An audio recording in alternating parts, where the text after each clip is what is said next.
Okay.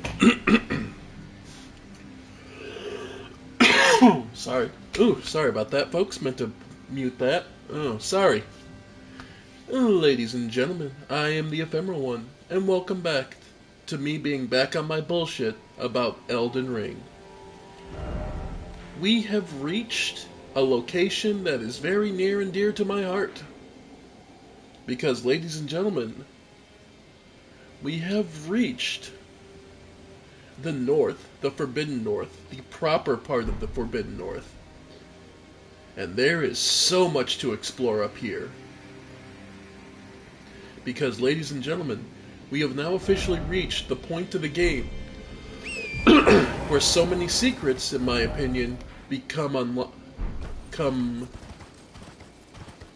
important. You can see there. Yep. We came around the side of the frozen lake.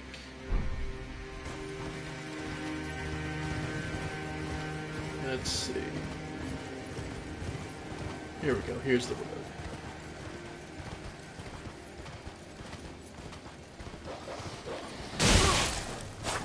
Now, we've seen regular wolves. Because remember that the North is forbidden. Normal people aren't supposed to be allowed to come here.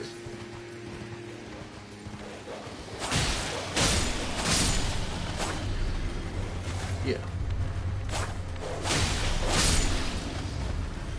And the reason being, in my opinion anyway, is that here in the North, there's way too many secrets that can be revealed about the origin of the Golden Order that would be detrimental to how they're perceived and how their control and power is presented to the world. Which isn't to say that they're... because they like to pretend that they're the only historical... What?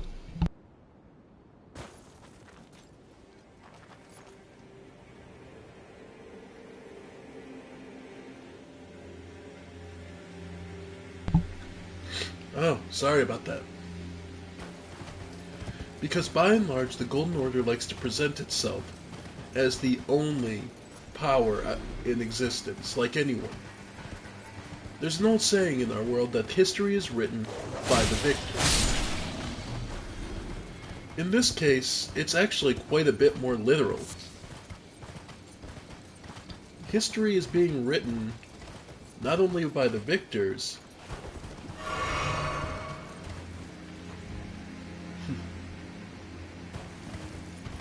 but the reality of the world is being defined by their victories.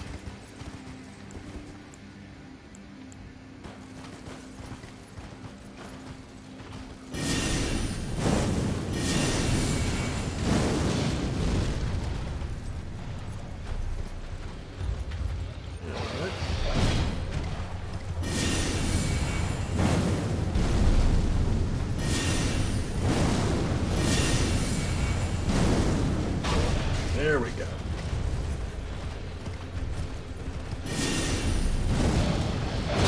Ow. Alright, that hurt. Luckily, these guys... Oh, wow. I'm not getting my spacing right, so... Okay, yeah, ambush shard as ever.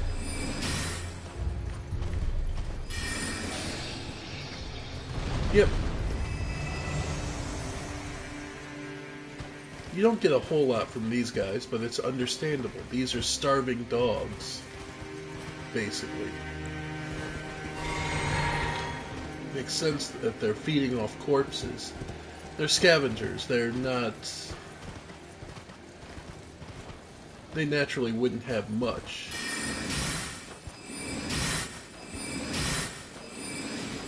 There we go.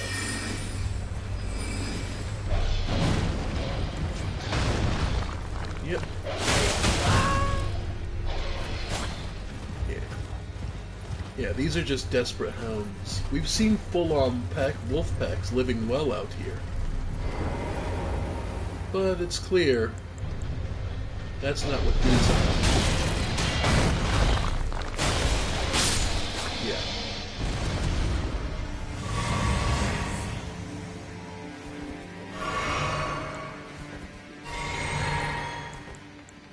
But even though they're just as strong, if not stronger than the ones in Caelid, we're stronger. We've had the time and the ability to gain access to equipment that lets us rival them somewhat now.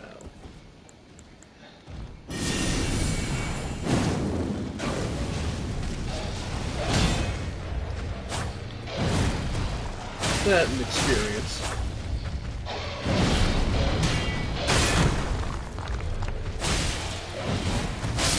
There we go.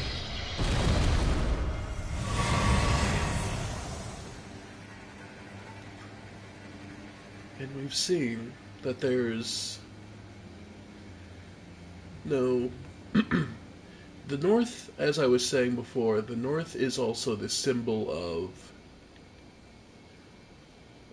There are various things about the North that bring about showing you the origin, shall we say, of many things from the Golden Order.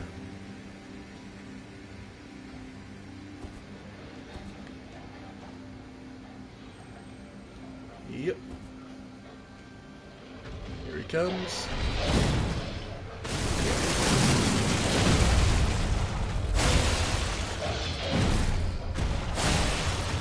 Yep. Be careful with this one. The enraged ones do a lot more damage.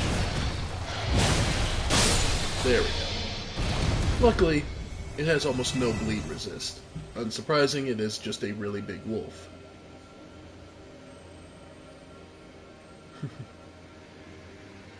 Huh. I've never actually bothered to look inside the texture of a tree. I'm just taking a look because I'm curious. It's kind of interesting because it looks more stony inside the tree. Almost as if it's been...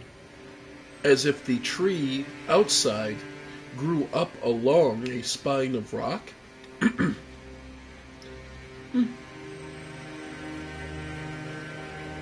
Yeah, no, just something it didn't...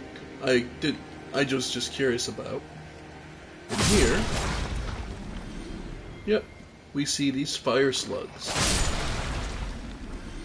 The only other place we see them typically is either around fire monks who raise them, or in a volcano.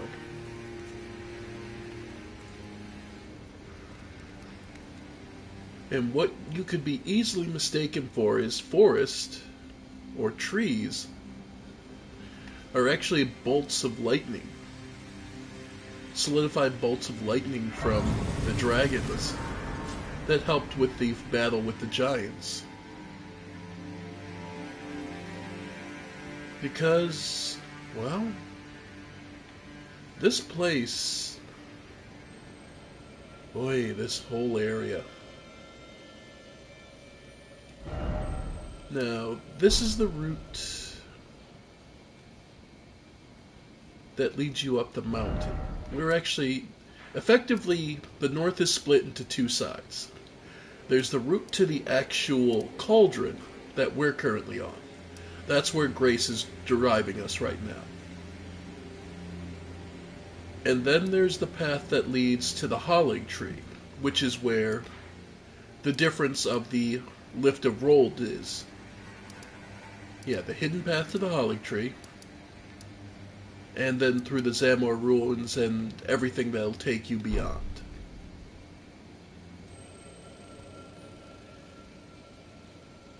It's worth noting that, remember that the North is entirely forbidden for the Golden Order, and the only reason we're here is because there's thorns in the way, and we can't enter the Erd Tree to become Elden Lord. And blue bug. I already refilled, so we're not too worried on refilling our sources. Explosive Great Bolt. But these are all remnants of the war with the giants, if I'm not mistaken.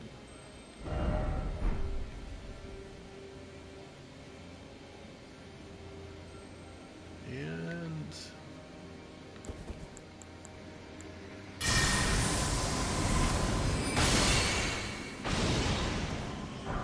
yep, just popping balloons to get extra runes.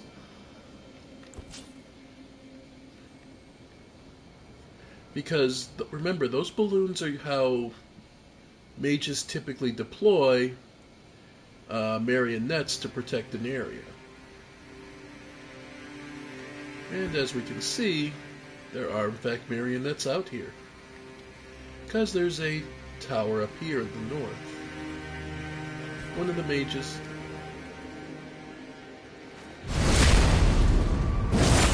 deployed them just so to protect this tower here. I wonder. I was gonna say, they just deploy normally. Do they take any fall damage if you... No, I didn't think so. I was gonna say, I'm pretty sure they don't take any damage from this.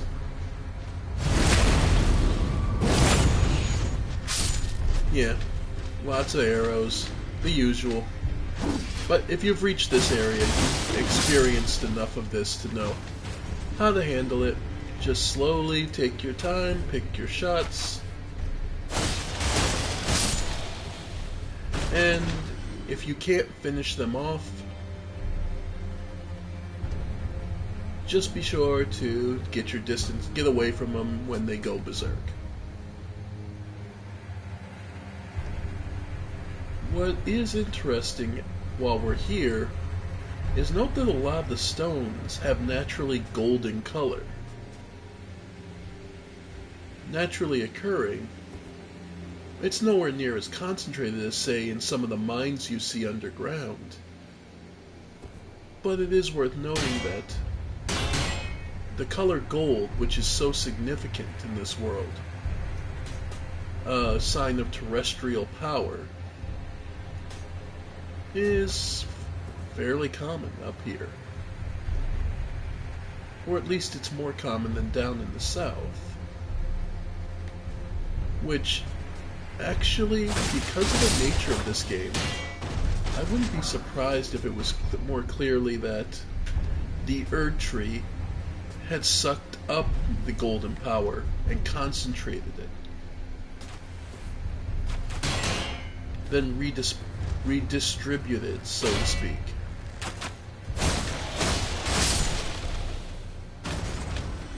Like I've said before, I think for my belief that if we could get Marika's Great Rune, so to speak, I believe hers would basically be one of control. So hers would be a huge buff to whatever Ash you summoned, which would be the closest thing to experience the guiding grace that she bestows, that she gave to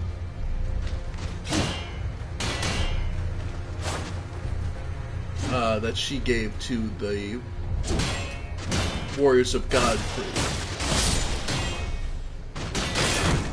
Wow.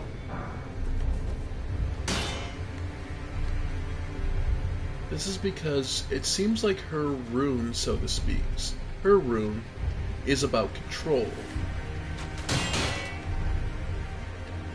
And it wasn't until she had to lose control of it for whatever reason. And that's why she sent away Godfrey, saying, I'll call you back, but it's going to take time. Either that or Godfrey was the one she trusted most to follow and be true to himself.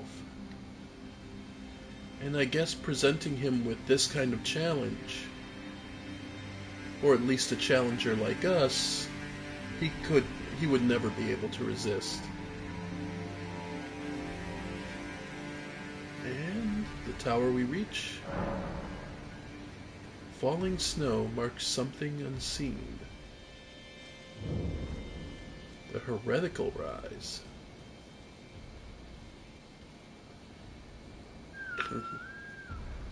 Falling snow marks something unseen.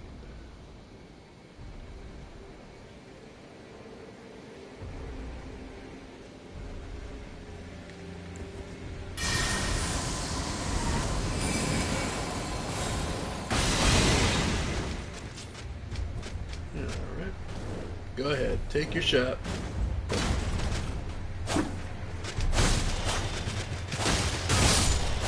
And there we go.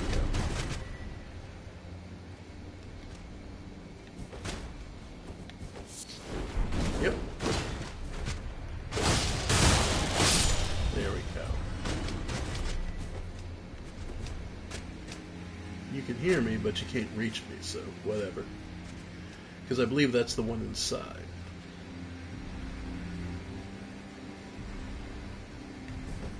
Falling snow marks something unseen. Seek bridge. Okay, I believe it's on the other side. You start this, I believe, because it's easier to see on the other side.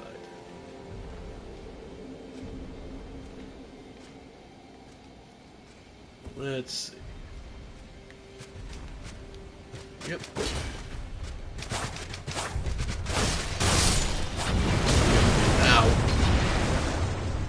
Oof. Those firebombs.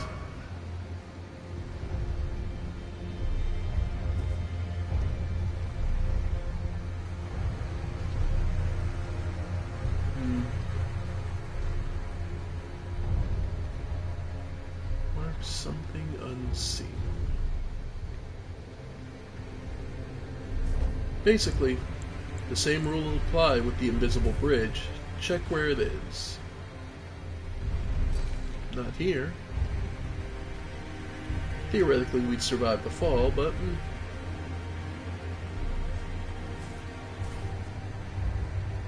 let's see, was it the other side? At least, at the very least, it explains why this would be... At least heretics... Nope. Nope. Oh, okay. Well, based on the bloodstains, it's over there.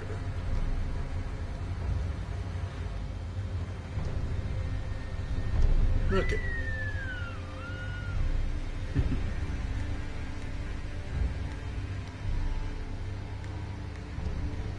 Alright. Okay. Oh, you're still locked onto me. That's what's going on.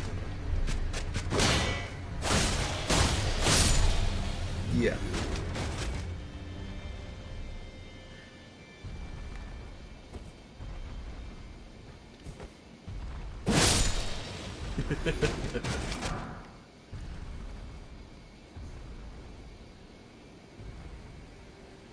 Yep.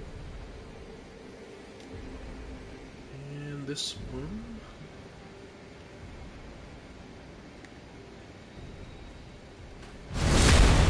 Nice. Okay. So to get there, that's all the way back Ruins Overlook. Okay. So that's back across the river. And I believe that's the only way up.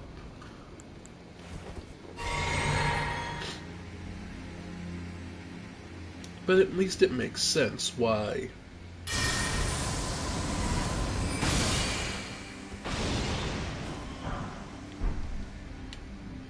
Well, it being heretical, it's no surprise that the entrance is a little awkward and hidden.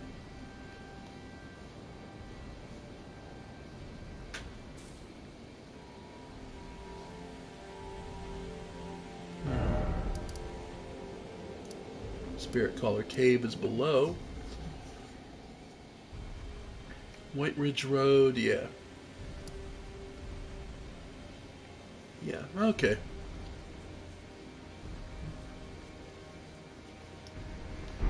So we could take that way.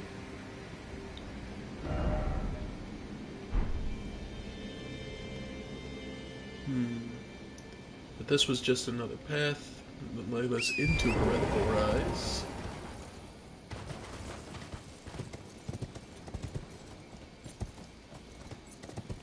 Yeah, this is just another way here.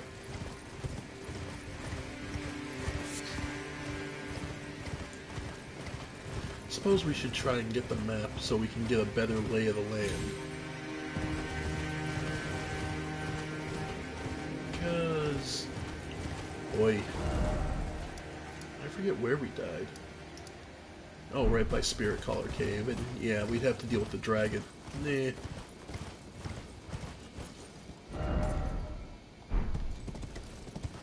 South. And yeah. That's what brings you to another Everjail. And there we can see the last relic.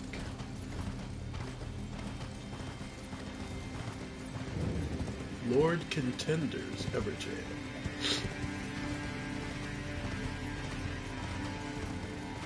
And that is the first place where we get a good view of it. The fire giants had this place of worship where they kept the symbol of their fire deity. And as we can see,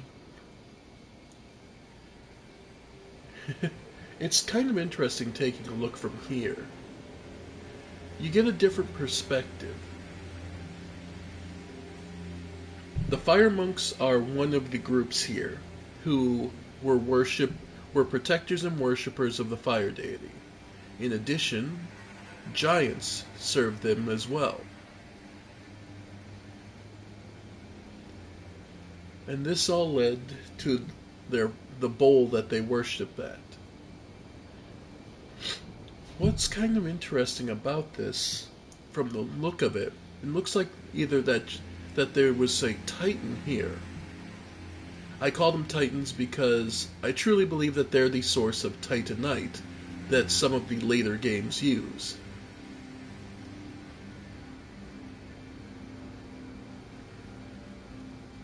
But they were attacked by the dragons,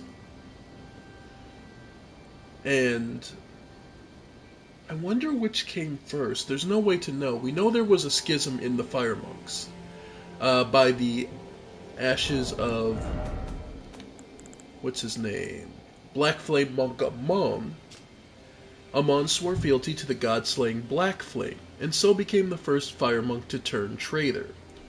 Or perhaps it is better to said that he fled from the giant's flame out of cowardice. So he chose to worship the Black Flame instead of the regular flame that the fire monks worshipped, probably because the fire monks were seen as ineffective, as their flame barely scratched the dragons. You can imagine the great stone dragons pelting this place with those barbed lightning, red lightning. What that looked like. And the giants flinging fire, but just being completely ineffectual against the dragons. As they're just being cast down one by one. Even Godfrey just knocking them up, pushing them back and slaying them with his axe. Or in his bare hands. Until they reach the fire, upon which they learn quickly that, well, there's no quenching it. That flame is eternal. There's nothing they can do, but so they leave one giant, one last one, guarding this place. And That's what shook the faith of the fire monks. So Amon was simply the first to break out, to break rank and go on his way, deciding instead to side with the ones that could potentially kill Marika and the Sun and the type with the gut black flame. Though what's interesting is that we've seen the Flyer Monks working with the Golden Order. It seems that they were offered chances to survive, and their worship was accepted by the Golden Order. And they simply said that they would be allowed to continue their worship so long as they recognize the Golden Order and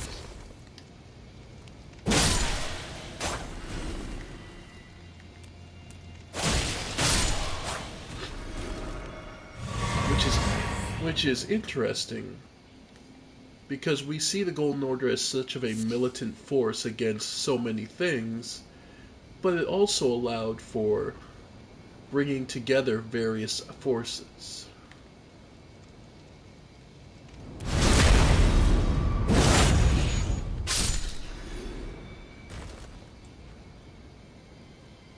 Well, and it's easy to understand that up here in the north, why the fire worship became so prevalent. Simply because, well, fire is what kept you alive up here. Without the heat, you'd freeze to death easily.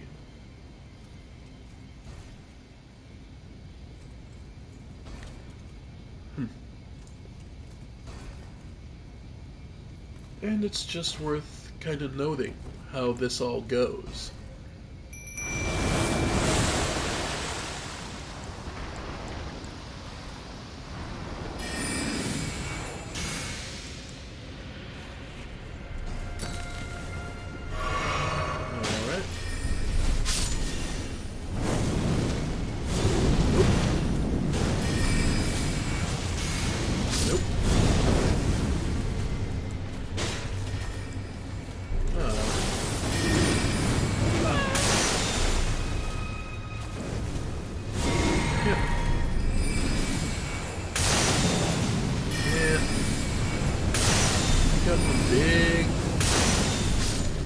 There we go.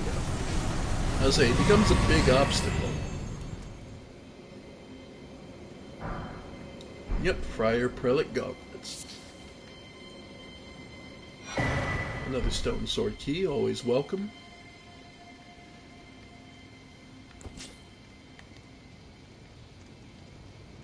Again, we're at the point where we're at one of their strongest locations of worship, and one of their most storied points. The fire monks.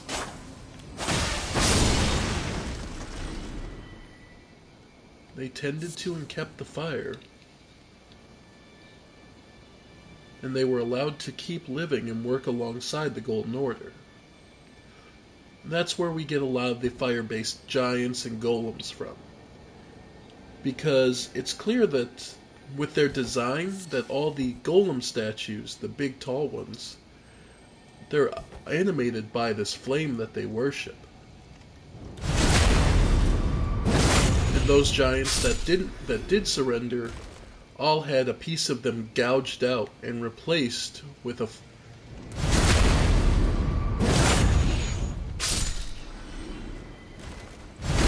had it gouged out and replaced with like a stone tablet.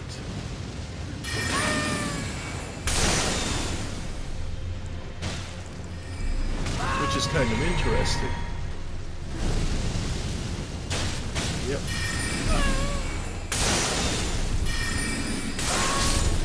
Nice. There we go.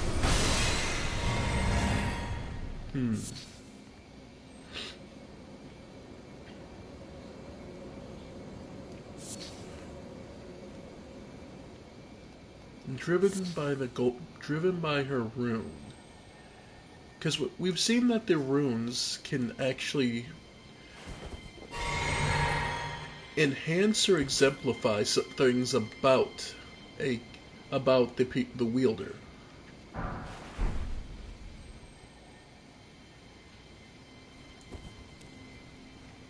For example, Renala was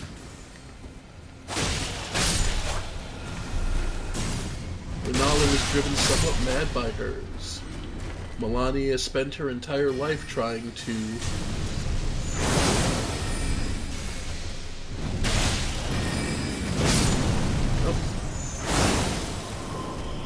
and that's it for you. Melania's entire life was typified by trying to resist the rot that came with her, the rot and change that came with her rune. Morgott was driven to love the Erd Tree so much that he became Elden Lord and sought to protect it, up until his very death at our own hands. Mogwyn sought to exemplify his blood and raise it to be an entire dynasty all its own. The runes have been blessings, curses, and more.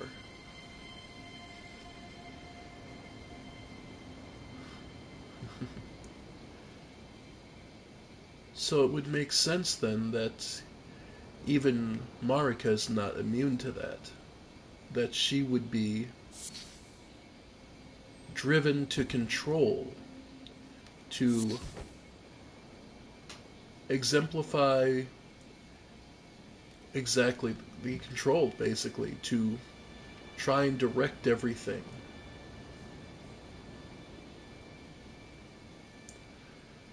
Oh boy. I kind of want to go in the castle here, but eh. One more fortress we can conquer later. And these chains, think how much it must have taken to forge these and stretch them across these valleys. And note, there's almost no other way across here. So the giants had to have thrown it across to one another.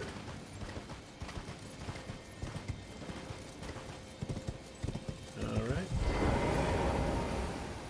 Another bonfire, because... no, sorry, not bonfires yet. Lost Grace.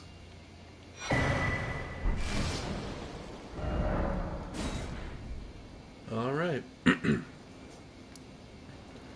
But, with a certain exception, we've now officially completed the map, such that it is at this time.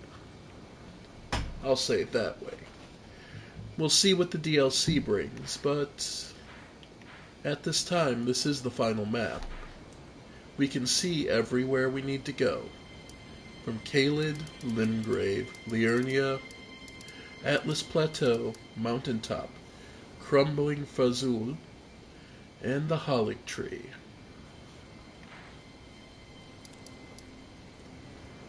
And yeah, we now have an entire area that would basically bring us, as far as we could, up to the fire urn of the giants. But I'm curious enough to try and remember what's at the Heretical Rise that I think we'll go do that. Because after all, you might have noticed that there are giants milling about. Again, all of them having something gouged out of their stomach and replaced with a tablet. The same kind of tablet we see in plethora in Marika's the Queen's bedchamber, back near the Erd Tree. So let's see what this brings us. Snow Valley Ruins Overlook.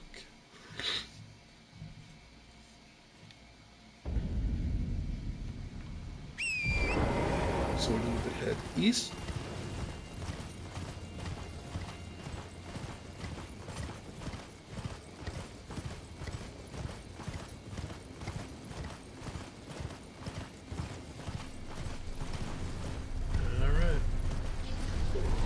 ready.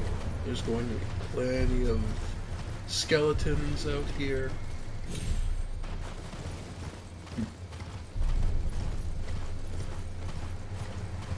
Those that live in death are plentiful out here.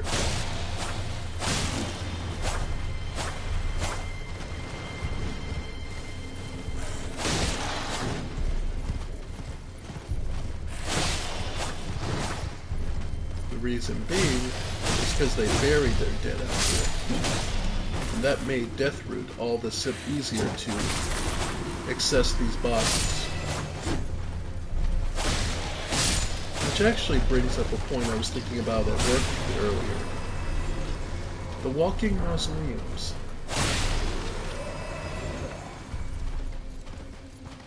Thinking about them.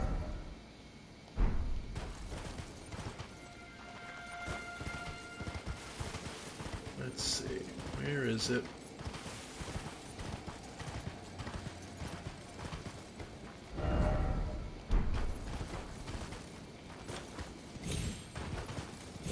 Where's the broken bridge? Yeah, here it is. Okay.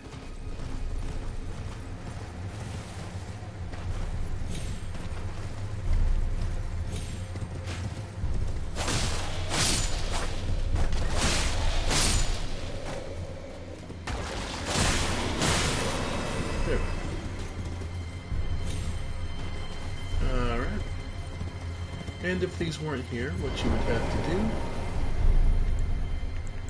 exercise a bit of trust. But yeah, these golems down there, the way they're designed,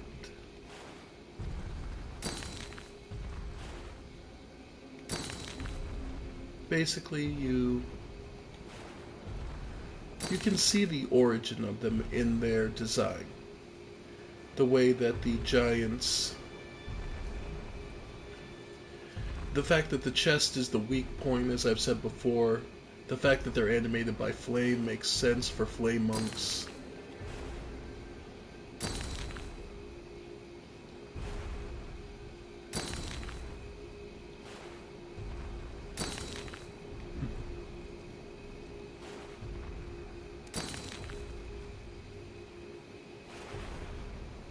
Oh, out of them.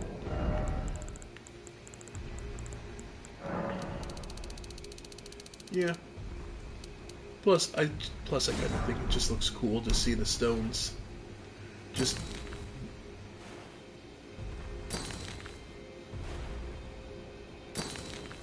yep.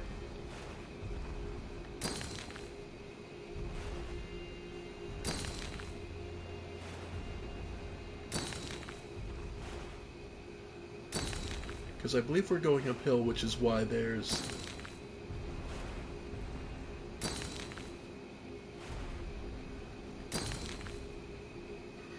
I just think that looks cool to me, I don't know. And the idea of having to pathfind on a invisible platform is always disconcerting. And trust me, it's one of those funny things that people forget that this is even a possibility.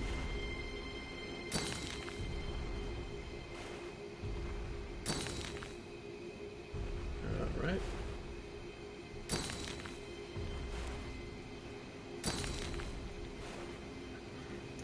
I could start running a lottery based on what color you think the stone is.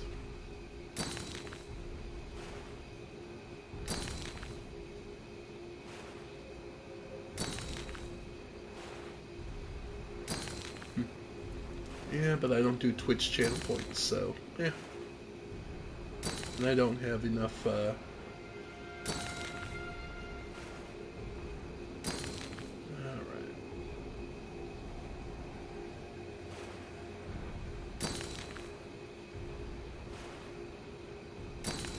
I'm sorry, this just looks cool to me. Just the idea of... I kind of wish the stones could be left for other people. Just every, third stone you use has a chance of being uploaded so somebody can see it. Brief respite ahead. Hmm.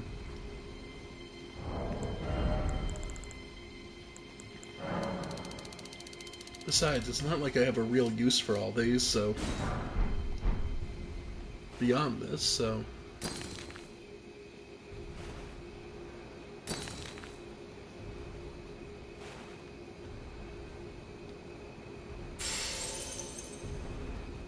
Alright.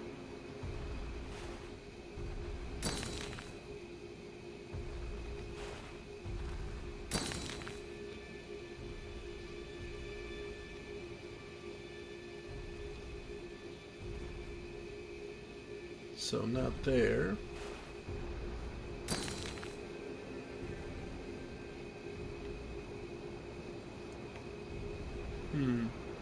Trying to remember.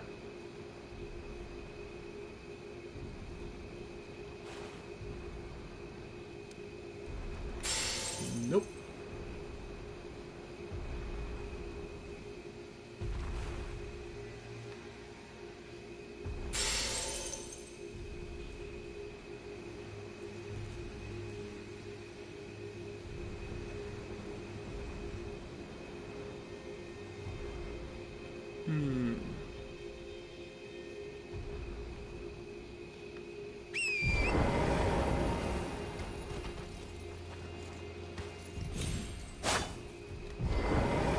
Trying to remember.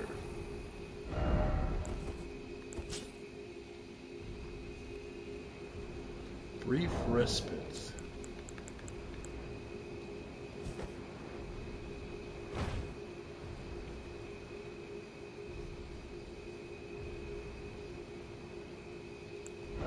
I say, I don't think there's...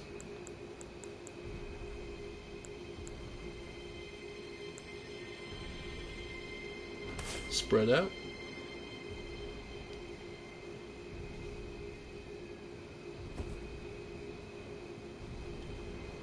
And... Just because.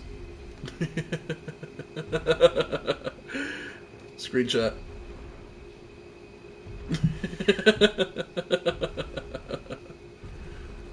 Sorry, that just looks really funny with the me and the giant just laying out there.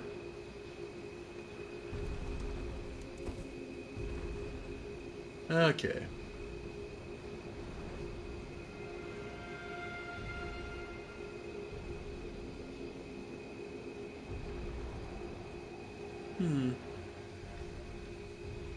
Trying to remember.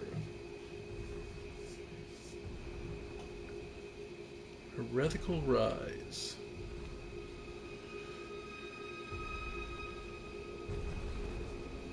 Because that just leads there, that leads there. That's the end and falls off. I forget, is there something like a...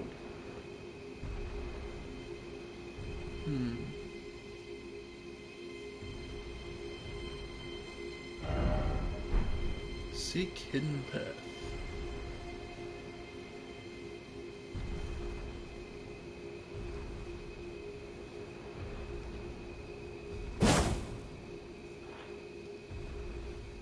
The way the snow falls, is there a vent?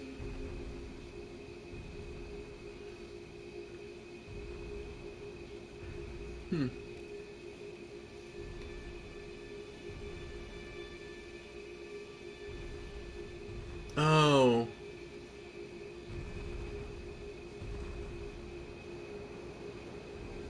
There's a place up there that the... Where is it? It's not easy to see with the snowfall, so it's one of those things of...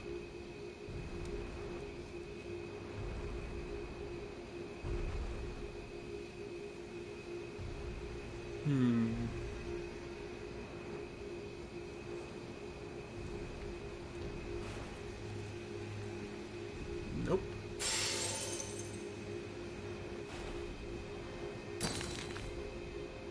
About here?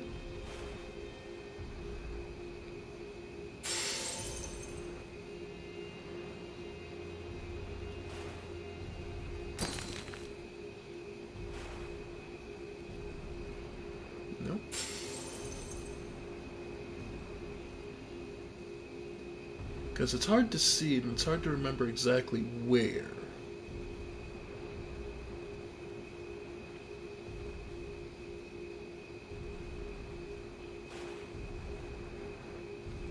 Yep, nope.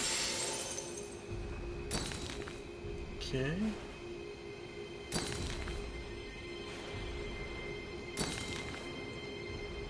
Ah, here we go.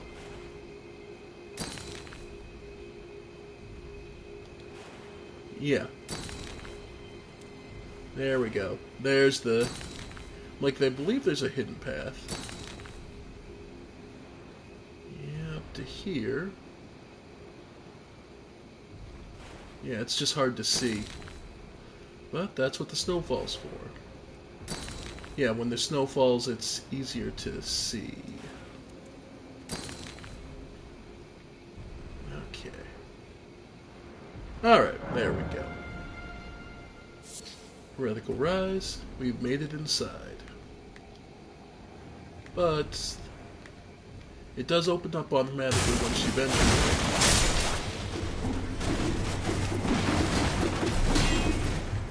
Note that these guys defunct automatically, so what normally would take a hit or two, these ones are weak enough that they really just break on their own.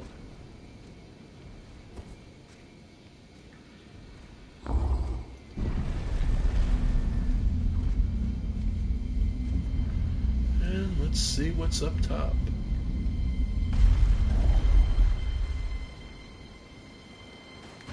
Alright.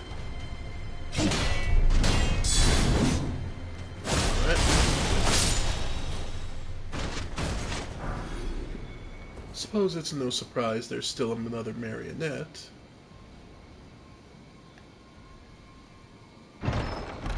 And up here for all our work, the founding reign of stars.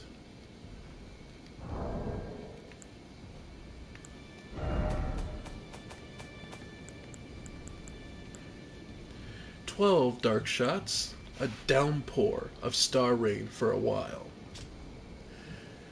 The eldest primeval sorcery, said to have been discovered by an ancient astrologer, a sorcery of legendary status, summons a cloud of dark stars overhead. Shortly after, the cloud will release a violent deluge of star rain. This sorcery can be cast while in motion. Charging increases its potency. Thought to be the founding glintstone sorcery, the glimpse of the primeval current that the astrologer saw became real, and the stars' amber rained down on the land." Have you ever heard of the principle of observation? That when you observe something, its properties change. You can look this up. There are various experiments testing this. That the act of observing something makes it real. In this particular case, when this astrologer managed to observe the primeval current, he brought it into the world. It had probably always existed. It's a primeval power. It was just simply that by observing it, by acknowledging its existence, he gave it a path into our world.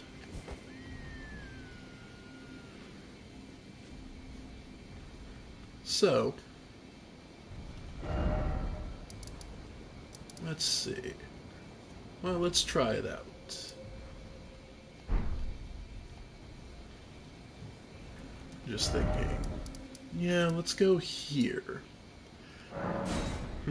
We'll try it out on the dragon.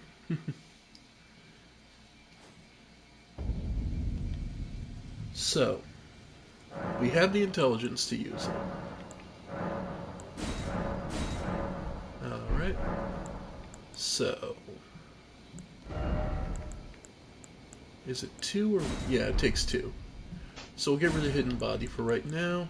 We'll need it later, but for now, let's see what it looks like. Founding Reign of Stars.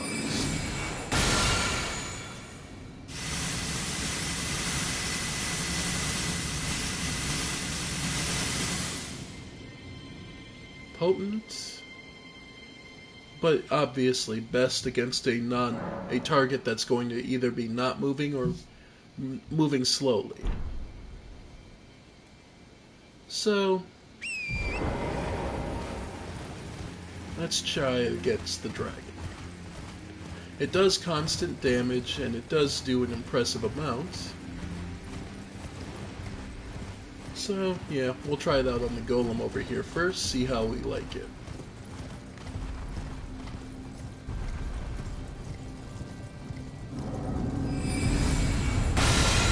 Alright, takes a little time to set up.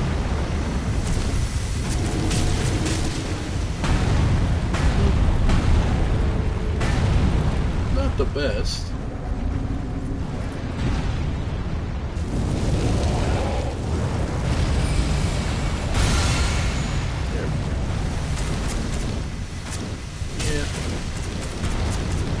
Bigger target. Like I said, a target that doesn't move is what I think it works best on.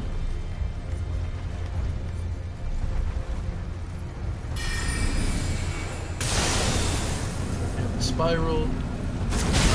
Ooh. My bad. I thought I was... Okay.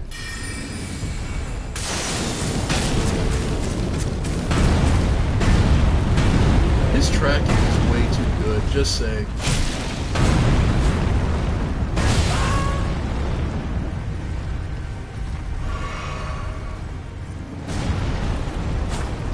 And as far as where that ring landed, by observing it, my guess is, well, look at Lake Liurnia.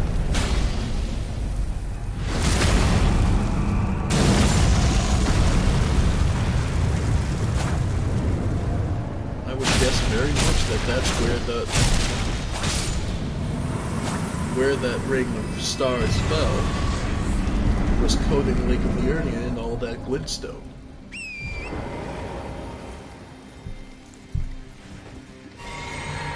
Which is a pretty interesting idea, all things considered. Because it means that Liurnia wasn't much originally, just yet another place, but it was changed when all those glintstone arrived. And the astrologers started coming south to study it.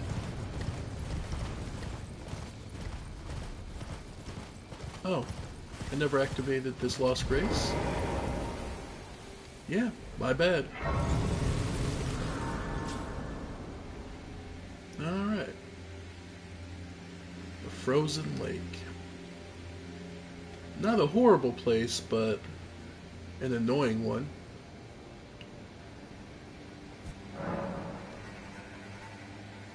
Alright. You know what? I'm just going to give him the sword.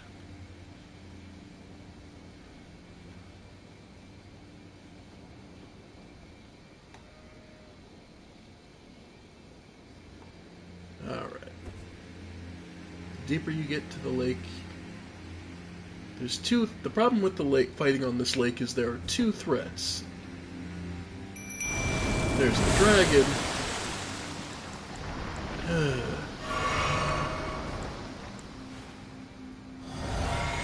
And then there's all the wildlife, and I'm not talking about the squids. Honestly, the jellyfish are pretty much not a non-issue. The problem is there are frozen crabs and frozen crayfish all over the place. And man, oh man. The crayfish are the bigger threat because they can snipe you. Here it comes. When the blizzard starts getting thick, that's when the dragon's going to show up. Borealis, the freezing fog. Here he comes. And get out of the breath, get out of the breath. Okay. And... what? Wow. I'm sorry? I had my shield up and everything. Wow.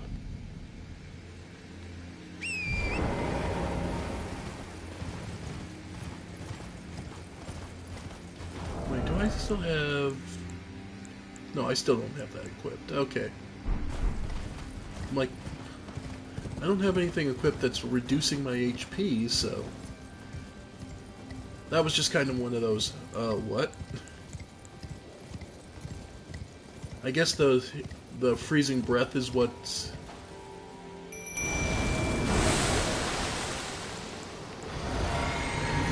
Like, I did heal up, didn't I? Okay. Let's try this again. Okay, he's there.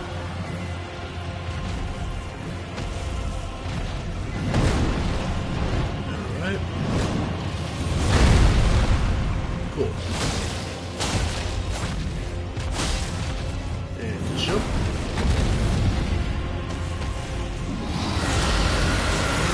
Oh, that does... Oh, that's what hit me and took it off. Okay. I was wondering what killed my shield, my free hit. His Screech actually does frost buildup.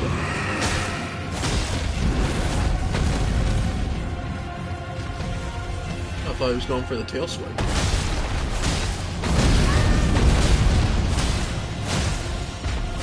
Alright. Oh, okay. He does... Okay. So a lot of his basic stuff does Night Mist. Okay, it's a Night Mist effect. That's what's hitting me. Okay. Alright.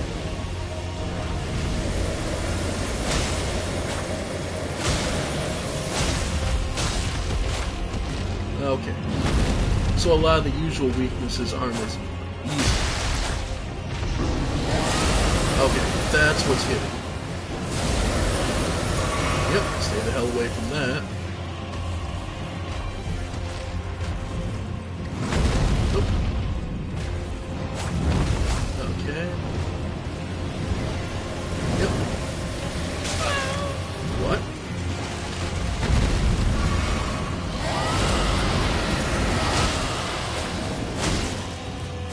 Oh yeah, he's pissing off the jellyfish. Yep, and then I gotta remember that Night Mist stuff from his stomps.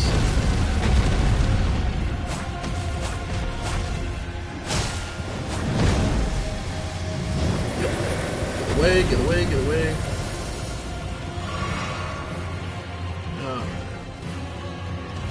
Yeah. Okay.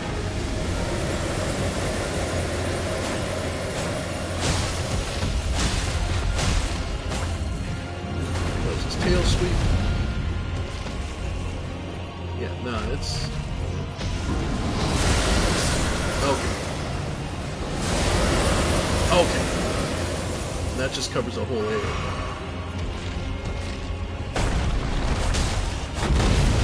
Now I get it. Okay. Borealis isn't horrible. It's just a matter of figuring out what is hitting you where.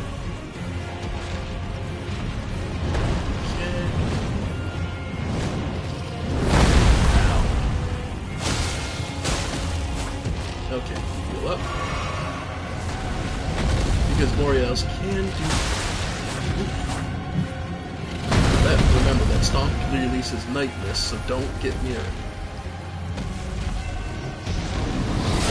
And that opens a whole area. Yeah. So it's just being patient. Okay. And stomp. Which brings his head into... Yep. Reach. Okay, this I actually have to run away from. Because he's actually... Come on. Okay. Yep. Oh, ow. I know it seems like I'm being paranoid and taking my time, but you've seen him one-shot me. So it's a case of, I have to dance on this line till he gets back over here where I can more easily maneuver under. Being patient is a virtue.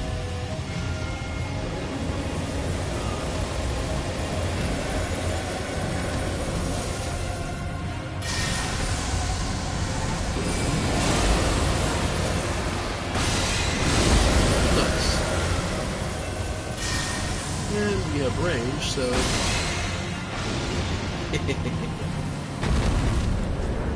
Great enemy felled.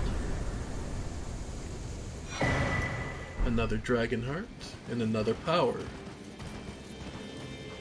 And now we have freed range, shall we say, of the entire frozen lake. Sans what the occupants here can do to us. And trust me, those friggin' crawfish are still friggin' deadly. Alright. But the north entirely does represent potential threats out the wazoo.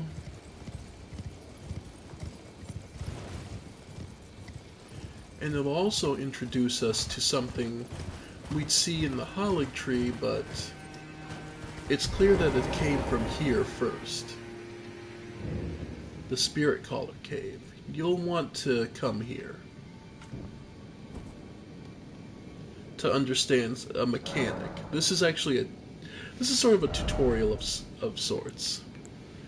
Let's see. Yeah, more dexterity for more damage. Actually, Lord's Rune. Don't need to go that far. Use 2 of those. That'll put us at 80 for the 87, so I only need about 6,000. Yeah, 6250 should be real close. Yep, perfect.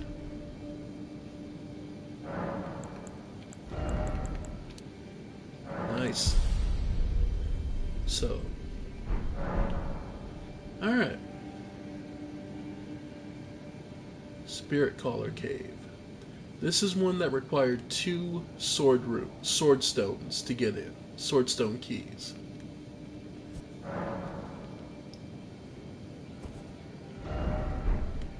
Yeah, this is going to be one of the rougher ones. First, yeah, note that there are holes in the floor. Follow the walls when you can, because trust me, you don't want to get ambushed here. Alright. So the mechanic here is these slugs. They will keep respawning those wolves. So try and snipe them when you can. Note, they have fairly high magic resist. And it is only when the slug is killed that those wolves will vanish. You can kill them, but they'll just immediately respawn them. What you should make note of is that these are creatures capable of calling forth spirits, just like us. Do you remember what item allows us to do this? We were given it by Ronnie. Where is it? The Spirit Calling Bell. A bell capable of summoning various spirits from ashen remains. It usually requires FP to use. Spirits can only be summoned in the vicinity of a rebirth monument, When summoning is possible, the monument icon will be visible on the left side of the screen. Only one type of spirit may be summoned at once, and none may be summoned during multiplayer. Note that the description doesn't tell us where the bell came from, how it came to be, only how it works.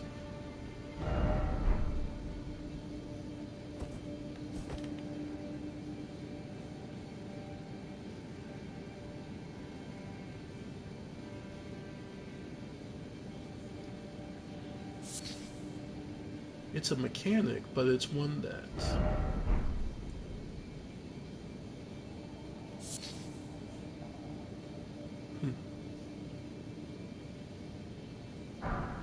Golden runes. Crystal cave moss. Which is kind of an interesting thing because it proves that it's not so much that the moss itself is crystallizing, so much as glintstone kind of latches onto whatever life form, parasitically, so to speak. It attaches to any life form it can find, no matter how mobile or immobile. So then,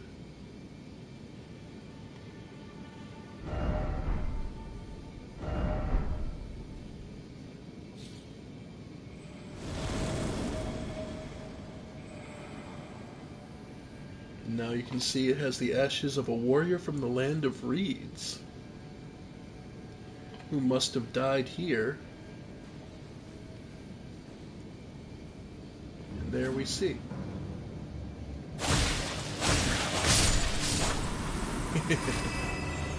You can fight him, or you can find the source.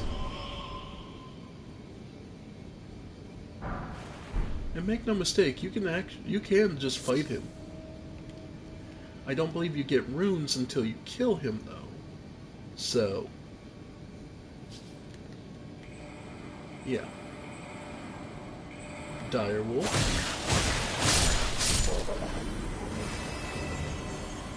And note that these slugs come from these pools.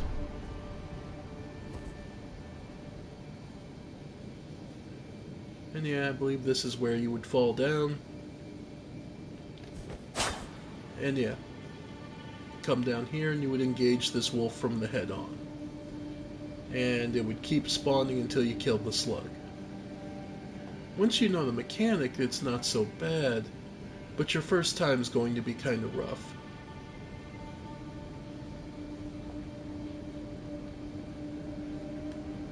Now here's also where they're going to try and deceive you.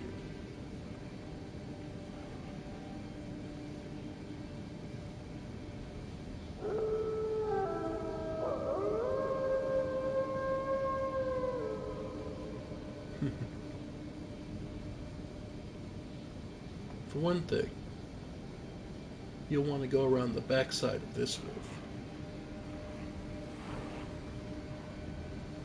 The next thing, where the slug is not so obvious this time.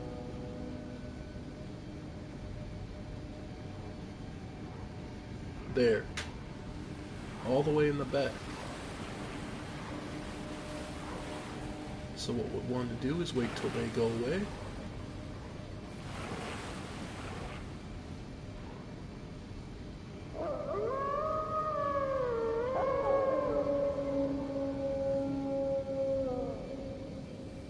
Note that the slug is nowhere near.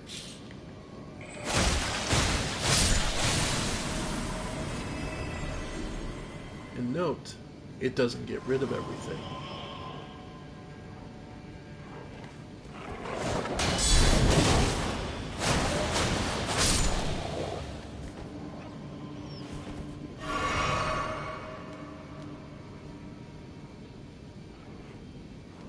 That's because there's two of them.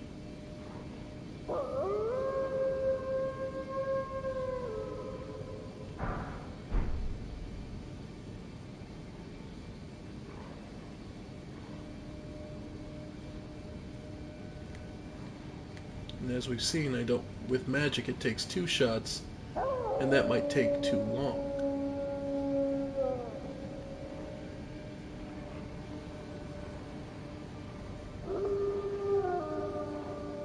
So,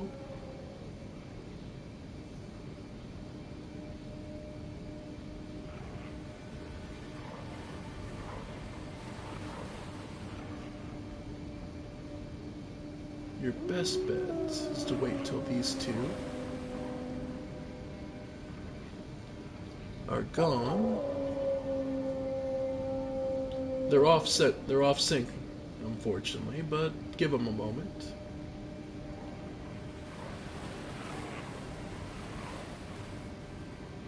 Sneak across. Don't worry about the items so much. Got it. But then, Inaba, disciple of Okina, is here. And he's just an invader.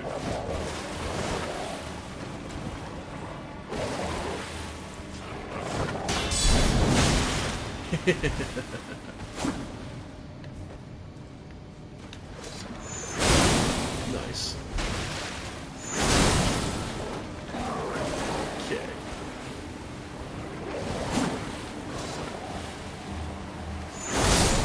Nice. Got it.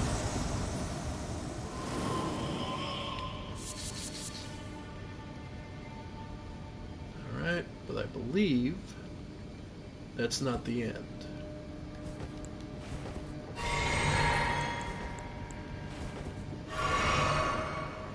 Alright.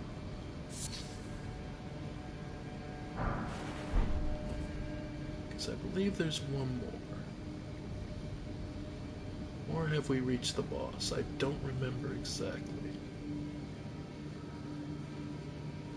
No, okay, we did reach the boss.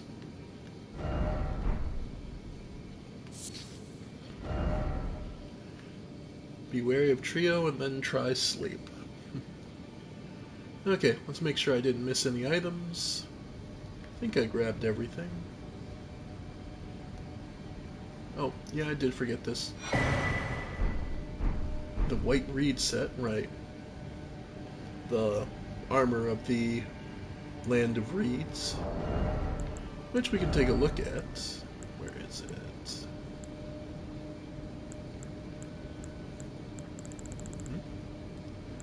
Why am I missing it? I always do this.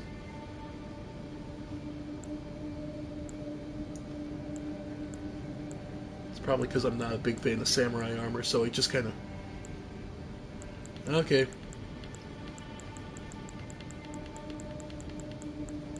White reed. There it is. Armor of the white reeds fashioned from banded iron plates, worn by the Inaba, head disciples of the great swordsman Okina. The Inaba traveled in pursuit of not only the master who abandoned them, but also proper deaths won honorably through hard-fought combat. To be a white reed is to seek death, fitting for the Inaba who desired nothing more than to die by the sword. Let's see if there are gauntlets had anything else. Probably not, but eh. Nope, okay.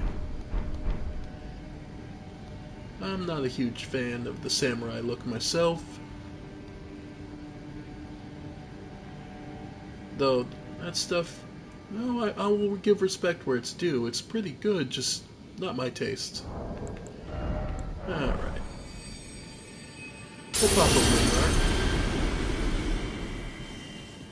Trio ahead, huh?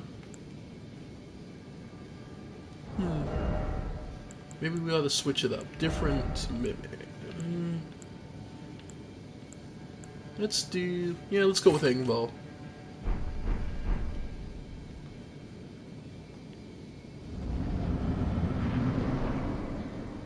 Oh, a godskin possum. Well, the memory of a godskin possum. It's an ash after all.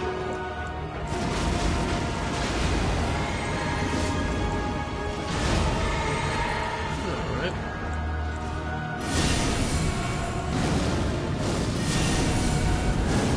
It's one of the thinner types, so...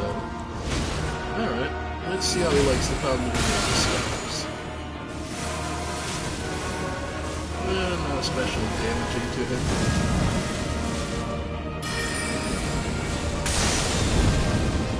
That hit him. That hit better.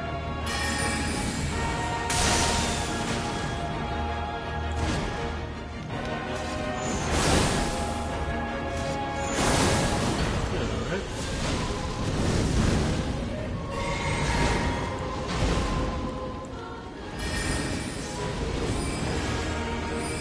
Yep. Now they hit him from a good distance without actually getting into much of a danger. Nope, nope. Hangball doing his job. Allowing my ambush shots to just chip away at him. And... okay. Now it's all melee time. Yep. Yep. Here it comes. Yep.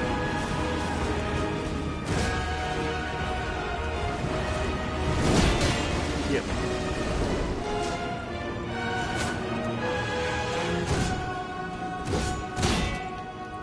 As I say, the thing to remember about the Finn one is, aside from this big attack, his legs not moving is kind of his major weakness. He's a superb swordsman, make no mistake. But his footwork, he tends to over-rely on the fact he can stretch.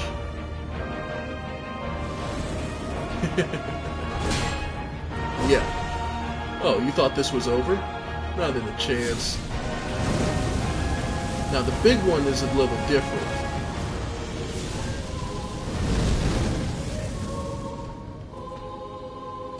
Alright. The big one you don't want to get in on, typically.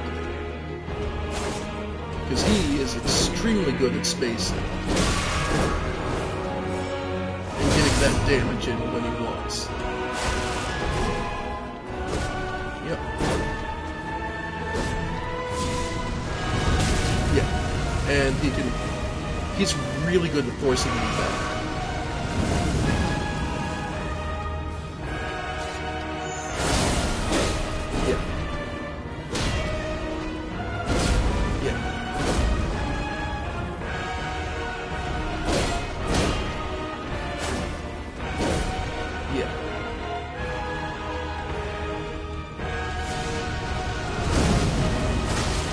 Basically, the weakest move he has is the cast.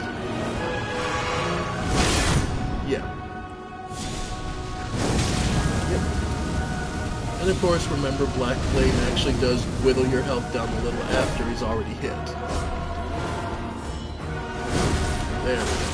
If you can dodge that big one, you can get in on it. That's typically your time.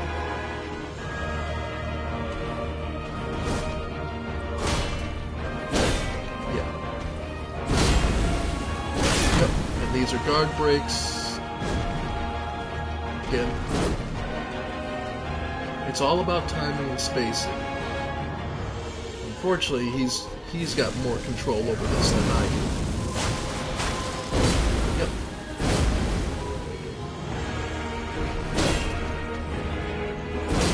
Yep. He's got me against the wall. Nope. There we go. Like I said, you can get some good hits. Yep. Now, second phase. Here he comes. And roll. Yep. If you can get to the left side and you get in on his roll, then it's just a matter of walking until he gets tired of it. And you get some free damage in. Oof. Got the belly bounce on me that time. Yep, now here's where his real combo starts hitting. Yeah. Yep, and the circle of flame. Again, want to go left. Let him just roll. Oh, now he's starting to mix it up. Okay. But yeah. Yep.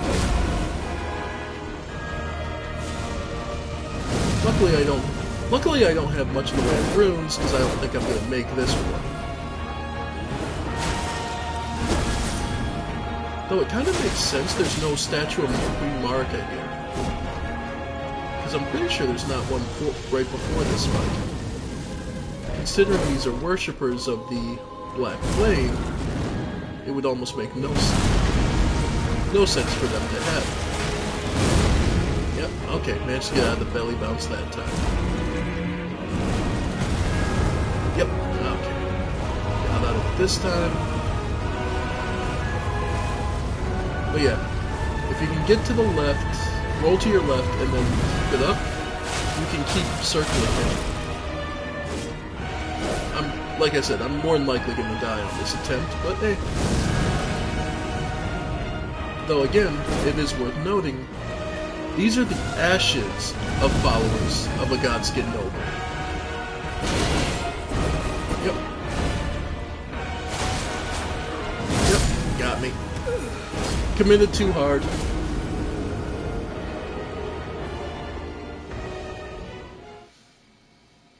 I noticed my stamina was a little too low and I just didn't have the stamina to roll out. But this is the real reason no one likes Spirit Caller Cave. Because at the end of the time, after you've done all this, now you have to go back through.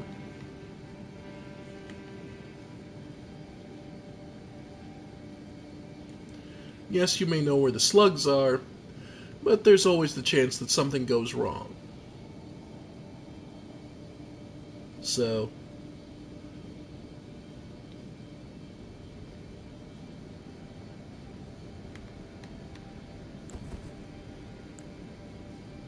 let's see.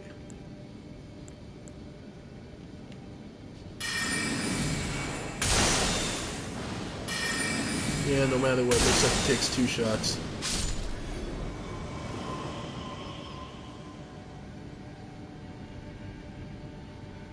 Alright.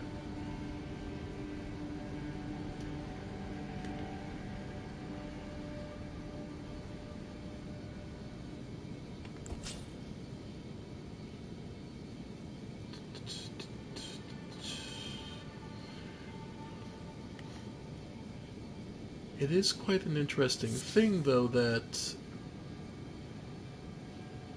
the Spirit Caller Bell, when we're given it, and we're never quite given anything like how it works or where it comes from. We know that a particular person in the round table can manipulate the spirits and strengthen them.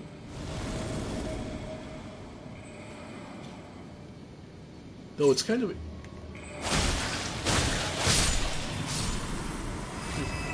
interesting that these... This water here, it looks a little different. It's bluer, as if the glintstone is being liquefied, and that's what allowed these to exist.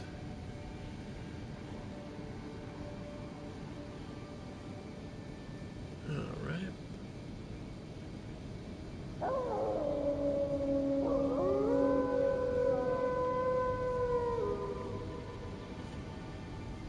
So if I'm not mistaken, what you have to do is you have to do the 2 serpents.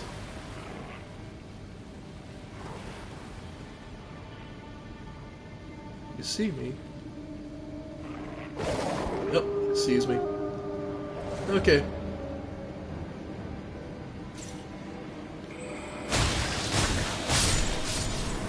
Alright. Some do, some don't. just do it. Yeah, and they'll call extras in if there's... Yep, they call them in early. Yep. Okay. Oh, got me. But yeah. I mean, they do have attacks. They're just like the slugs you see everywhere. But yeah, Spirit Caller Cave kind of sucks. Nobody really likes it. Let's see.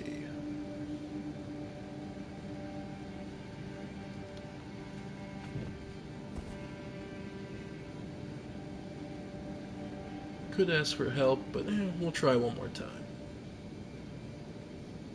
But yeah, they'll also call in extra reinforcements, like just to show, since we don't have much to lose anyway.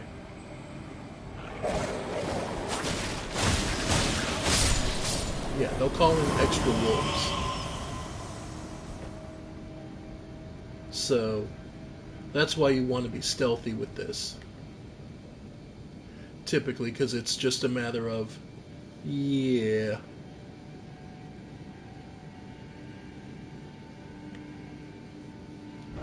Let's see. What am I thinking of? No, I took Hidden Body off. I was just thinking, I'm like, wonder how well Hidden Body works in this place. Come to think of it, for trying alternative tactics. If we die again, I'll just use it there.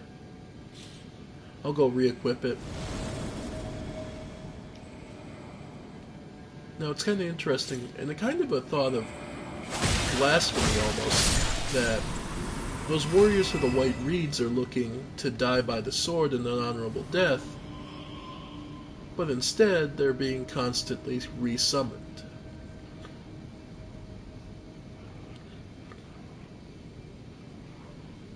But would that thrill them or disparage them that they can't die, but that they also can't?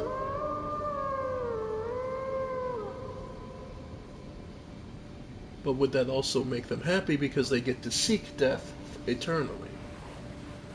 Which way do you think they perceive it?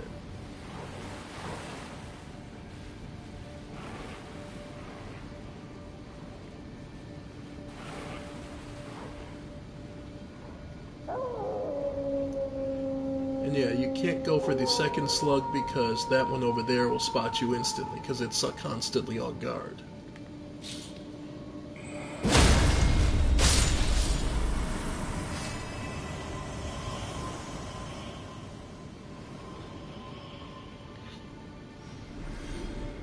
Alright.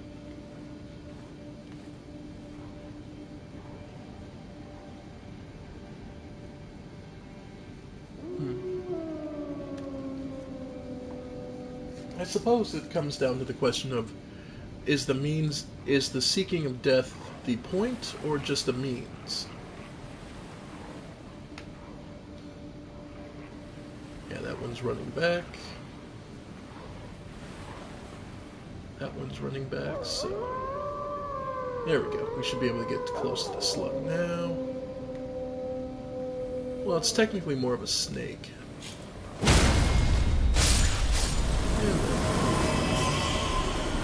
And of course, Java, Disciple of Okina, keeps coming back. Okay, I thought he was just one time, but nope. This is Spirit Caller Cave. It's constant. There we go.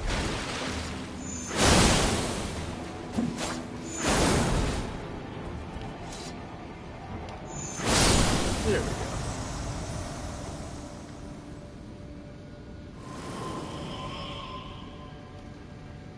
Well, in this case, I guess we'll go spellcasting Mimic so they don't get as close.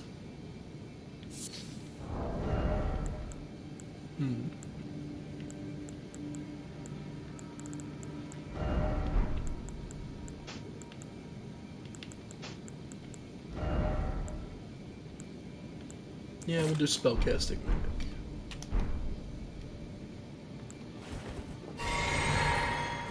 Alright. Get my free hit.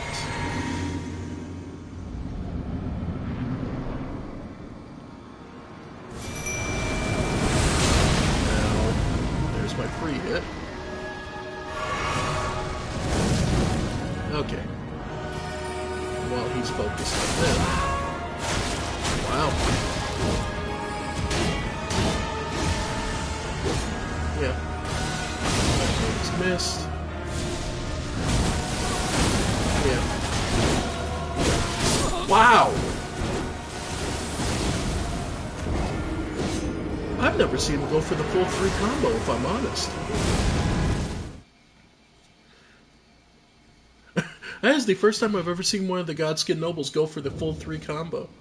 I knew they had one, but I've never seen him actually go for it. At least not in Phase 1. Oh well.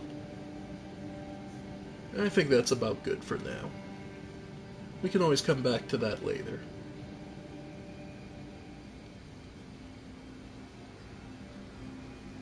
Besides, there's plenty of other things to see out here. Now that we have the full run of the lake, there's not really that much out here, but it's mostly that it is a beautiful scenery. Yep. Frozen crawfish.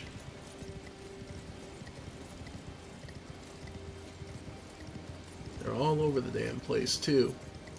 Like, there's one in the ground there ahead of us. And then there's, like, frozen crabs, more crayfish. The spirit jellyfish.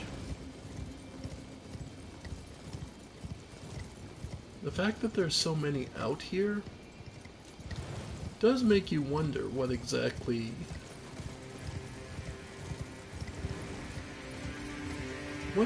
Because I imagine they're part of that initial reign of stars that we have the glintstone sorcery of.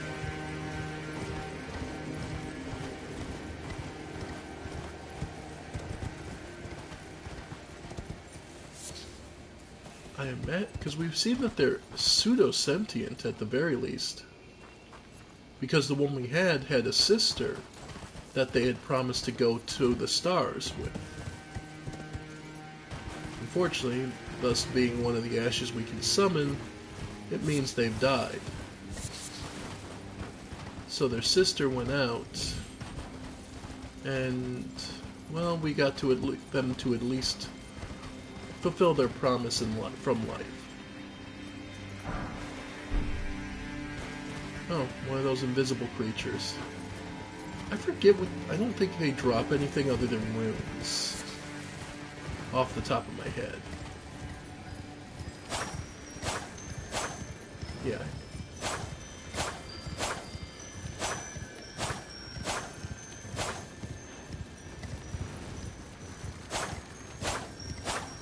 I don't know where you're supposed to aim exactly to get.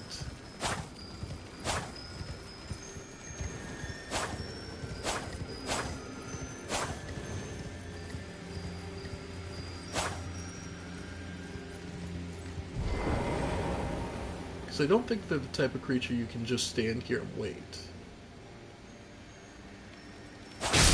Oh no, you can, okay. Oh, okay, so you can just wait for them. I thought they were on various tracks that would swerve around you if you just stood there. But yeah, seppuku. Yeah, pretty much what you expect. Let's see. Seppuku, forbidden technique used by swordsmen from the land of reeds. Plunge the blade into your stomach and stain it with blood. Increases attack power and improves the ability to inflict blood loss. Yeah. Blood blade. Yeah, we've got... If we did an arcane build, we would be able to inflict a lot of blood. Chilling Mist is all we have right there. Poisonous Mist. Sacred Blades. Karian Greatsword. Loretta's Slash. But that's only with Polearms and Twin Blades. to say. As far as polearms, twin blades, we have the gargoyle one. We don't have the strength to wield it, I don't think.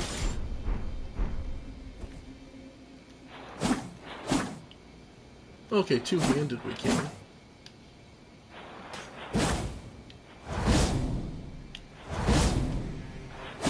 Not bad. Yeah, and it has... Yeah, the problem is it's mostly strength scaling. So...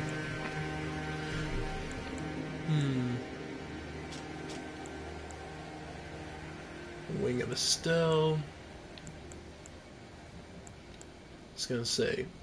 Sword of St. Trina, which we could make a +10.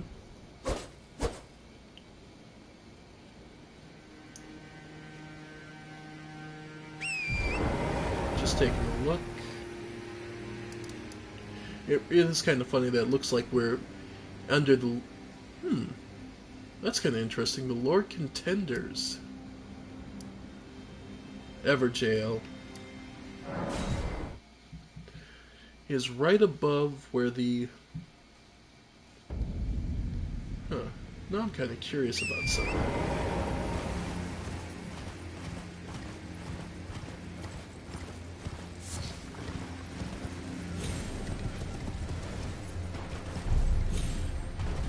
Who is in the Lord Contenders Everjail?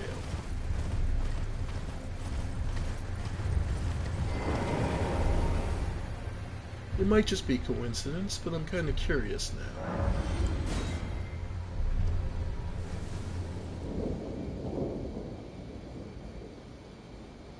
now. Alright. Round Table Knight Vike. Wow.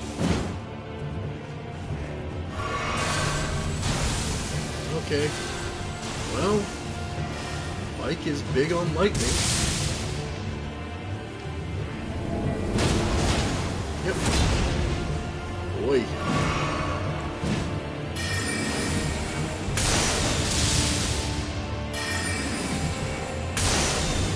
Yep. Okay, how about this, Mike?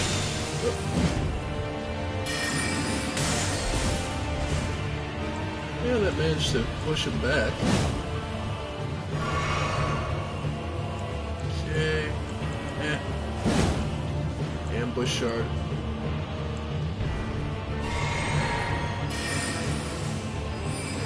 Yep, like most people. You don't expect this shard to come from behind. I love that.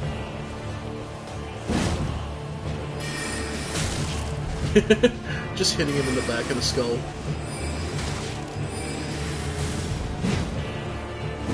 Just the whole idea of, oh, did you really think this was... But I guess because they're not paying attention, they can accidentally dodge it. Kind of like a sniper shot. Where, you know, you see a penny on the floor. Yep. Nice.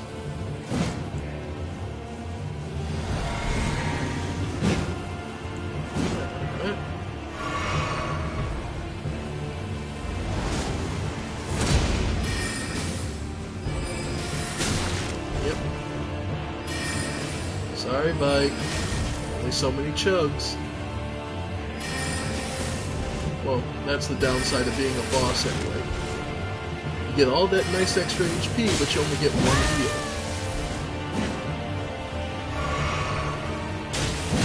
Wow.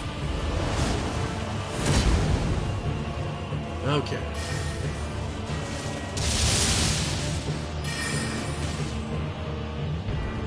Okay. Wow. Almost there.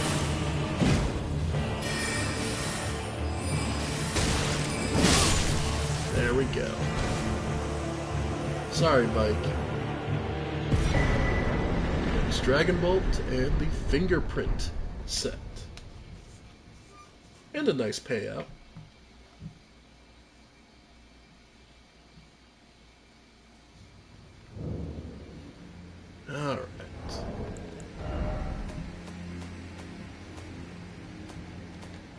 It's an incantation, but we'll see. Vike's Thunderbolt.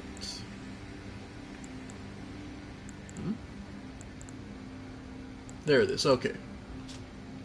Incantation of Vike, Knight of the Round Table. Summons red lightning to bolster the caster's body and their armament held in the right hand.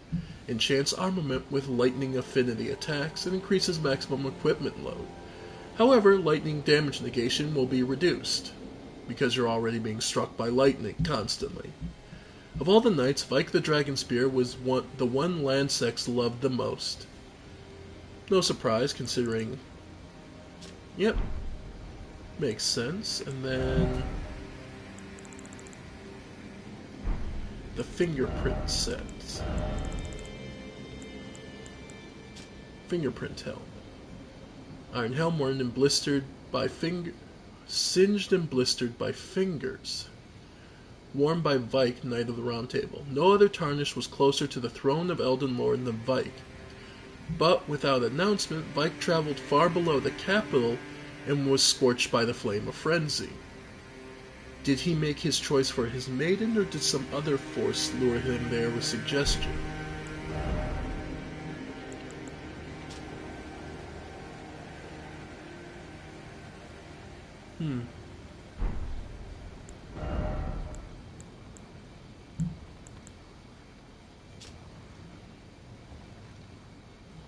Just seeing if there's anything else to it.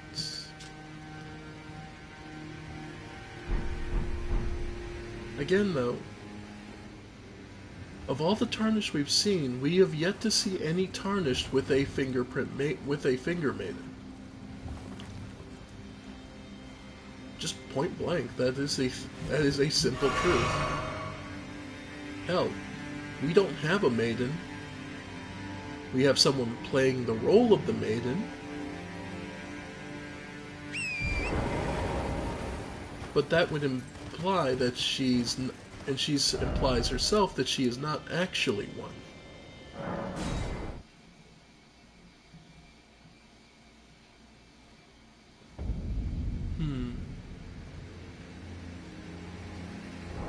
Let's see. It's what? 88. So 13,088. Yeah, okay. Hero's Rune should do.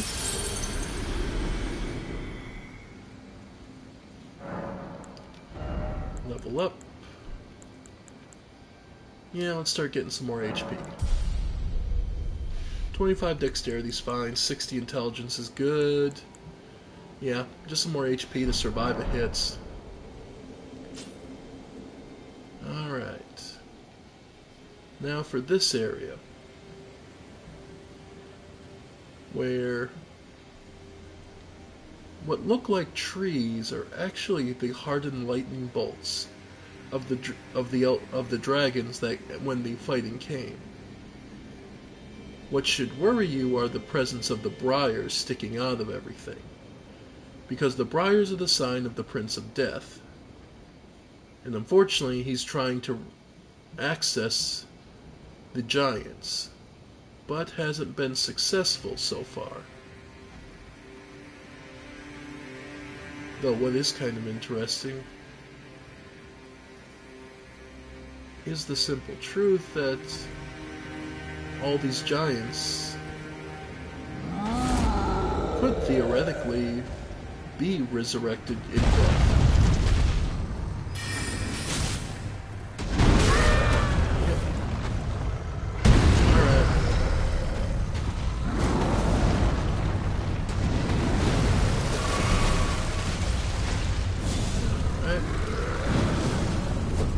Look at this. Falling asleep. Yeah, that sleep effect is wonderful.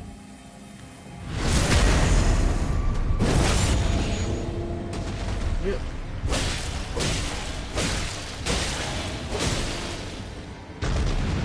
Yep.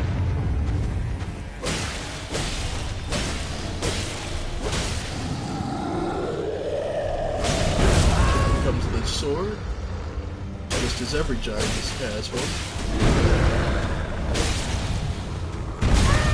Ow.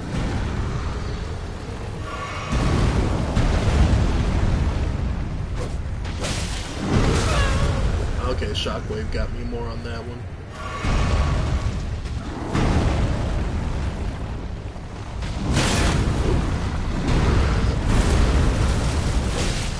Shouldn't have given me that time to roll. Yep, he went to go run and ran into one of the big giant corpses.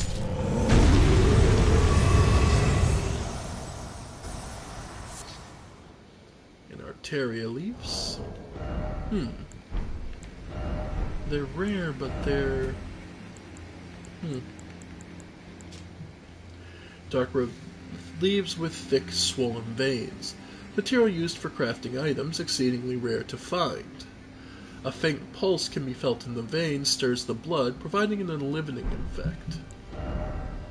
What are they used for? Do we have anything we use them for?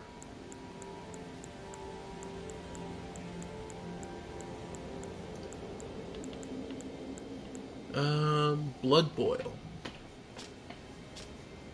Forbidden art of Dupre. Perfumers craft. Enter the battlefield, state of fervor, raising maximum attack power and stamina while increasing damage received. Makes sense, stirs the blood, so makes you angry.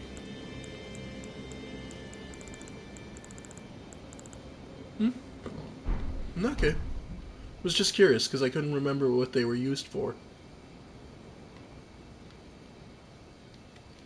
But nah, St. Trina's blade is not really what we want. So we'll head back to our Moon Veil. We do have a stone to make it a +10, but I try to be careful choosing.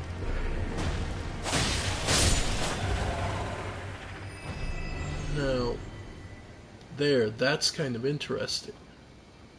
One of the two things you'll find in this place in Plentiful are those giants and the hands of Kari.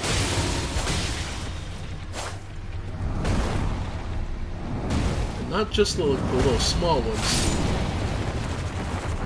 No, they'll put some truly big ones here. Karia truly did not want anyone here. Just anyone here.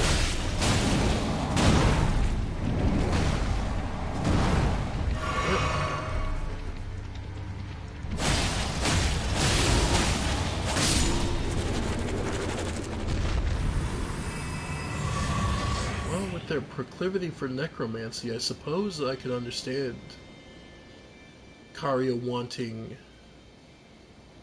to protect this place. Maybe this is a source of those hands? The giant's corpses, so they're giant hands that they've been cutting off and animating and using? Could be. Where is it? There it is.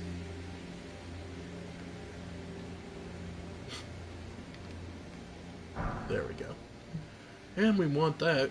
Another somber smithing stone. Yep, good items.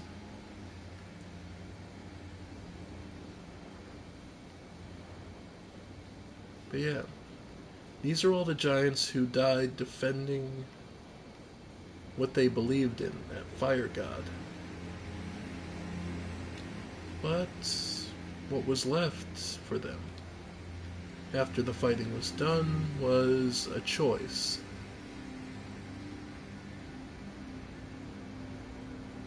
Either follow the Golden Order or simple death.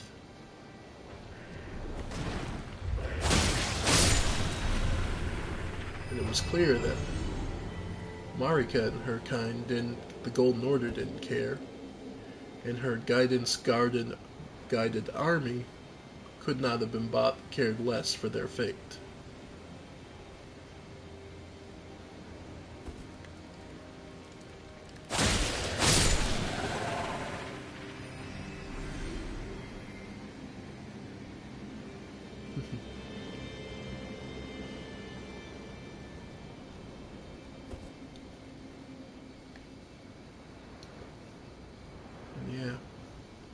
It's easy to mistake them for trees, but I'm pretty sure every one of these is a bolt. You can see the bolts sticking out of the giants straight through their backs. The dragons didn't care for honest open combat, they would simply strike. They cared only to fell them, to hold up their part. So I can very much imagine them just plunging down from above, stabbing the giant, and moving on to the next. Time and time again. After all, war is a numbers game. If your number is higher at the end, you can be said to win, depending on who you ask.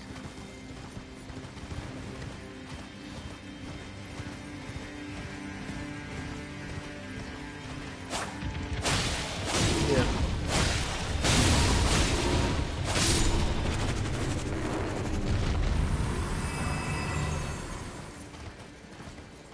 Anyhow.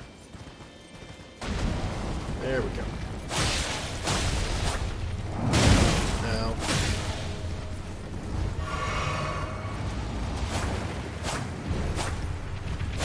I do have to respect that. That is to be a lot of work to animate that kind of thing. To make a giant hand that big work. Yeah, that's gotta be a lot of work. Ah. And a monument to this battle.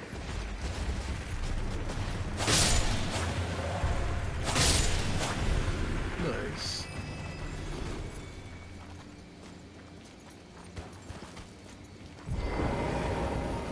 Let's see what it says.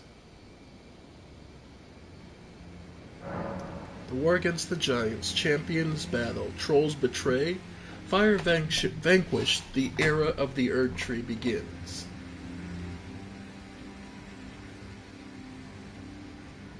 Trolls betray. So the trolls were one of the servants of the fire and sided with the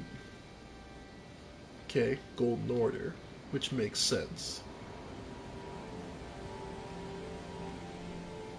Because they still work for them. The giants fall, fire is vanquished and sealed up on the mountain. They can't destroy it, so they leave it isolated with no other recourse. For that time being, anyway.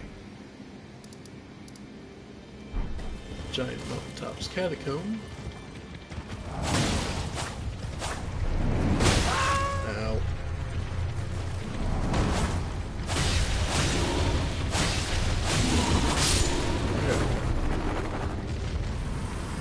Horseback. We can one-shot these hands. So we're good there. But there's another hero's grave over here.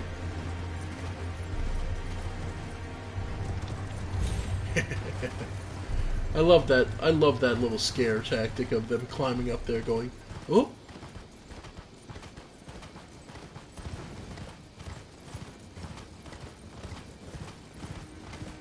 Hero's grave. Who for? I imagine it would be for everyone who died in the battle against the giants.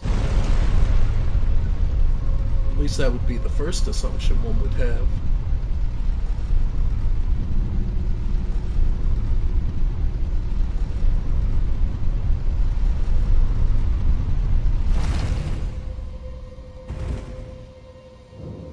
The giant conquering hero's grave. Makes sense.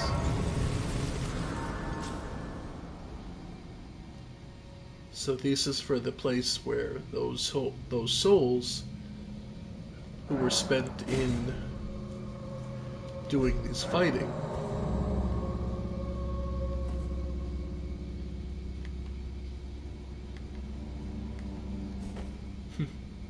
a library. Flame, protect me. Exactly what it sounds like. The most ancient of the Fire Monk incantations creates a fire within that greatly increases fire damage negation. It is said this incantation was used during the war against the giants long ago, during which it protected champions of the Erd Tree. Given to them by the Flame Monks themselves. Marika was an expert at making others betray those around them. Yeah. Now think about that for a moment. The flame was the source of their power. So it's kind of odd, isn't it, that the flame monks suddenly betrayed the giants?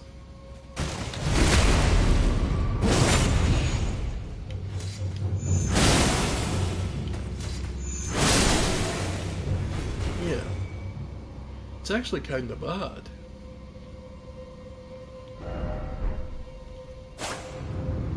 Oh.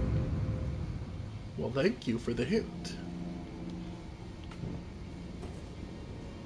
I won't pull out the mace just yet. Ill-omened creature. Oh. This is one of those. Okay.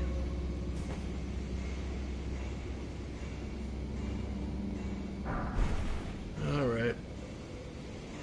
This dungeon mechanic.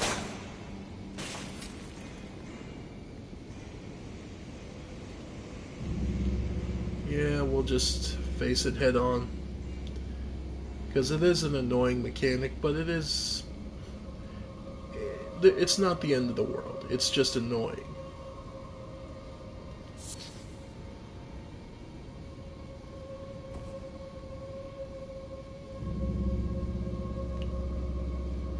Alright. You see how that enemy is blacked out? There's a specific reason for that. And now we want to go to the mace.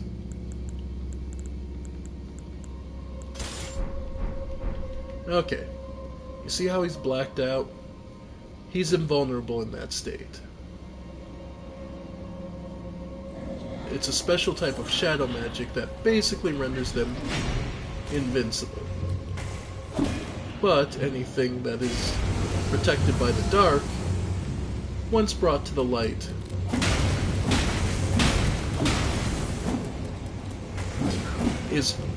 should be back to normal.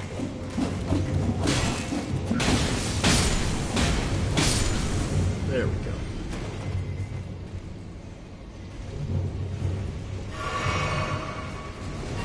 Alright.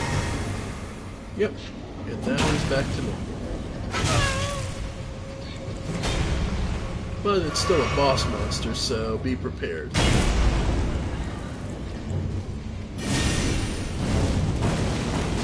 36.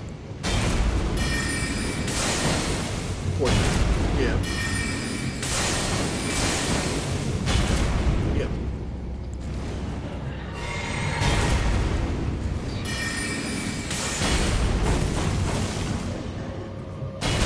Yeah. He does have a nice breath attack, but again, ambush shard, so I don't have to worry about trying to hit it. Yeah.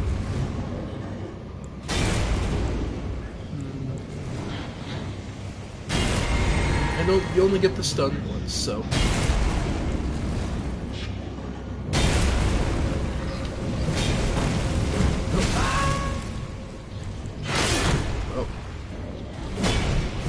Ow.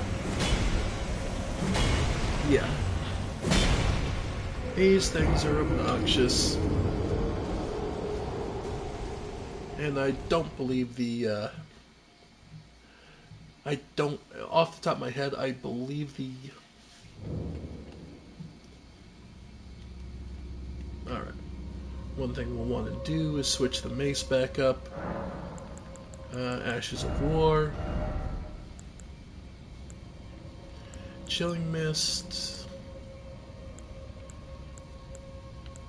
Lion's Claw.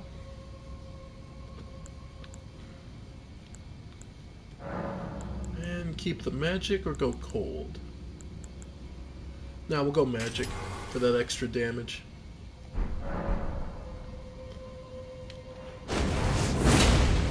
That is nice. And let's see, that damage is 557. Yeah, that's real nice. Alright.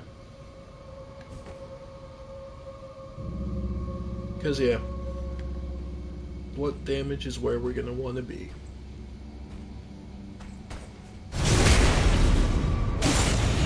Not bad.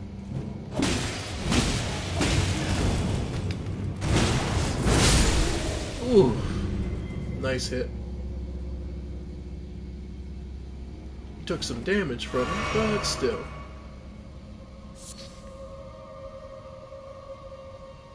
But yeah. So, to make life easier, what you can do is over here and just drop down so they'll instantly run into the light trying to get to you.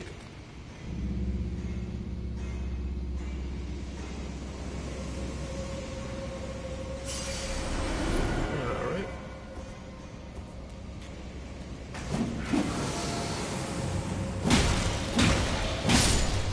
Nice.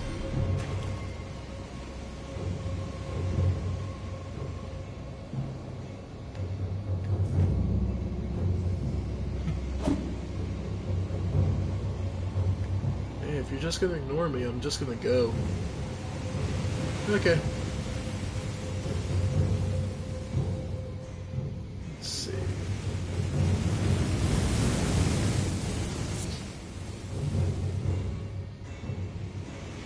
Alright. Alright. Give it a go. Nope.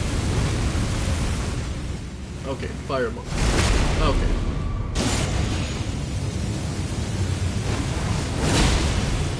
Wow.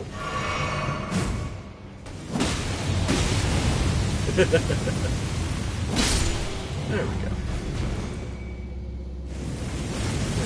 Finish.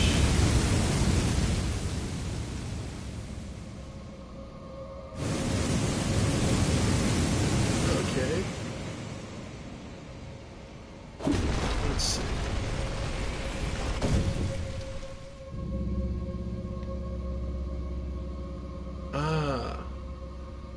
But that destroys the rune up top.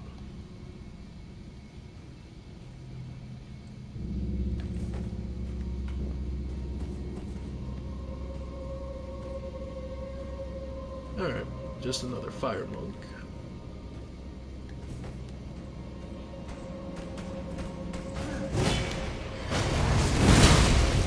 Nice.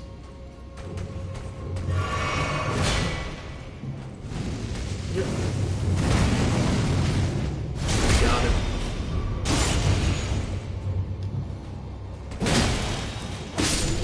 There we go. And rather serve the giant's flame. Alright. And this has yet another.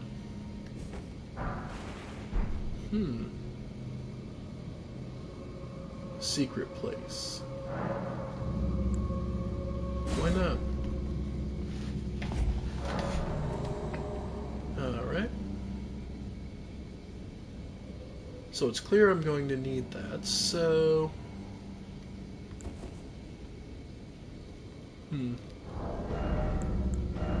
Throw the bow on just for a moment.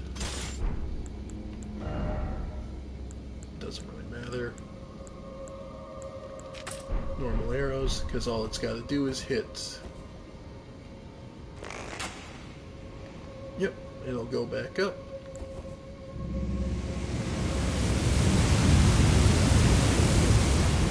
We need this seal, because I imagine there's something...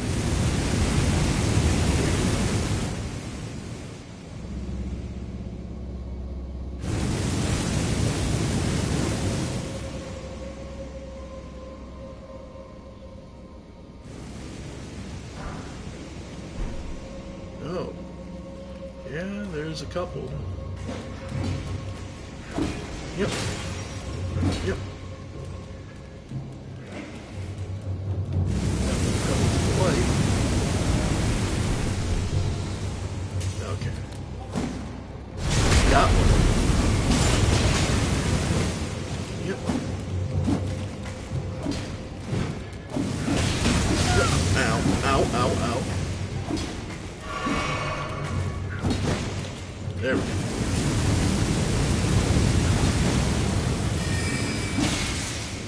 Alright. Nice. Yeah.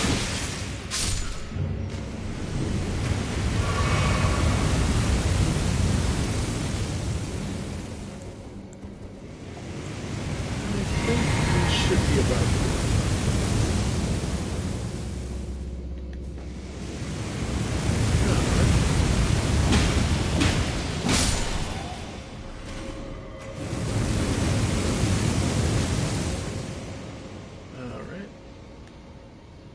what was worth 2 sword keys? Cranial vessel candlestand. Candlestand used to worship a Birek, the most hallowed monk prelate of the Giant's frame. Concerned over the lazy arrogance with which monks treated the flame, Birek severed his own head as a lesson to the others, intending it to be used as a candlestand. His faith yet smolders from within the vessel. His faith ablaze in the cranial vessel, then raise it aloft to rain down fireballs in all directions. Repeated inputs will continue to raise the armament aloft, continuing the attack. Another heavy, faith-based weapon. By the way, you can break it and turn it off that way. By the cute little trick they teach you.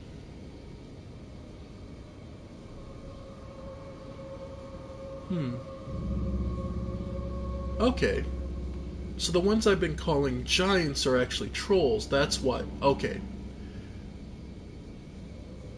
Trolls betray, and they're given a place of honor here in the Giant Conquering Heroes.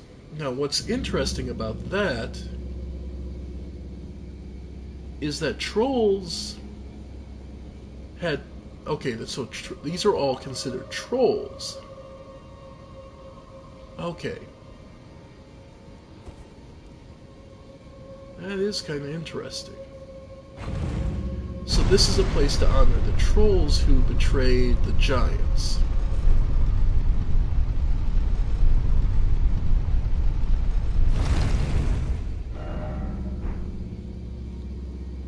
Alright. They're telling me there's something down we need.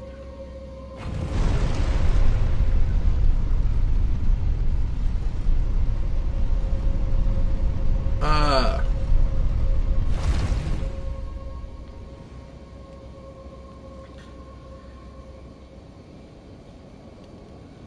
Okay, so we'll need this.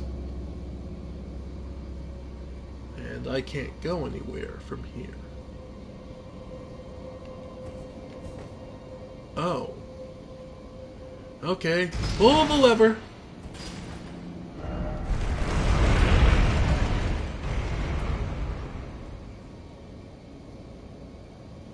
Oh, okay.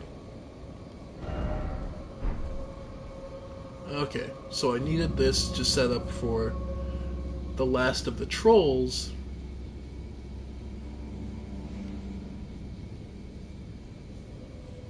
Who happens to have the invincibility.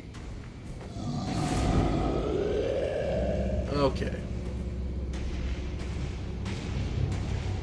Alright.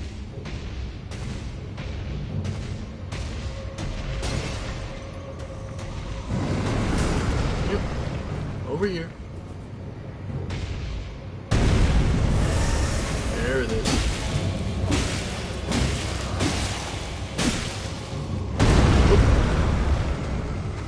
At this point, you've fought so many of these things that this isn't much of a challenge since he's no longer invincible.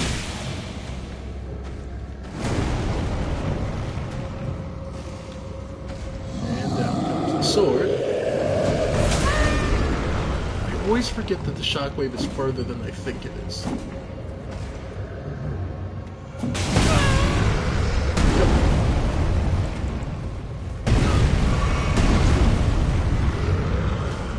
Yep. Yep. Goes the jump.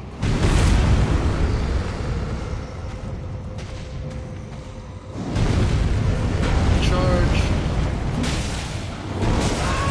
Yeah, that shockwave is way too big.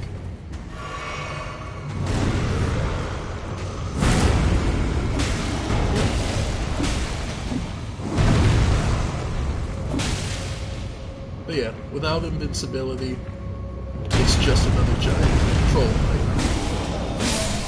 And there we go. Somewhere a heavy door is open, so you had to kill him for the boss. That's cute. Okay, and the boss is right there.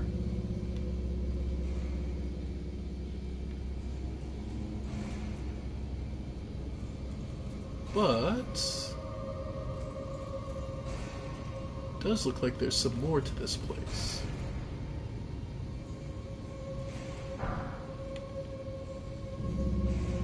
Because it does look like...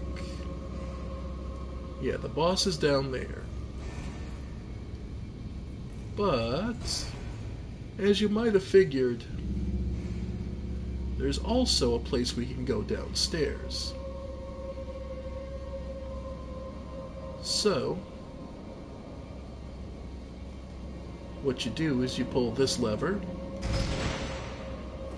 and you head in here. This will bring you to a lower section.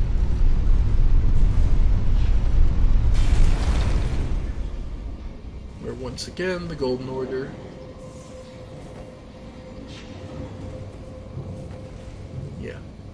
one of these boss monsters waits us.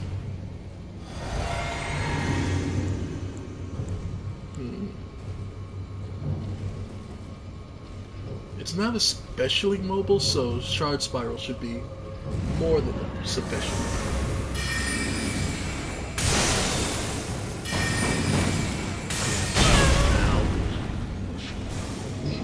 Okay. I would say get out of the breath.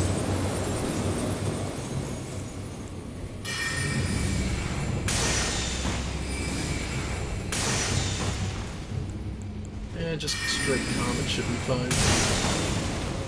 Yeah. Yep. Yep. And there's another one.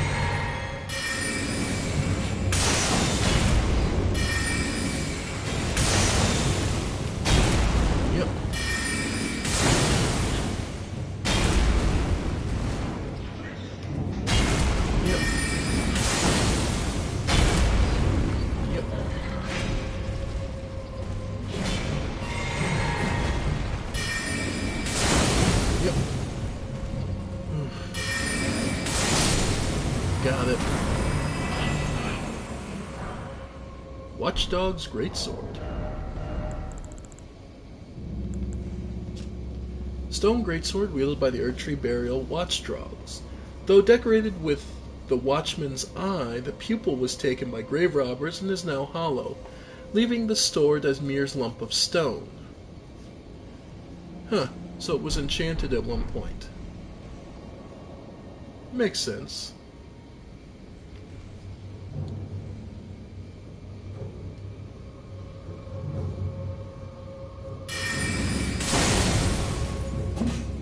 Nope. Okay. So you know what? Before he reaches us, let's go up the ladder first, because we can always come back down. I just get the feeling running past these guys is going to be the preferred method. Ah, yeah, range battle, alright.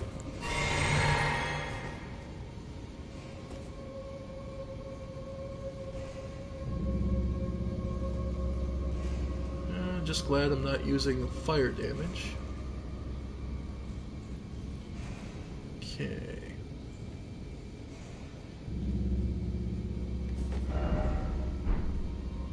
Precious item ahead, flower.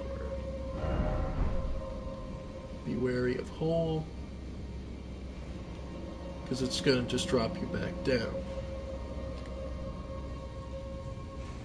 Now let's see if we can just grab the item and go.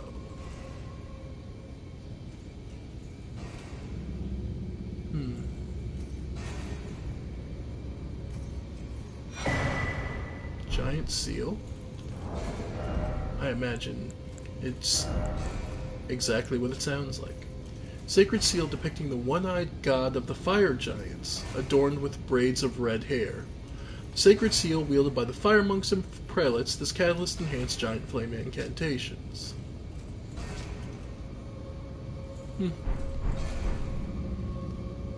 Alright.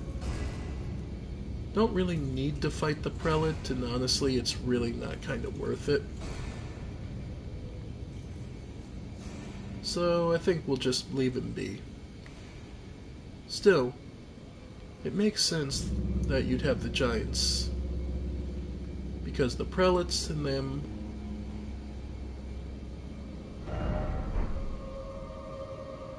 Yeah, without the... Okay, and that just leads you back around. Alright.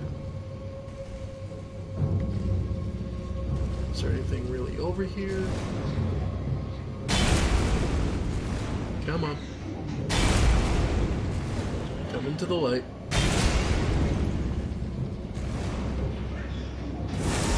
There we go. So now we can run past him, see if there was anything really worth it.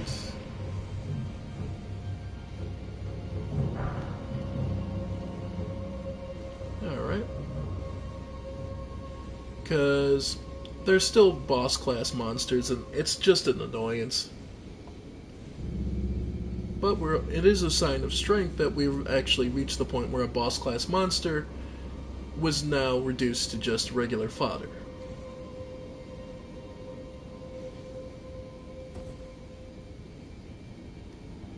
Alright. And yeah, the only thing really up here, some really nice gross glowwort.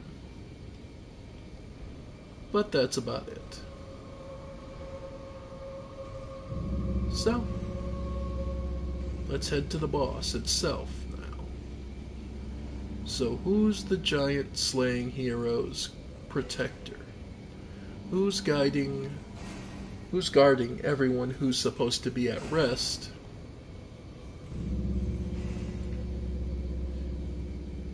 Within the Erd Tree now.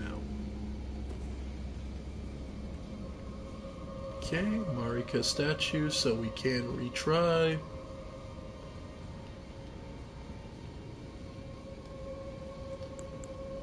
I don't have much in the way of chugs left, so we'll just go with what we got.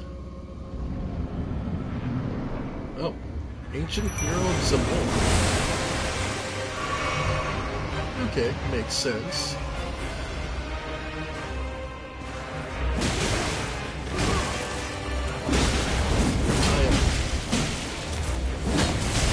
I imagine Zamor was one of the early conquests, because they would kneel to the Golden Order.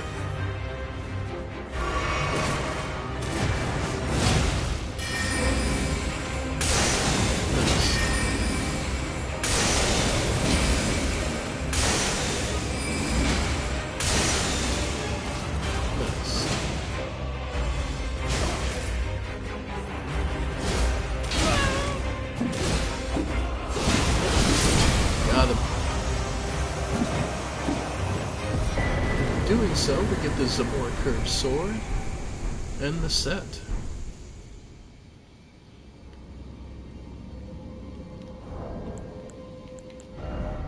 Let's see. Curved greatsword. Weapon wielded by the Knights of Zamor, who earned great renown during the war against the Giants. In apparent devotion to winter, the curved blade is styled after an icy wind and imbued with a powerful frost effect.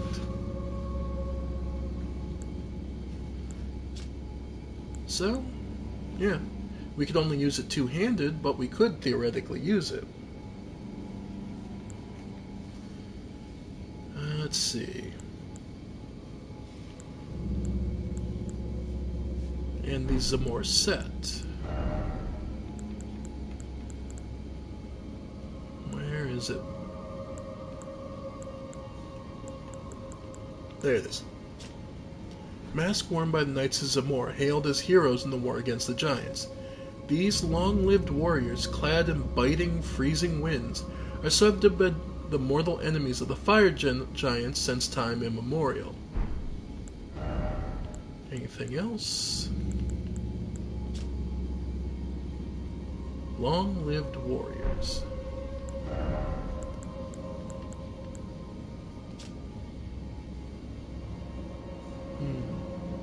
Kind of interesting that their armor here is almost chains, which might implicate what the original point of the war was, where the people of Zamor were taken as very likely sacrifices and slaves to be used by the fire giants worshipping their god. If I had to guess.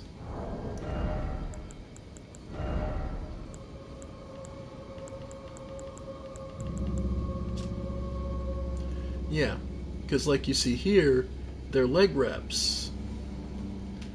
That's it. They don't have armor and chains and the fancy armor that... and they're long-lived.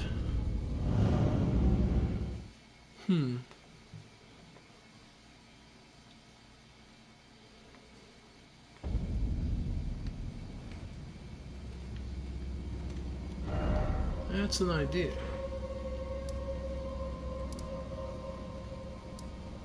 Catacombs and the hero's grave, so it makes sense that these two would be close by. Zamor ruins. So there's nothing really left of Zamor but the people, the former slaves in their anger. Giant's grave post.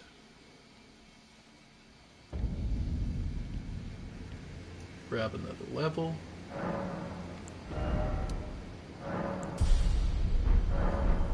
Doesn't seem like much, but trust me, every little bit of health helps. Alright. We went along the side of this area, and now we know that these trolls that are here are these trolls that are pulling along the carts and such are it's what they got for betraying the Golden Order, betraying the Order of the Flame.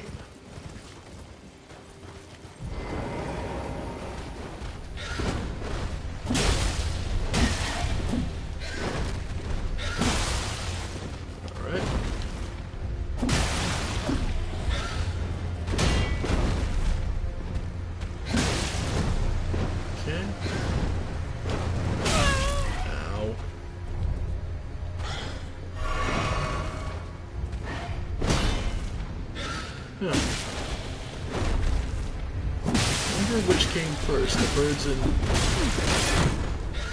Huh.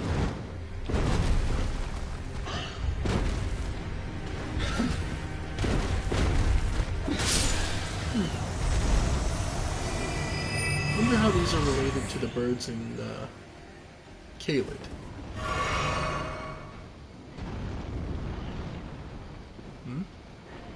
Something crashed.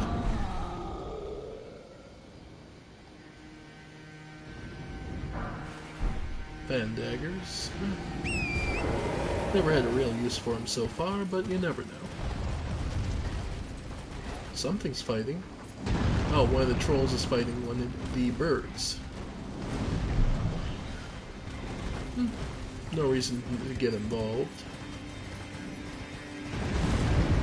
Well, I imagine for the giants the birds were nothing more than just birds. But for the trolls, being smaller, they still present a problem. Their arms falling off from their frozen, decayed forms. Might as well let them fight. There's a temple over here. Oh, someone's protecting it. Well, I'm gonna switch to Moonveil.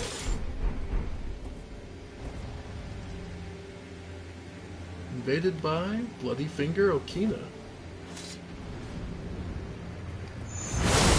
Okina himself. So he was here. Yep. Okay, so the white reeds were right. They were close.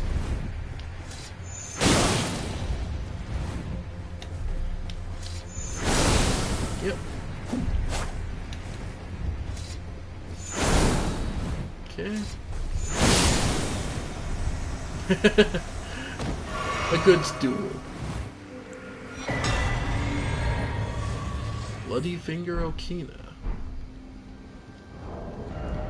Rivers of Blood.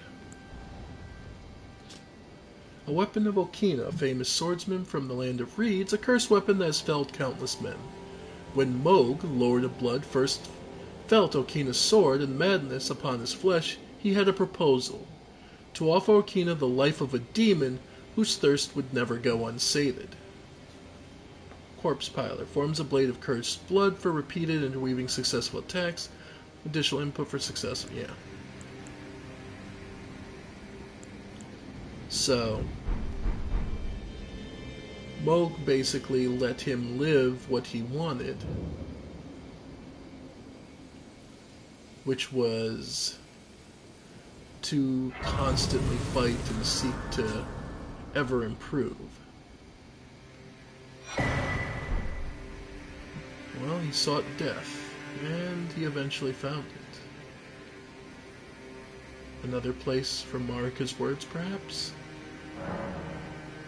No, but we can improve our flask again.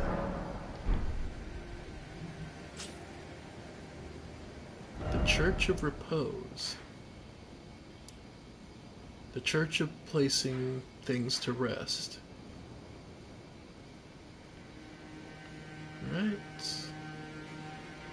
And we're actually almost there.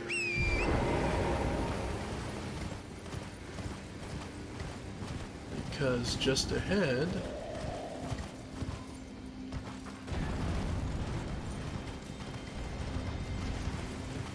is one of several places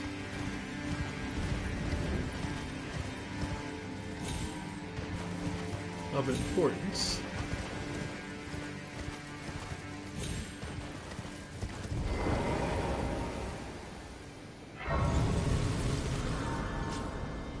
And actually, from here we get to see the biggest hand. Oh, don't believe me?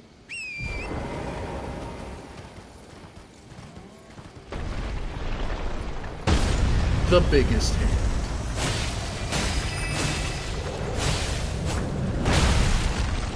I'm not kidding. This is the biggest hand. You have now officially seen Arya's masterpiece. I'm not even gonna pretend. Yeah.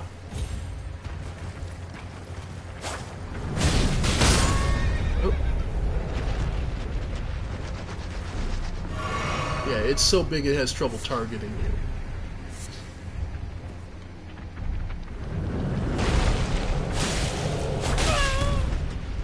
But then all of its attacks also bypass your friggin' shield, so it is the biggest hand.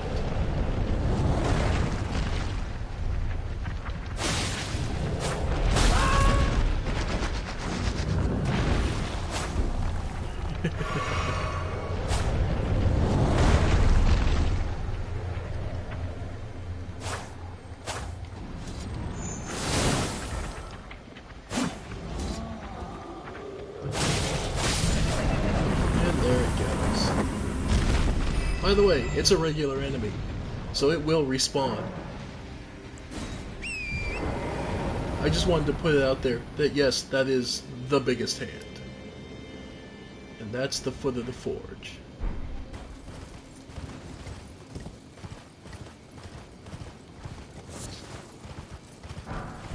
Smithing stone 7.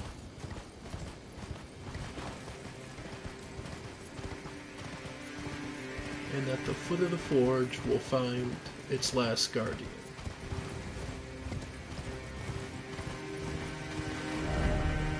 It is worth, though, checking out the rest of this area, because there's all sorts of things about these giants.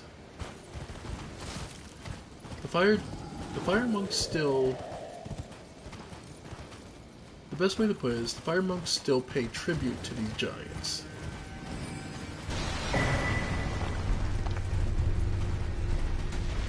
And these trolls...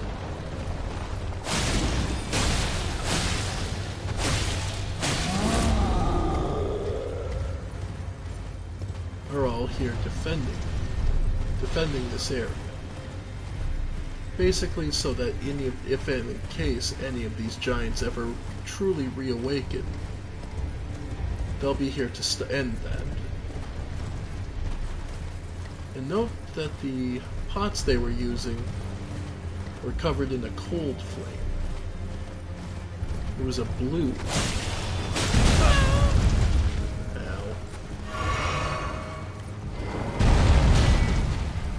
Yeah.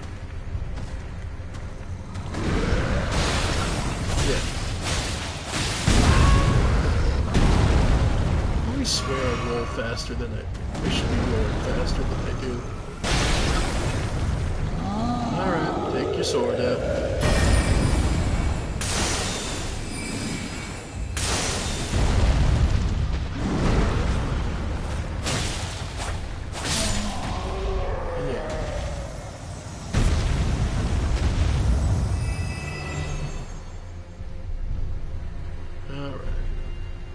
So the trolls used to have the eye in their stomach, like the giants do. But the trolls ripped them out to separate themselves from the control of the fire deity, which is one of the first implicated instances of a deity being utterly, basically being told, no, that's not what I'm going to do. Alright. Let's head back to the foot of the... Let's head back.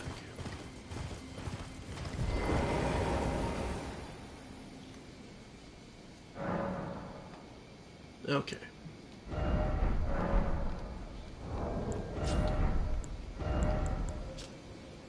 Race that dwells with inhabitants of the lands between. Runes of the one who was destined to become a lord, but when the Elden Ring was shattered, all that remained was a distant duty. So one that had the potential to become Elden Lord, but fell short.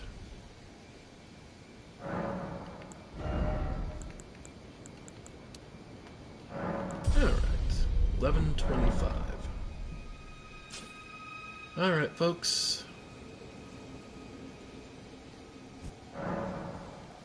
Interestingly enough, there are two ways to get into this battlefield. There's the one down here, and there's one up there.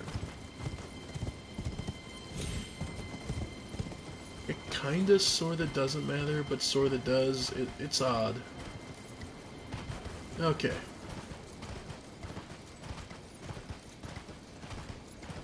Because all vested up here is the last survivor. The last living giant.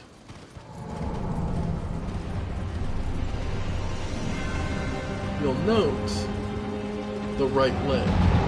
It's hard to see, but his leg is splintered. So his leg has been injured.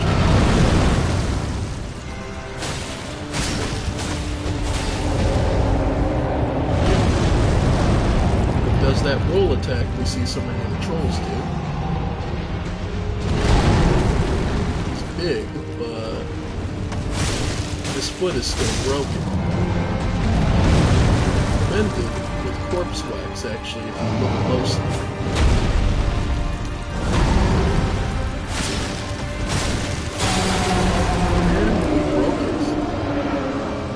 Broke the squint.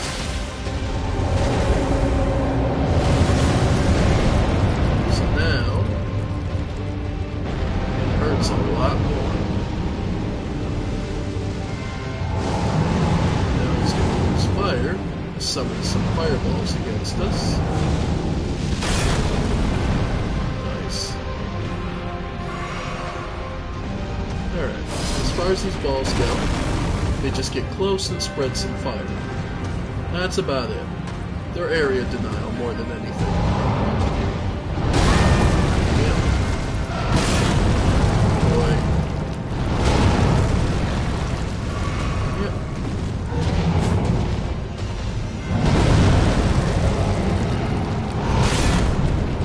Yeah.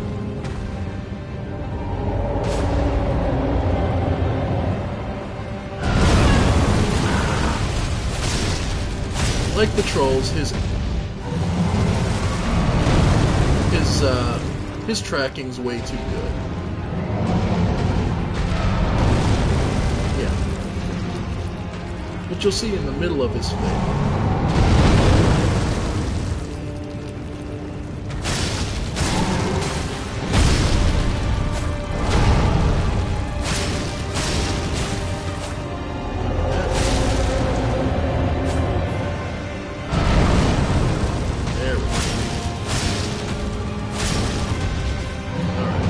Get my stamina back. Okay. Not doing bad so far. At this point, we'll set the fireball. Again, that's just area denial.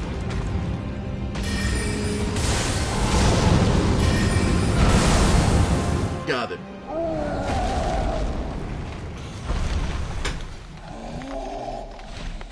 And his leg breaks.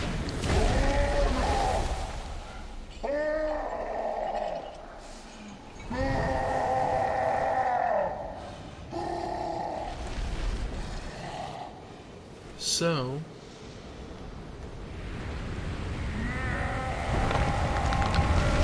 he removes it.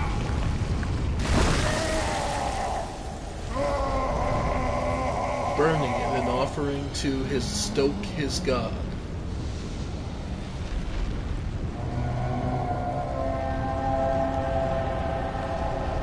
And this, my friends, is where the fight truly begins. Because what we face now is not the last giant, but the god behind him.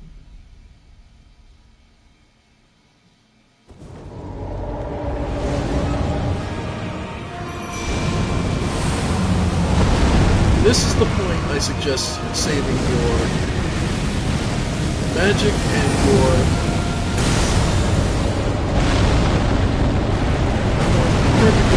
save your magic for this.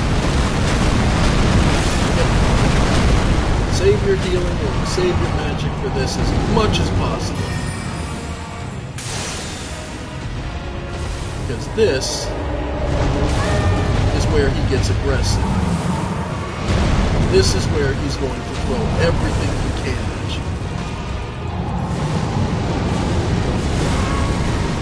Yeah.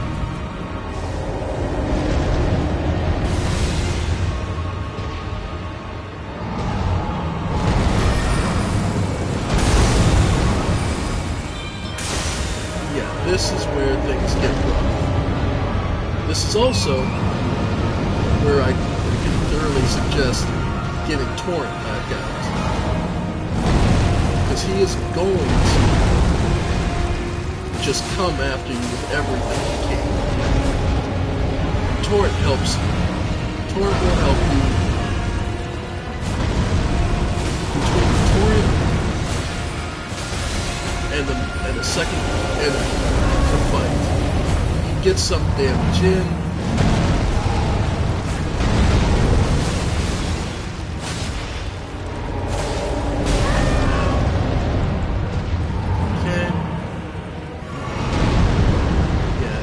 Just about through the mimic, so let's get a free hit up. Yeah. Again, this is where he's just going to be after you with everything he can. That roll is surprisingly effective, trust me. Officially, I believe his weakness is the eyeball, but my suggestion is don't try to get fancy with this. Just get what damage you can. Trigger the fireballs, let them area denial. Yeah. Okay, Torrent took that one more. Yep. Oof.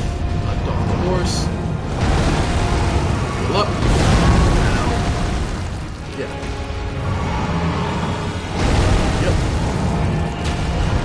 Don't be ashamed if this takes a couple of tries. This is a rough one.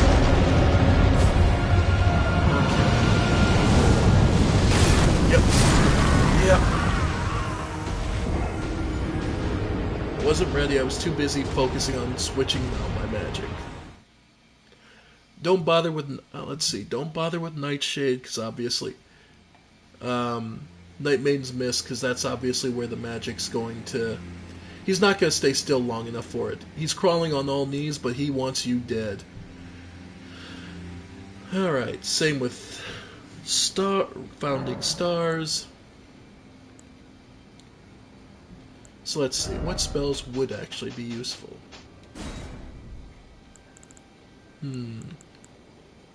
Comet Azure is always welcome. Stars of Ruin would probably be decent. They're slow, but if you can get them distracted with the other, the Full Moon and Dark Moon would be welcome.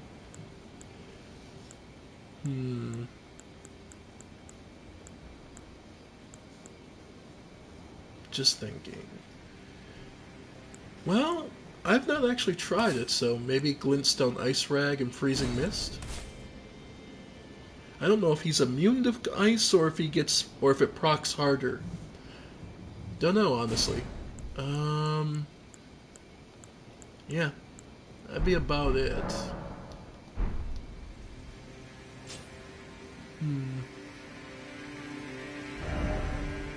But yeah, this whole field is the battlefield, so you've got lots more room than you think. So if you need to back off, do so. That being said, however, that's not actually...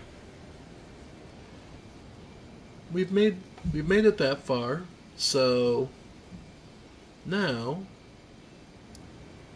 let's head back to the consecrated snowfield.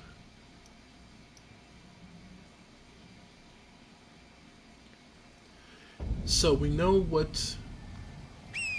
because we know now what Marika did was leave the last giant to guard that. Because apparently she couldn't snuff out the fire.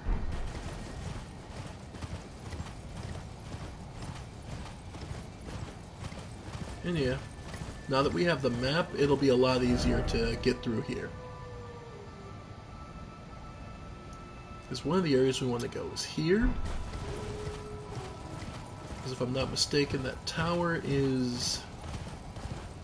That's a tower that is something we want. Because now we're... Okay, so there's a... If we follow it here, I believe there's a...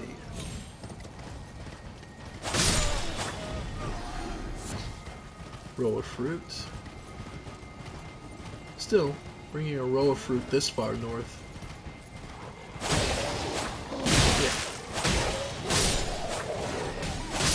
The wolves are none too pleased with the presence of the nobles. Okay.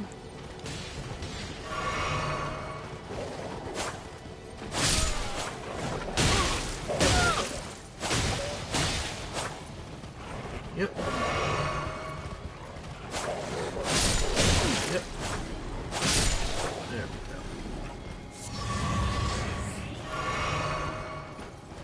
But yeah. The aristocrats all saw there was something here. Managed to steal something from... That's why the one guy has the chest. I imagine there's a catacomb up here.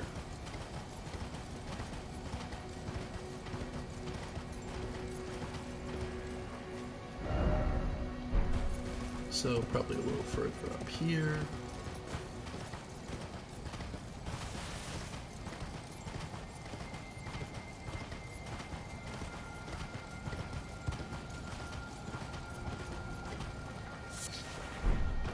A lump of flesh. Hardly worth it, but there it is. But yeah. Snowfield Catacombs.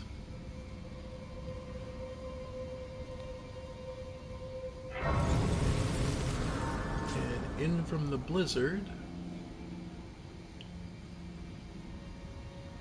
Oh, wait. Catacombs. What am I doing? Where's my mace?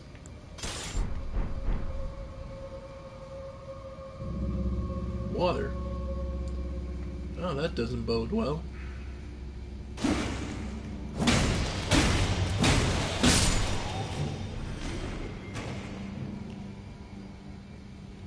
Oh!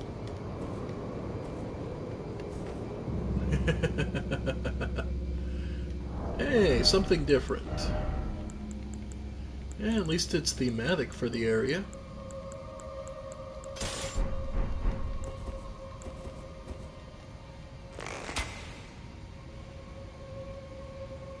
Oh, okay. I was gonna say, and this is where it doesn't matter. It blows either way.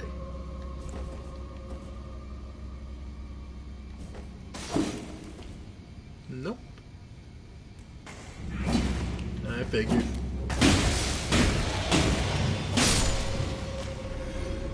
Oh.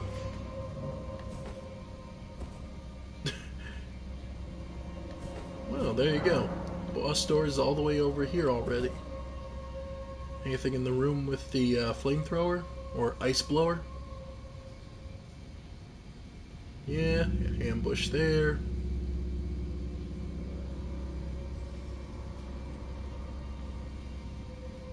Yep, not much.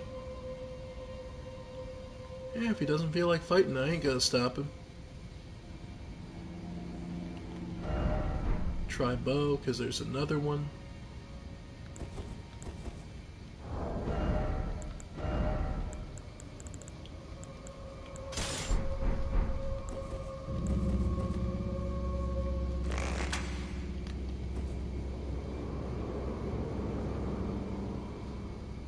Alright. Still out to the sides, though. So I have to be careful there, but...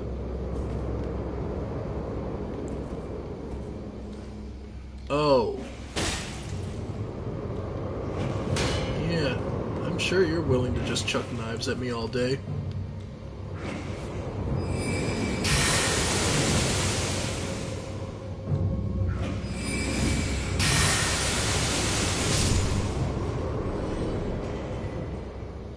Yep. Because that's there.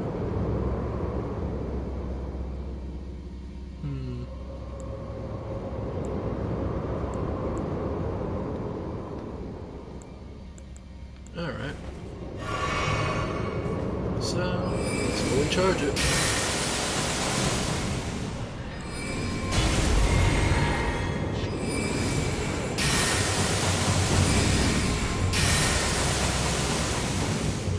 Nope.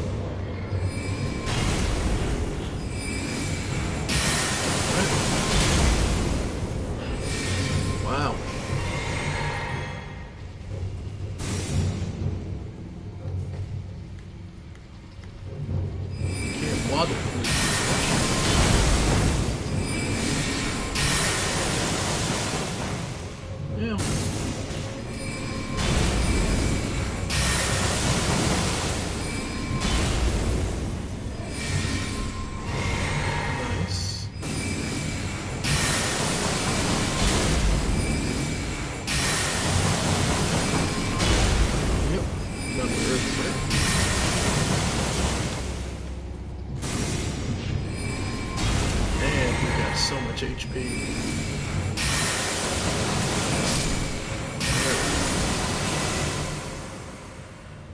at least that explains why that... Alright. Always a trap, though. It is always a trap. Alright. Probably a second one somewhere around here. Okay, so... blows to the sides.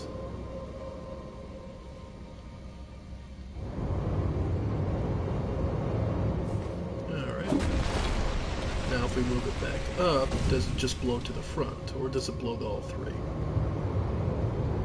Just to the front. Okay.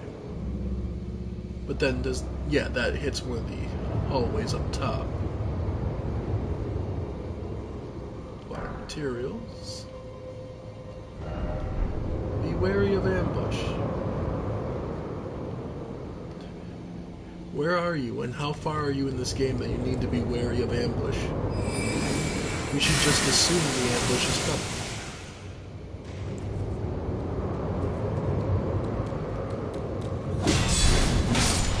Nice.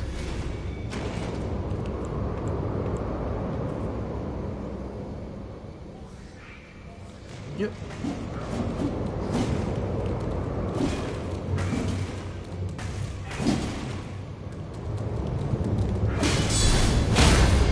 Nice.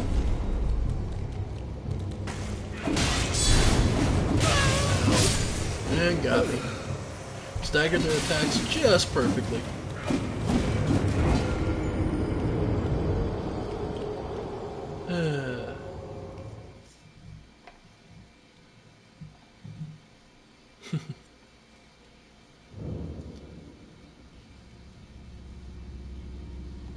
But yeah. And I believe all the traps reset.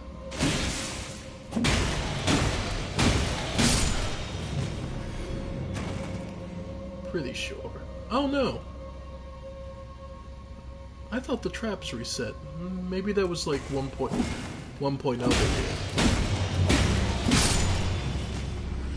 Oh, that makes life easier. So that once you fix the trap, you don't have to deal with it again. But of course I have to deal with this one, because, yeah.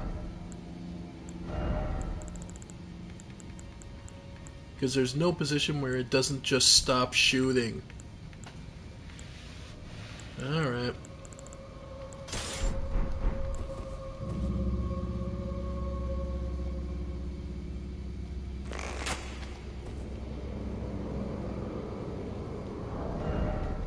Alright.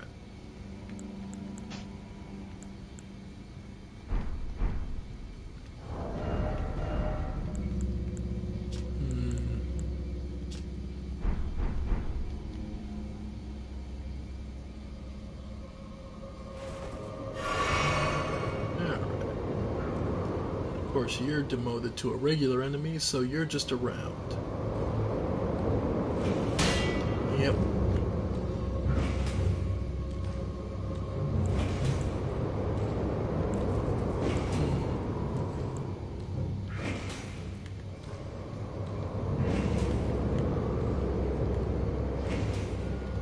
Yeah, let's see.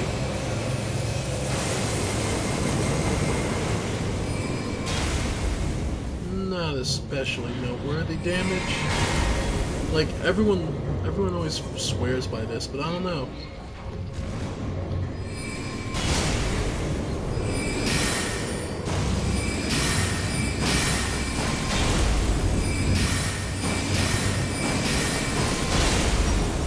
At least it's consistent damage. Ow. I wish I could move!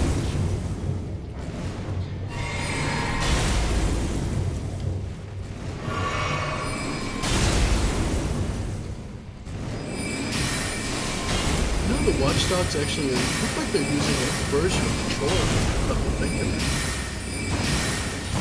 So I assume the controls are the ones who made them.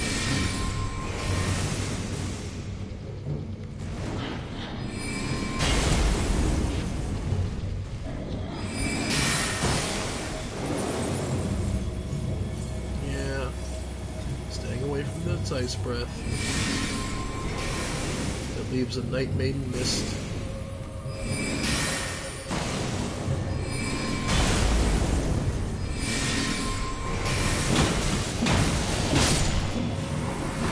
Nice. Okay.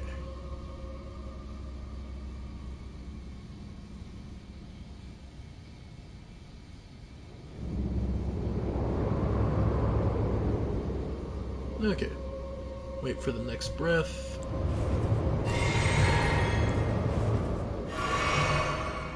Okay. Chug, quick chugs.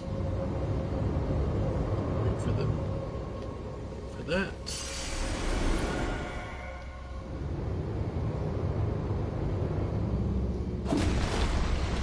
Okay, I now have some extra magic, so we can now just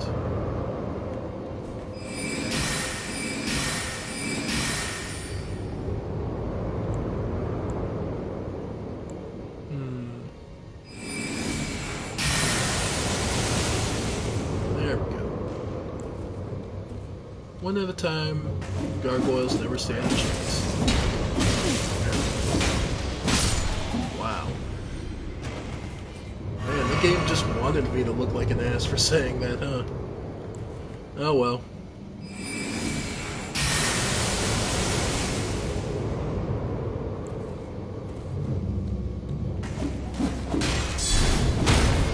Nice. And good night.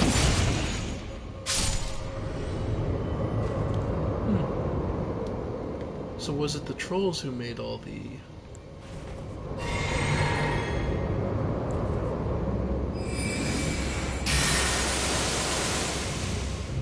Nice.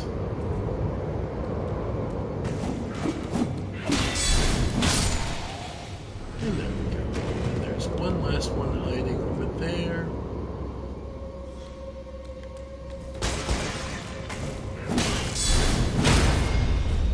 Cool.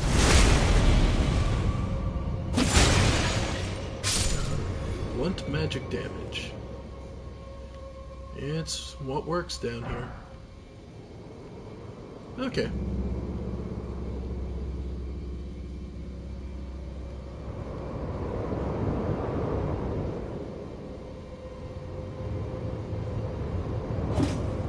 Nope, nothing that way, so let's see what's up this way. I imagine the actual path up.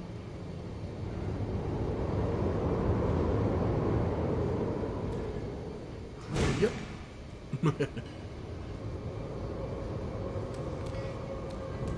Come on.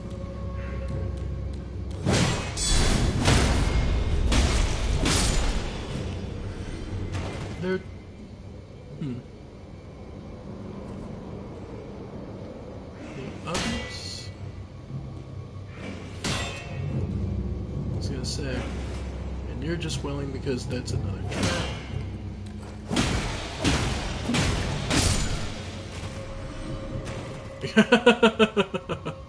Come grab it, I dare you. I dare you to grab it. Enemy with the item just sitting there in front of them. Oh crap, a clean rot knight. Alright. So suck and suck more. Alright. There's no trap in the hall.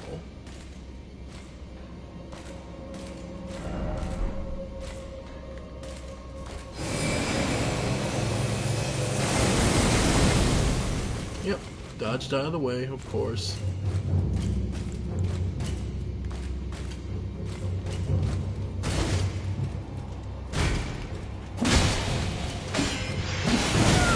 Yep. Alright. Huh.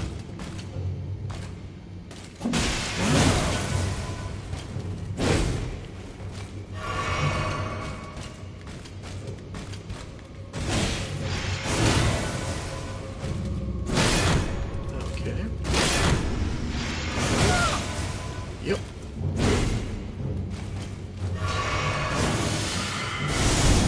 Yeah. Yeah. Truly wasn't expecting this guy here.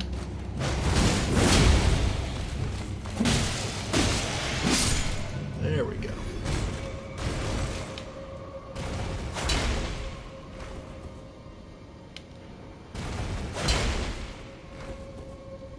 Hey, it still hits. Even if I don't have the FP to power it up, it still hits.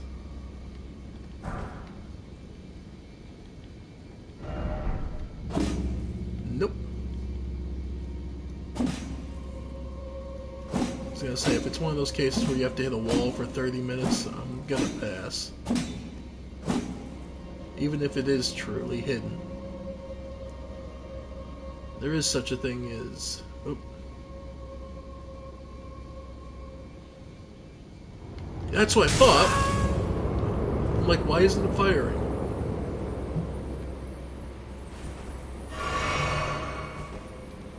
Okay.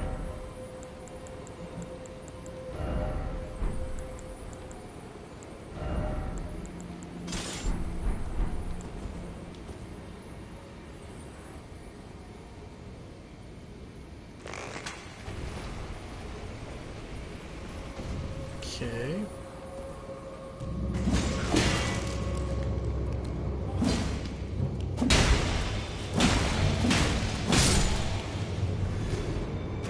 Alright.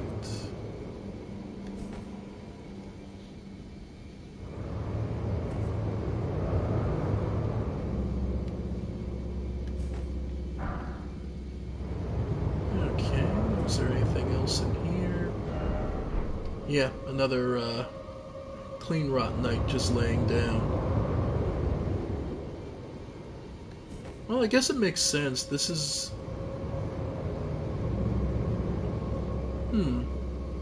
Why would Melania's clean rot knights be here?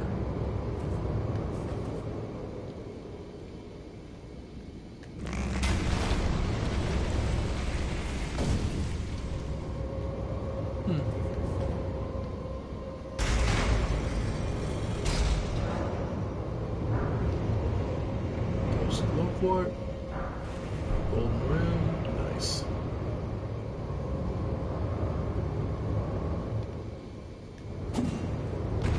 Oh. Of course I walked it. I tripped.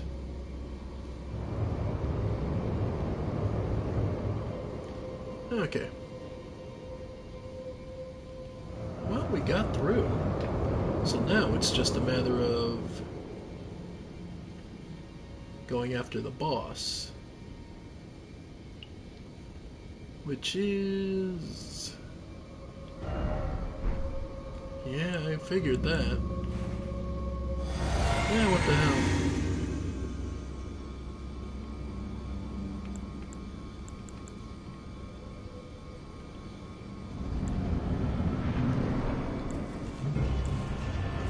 Putrid Grave Warden Duelist. So it's a gladiator with Scarlet Rod. Okay.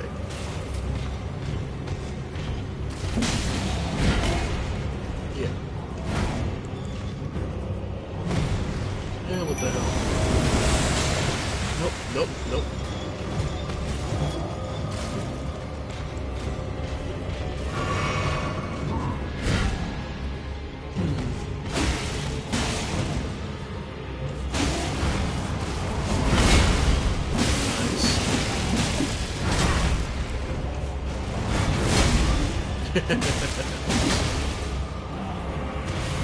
That lion technique is really good, even without the FP to boost it. Oh, that is so good.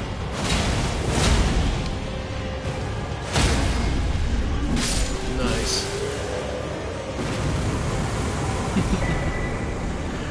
Great grave. Rotten Gravekeeper Cloak.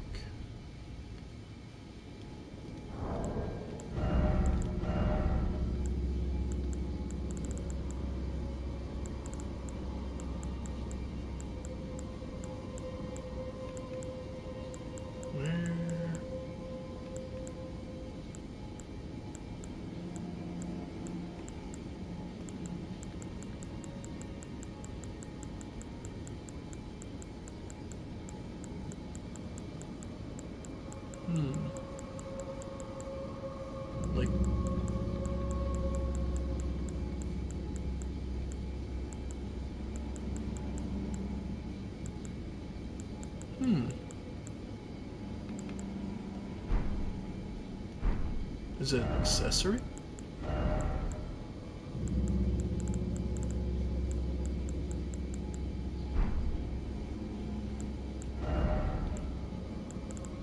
Didn't look like a chest. Oh, it is. It's a chest piece. Thick, bristly cloak eaten through by scarlet rot. The symbol of an underground gravekeeper's station. Oh wow, gives you a ton of immunity.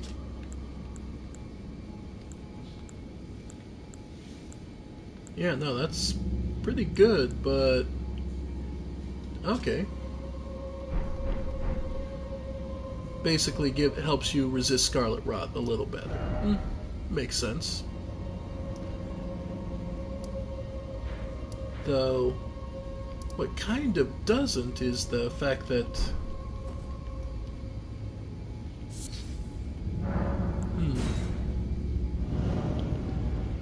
her clean rot nights... Melania's clean rot nights.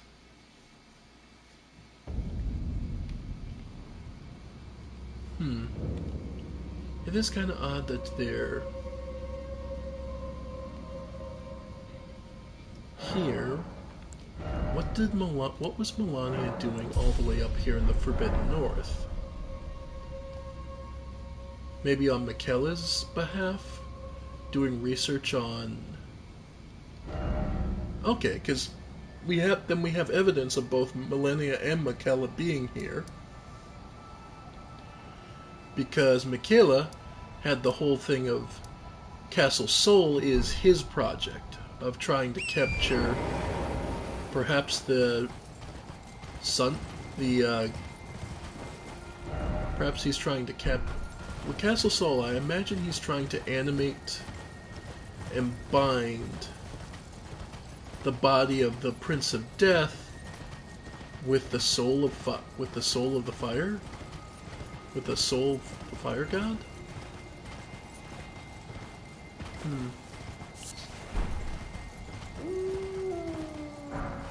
These aristocrats fell for got ambushed by the wolves.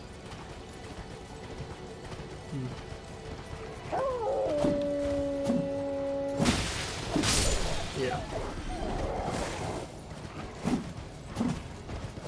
Yeah, it's just in this cold, in the blinding blizzard, it's easy to understand.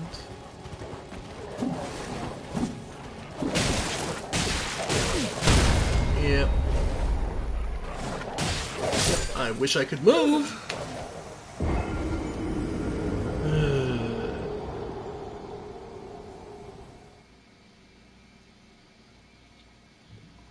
Okay.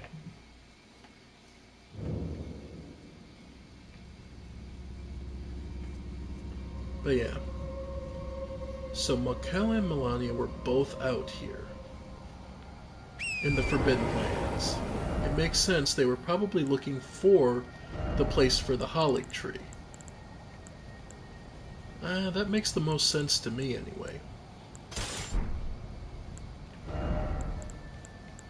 That the question becomes, what made the distinction of that place for the Holly Tree, what made that place so different? That's the question. Why did they need to go so far?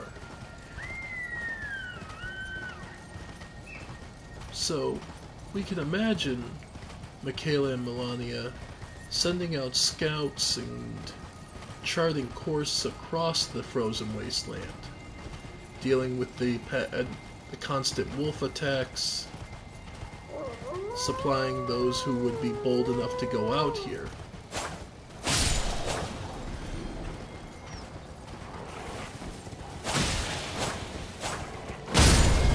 Wow.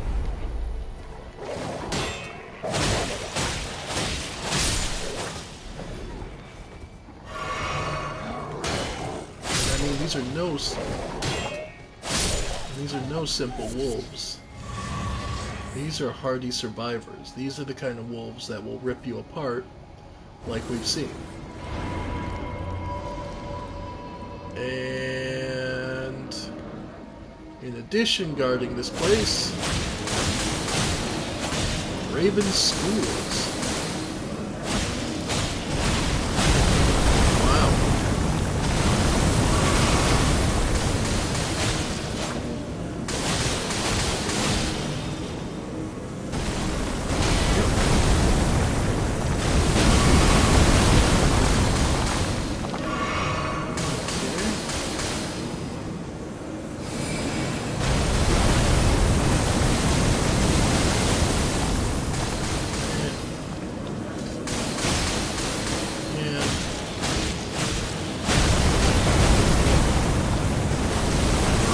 Much more.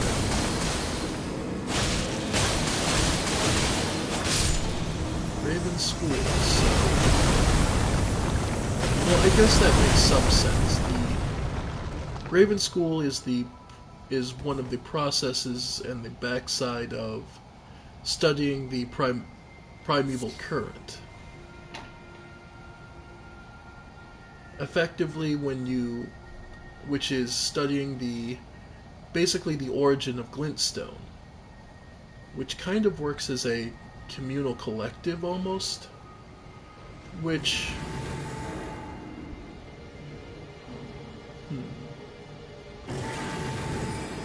yeah. Oh, Red Wolf, that's why. Like, I know I hear something. Red Wolf. Yep.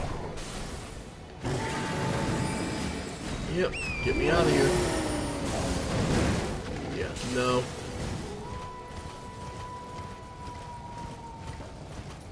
Yep.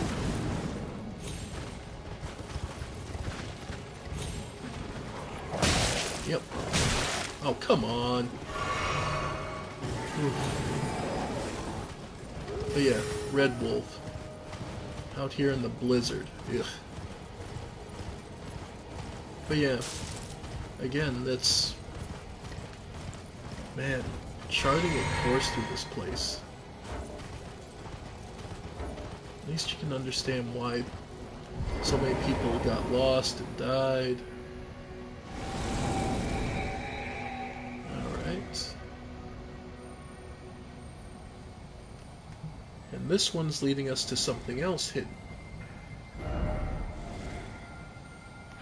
Yeah. Well, let's see.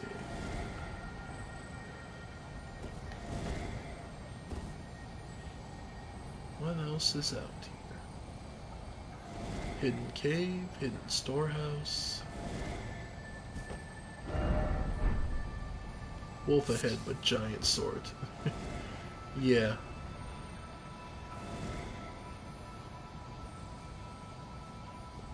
Yeah, so I can imagine. This is the consecrated snowfield, so this is considered a holy place. Though it's interesting that the Red Wolves of Radigan are here.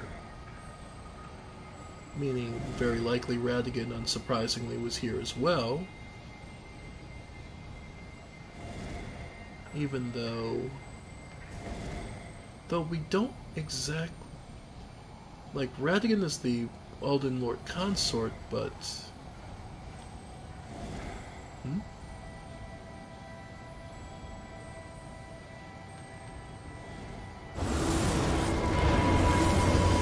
Yay, 2 Graven schools.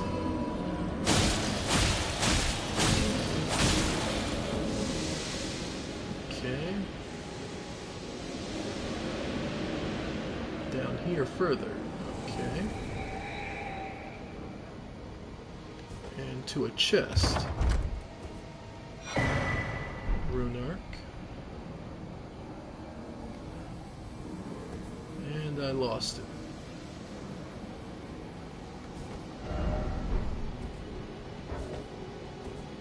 Huh. Oh, hello.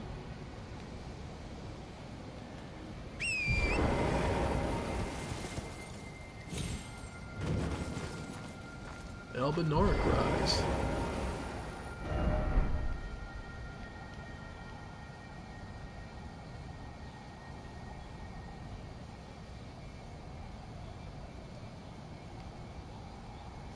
Hmm.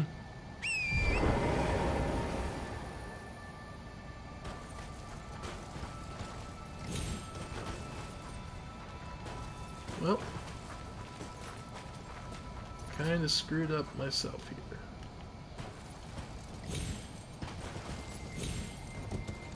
Okay. Must solve puzzle to enter.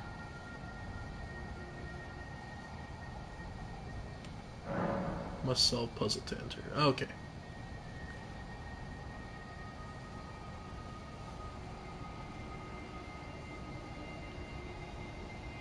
Okay. Just looking for the front entrance to drop down safely to.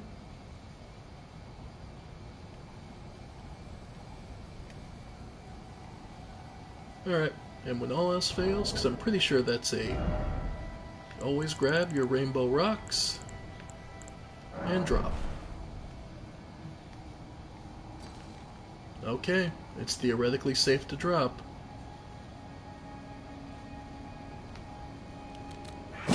Yep. Yeah. I said theoretically.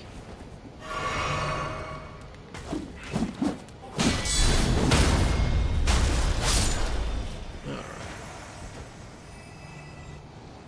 Two imps fighting each other. Is that our hint?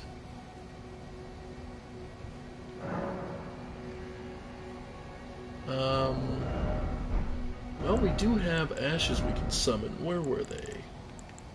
Don't we have the statue? Yeah, demi-human, wolf giant, spirits. Huh. I thought we had ashes of the... Oh no, those are the kinds you start with. Hmm. So this was the Albinoric rise.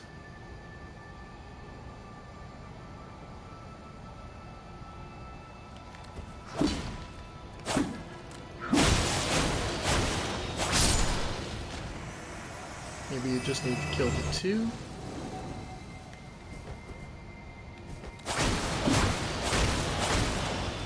Nope. Yeah, is this one just a battle challenge? Yep. There.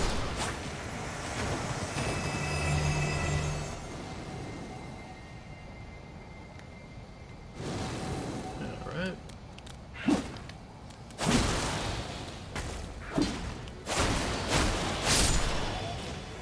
I don't think this is. I think that would be a little simple.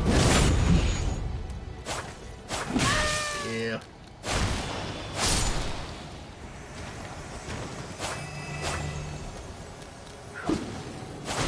Yeah, I'm pretty sure this is this. But... oh well. So now they're infinitely spawning, so nah, this isn't it. Alright. But now we know. Yay, more graven schools.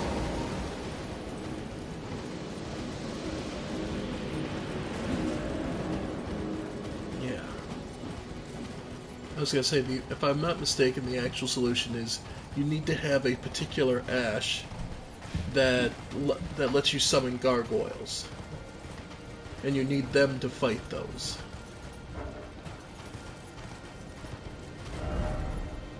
Alright. If I remember correctly.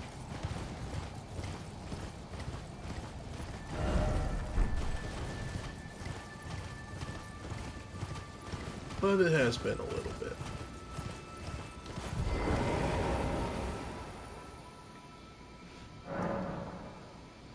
Still, being locked behind such a specific condition, it makes some amount of sense and some not.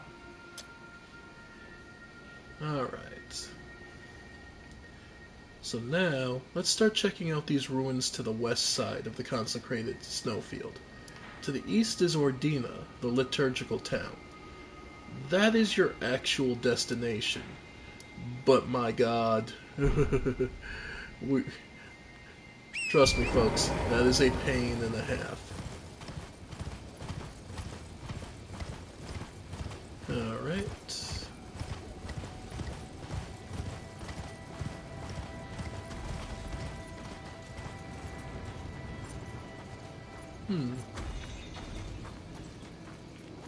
I wonder. The trolls we see that are animated by those plates that Mark had gathered.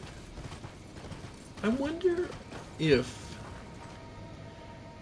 since they're animating them, and you see all those tentacles wrapping and holding them in place, I wonder if you could consider that as a form of parasitism, and that what is actually animating them is some sort of alien parasite? Might be one interpretation. Alright. Been a while since we heard this.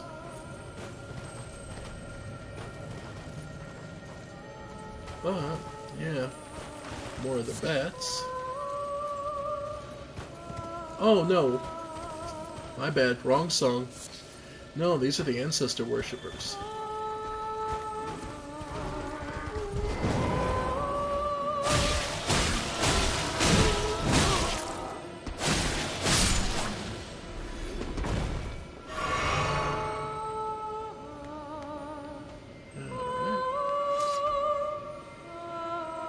Using one of the child skulls.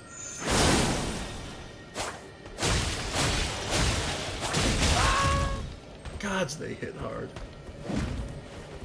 They're just swiping at you. They hit so freaking hard.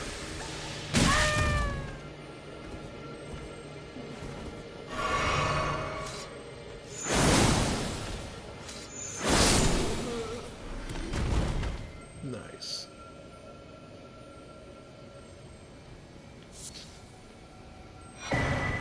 Stalwart Horn Charm +1. Oh, robustness. Okay.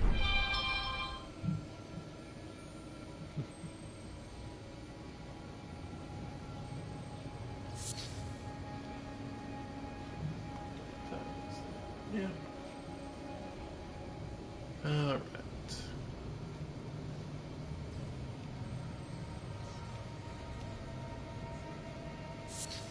More nascent butterflies.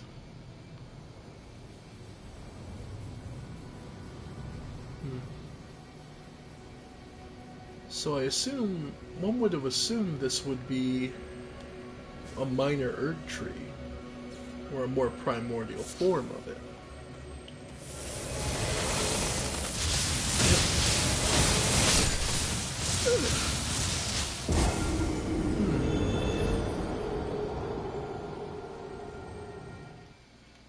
That's actually a good idea. That's actually a good question.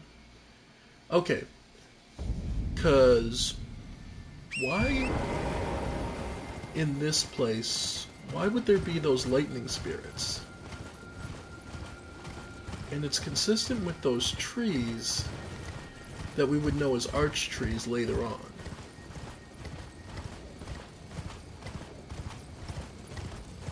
The branchless pillar trees that just kind of extend up. You'd think they were made of stone, but we're told actively that they're trees.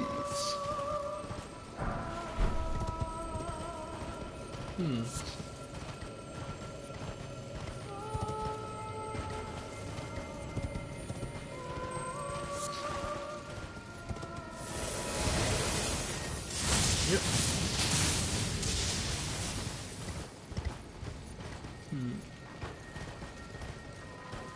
Because I don't think it's the ancestor spirits calling these little lightning balls around.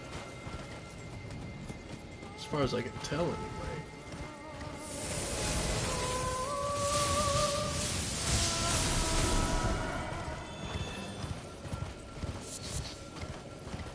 Rhymed crystal buds, which, yeah. Again, this wouldn't normally... You'd think this was an Erd tree, or at least one of the smaller ones, but nothing.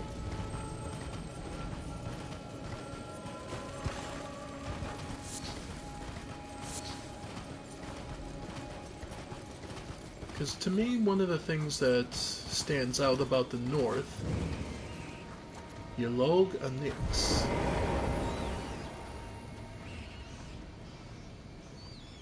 I suppose the best way to put it is, you'll notice that the north is a mix of everything we've seen. Almost as if everything comes from somewhere. Almost as if this entire place spread. Everyone basically came from the north.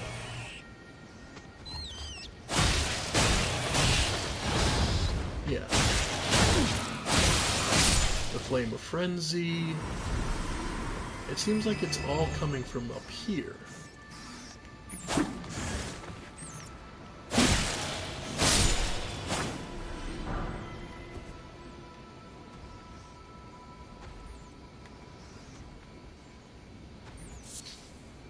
Below. And with this being Yolog Nix, so perhaps this is where this was the original town. The Flame of Frenzy. Okay. Because the north seems largely untouched by the Golden Order.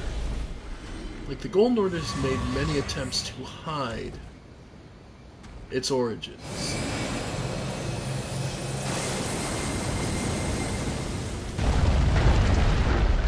Yeah.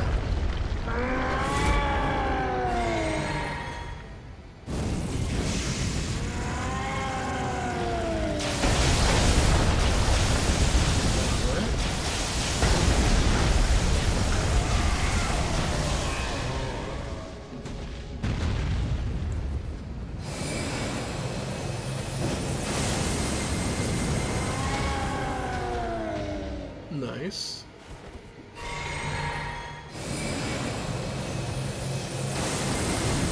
Oh.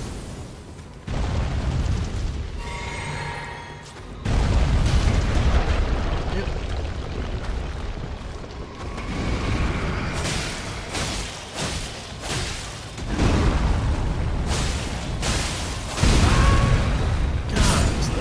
God, that stomp. Can't believe I let myself roll too late. Oh, forgot. Steak and Marika's here, so it's not that bad. But yeah.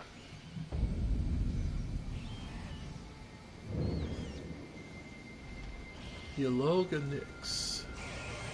So we could assume that this was a city named after Yolog.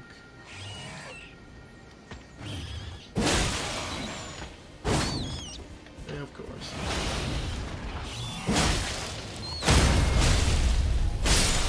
Nice.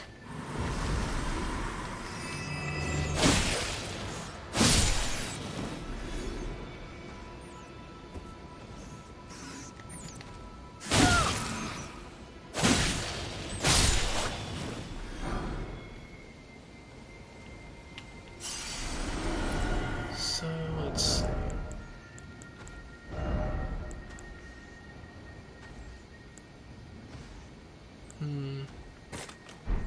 Summons Band Serpent, why not? This'll be amusing.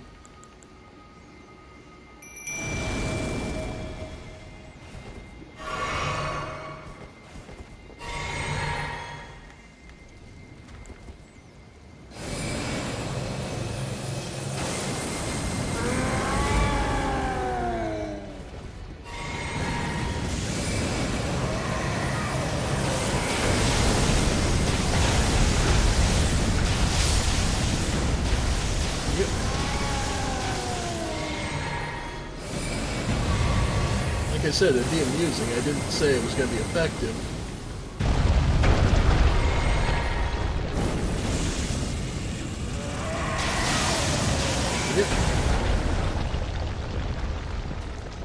Go ahead, keep destroying everything. I'm curious how far.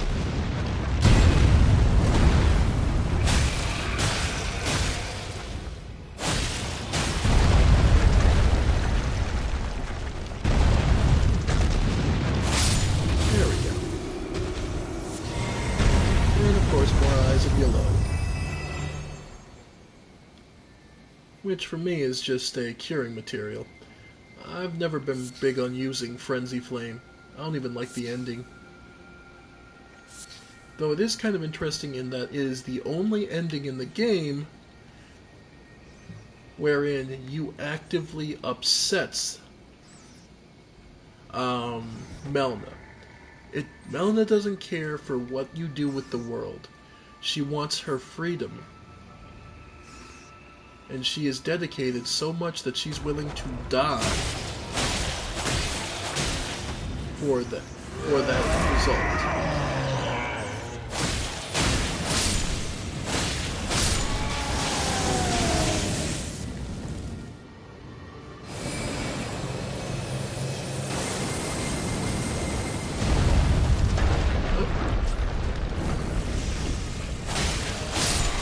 Cultists. More yellow embers.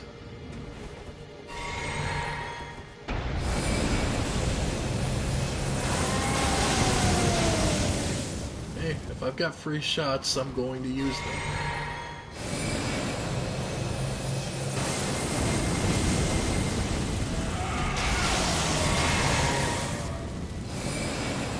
Alright. It's the one door he can't destroy, so... Oh, got me on that one. Alright. There we go. Big man down. Golden Rune 13. Nice. Some real nice payouts around here. But we can see that there were both... In this area there is both the Frenzy Flame Worshippers, the Giants Flame Worshippers, and I imagine, and we've seen signs, ashes, of the Black Flame Worshippers.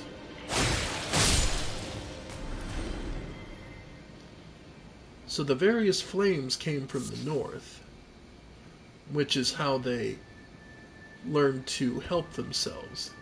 Those with Yolog, probably it was how they eased pain.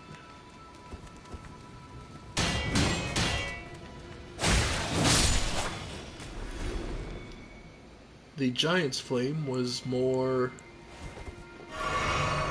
violent and prone for those who were more eager for glory.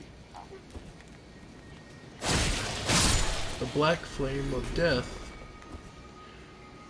rose from the Lomide Queen, probably seeking to defy.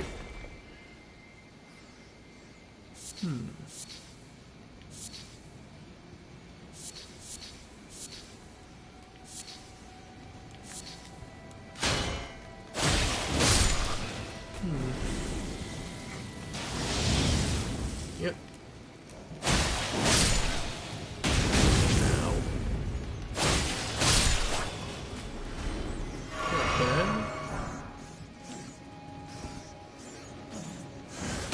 Oh, grass.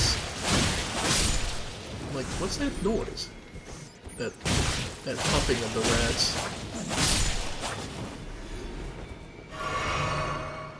But yeah, if you need eyes of Yolog, this is the place to come.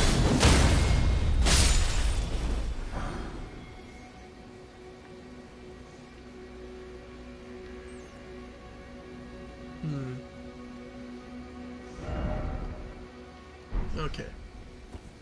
We'll keep going around just to finish this off.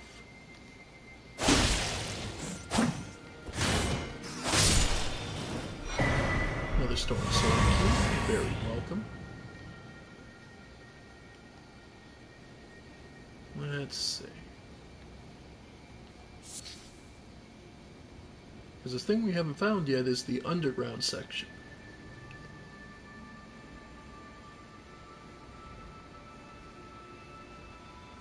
They're guarding the front entrance. I've not seen even a hidden. We can keep looking. But yeah, these frenzy giants.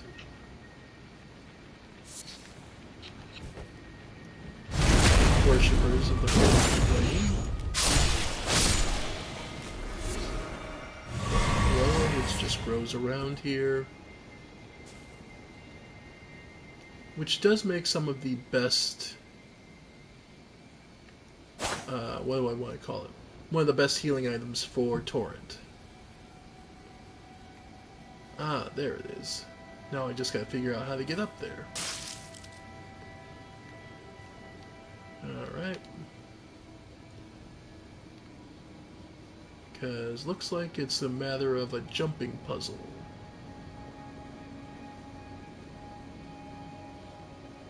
Or something like that. There we go. Because there's no floor, there's no ground level way, but looks like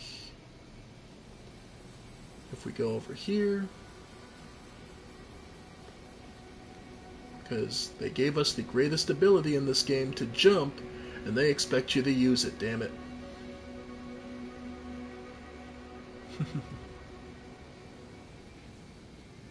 After all, it's kind of a mercy they don't expect us to jump too much in other games. Unendurable Frenzy. Probably exactly what it sounds like. Incantation originating from the maddening three fingers causes the yellow flame of frenzy to violently burst forth from the caster's eyes. Hold to continue channeling the flame. This incantation can be used while in motion. It is the maddening pain and unstoppable tears of those afflicted with the flame of frenzy brought into being.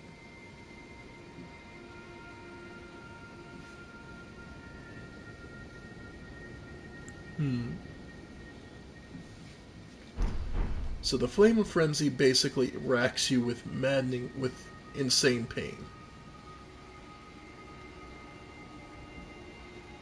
Thus needing the eyes of Yalog to soothe it enough to continue to move. Basically, it causes you to have a stroke. Makes sense. Alright, we do still have this to explore.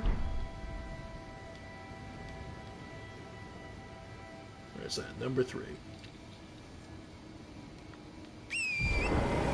Because that looks like it'd be a mine.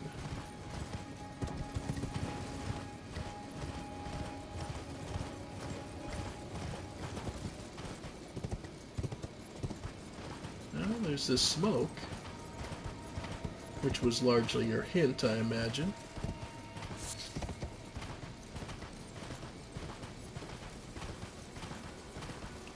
Though it should worry you that it's underneath Yalog. Yeah, the Yaloganix tunnel. So, you can imagine what's down here. Lots and lots of yellow ember, one would imagine.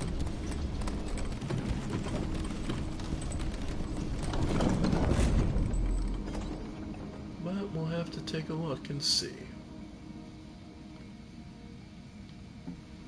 And remember, tunnels usually connect places, so a question of where this might lead is another thing.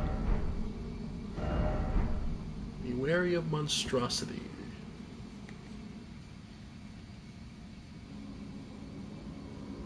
Oh, something strong enough to kill off the diggers. Well, we're underground, so back to the mace.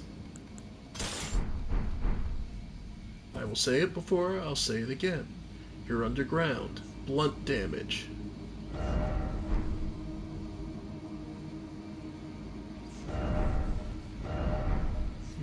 have the right ahead. Try down.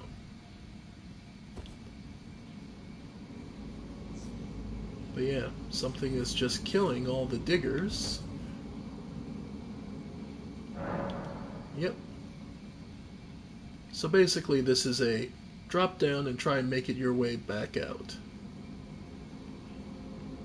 Good luck. You're gonna need it.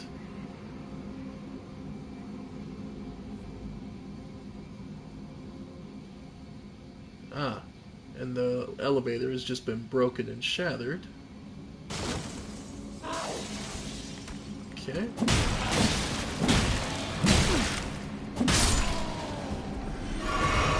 Okay.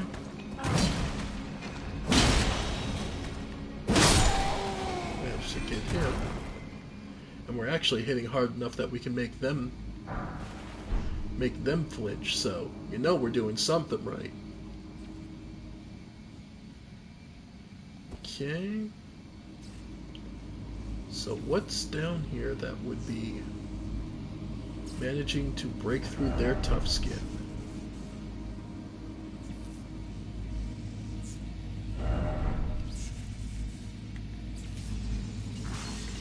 Yeah.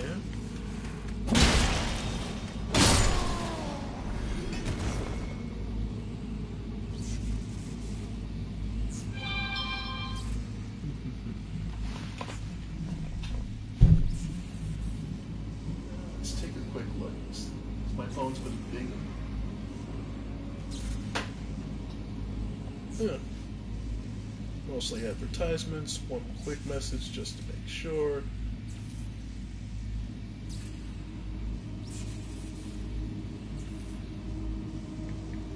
Okay. Well, now I have a time limit. Good to know. Okay.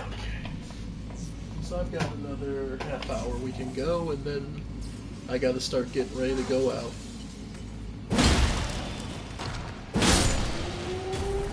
Though, from the looks of things, it looks like it was just cold enough in here that these guys kind of just wore down.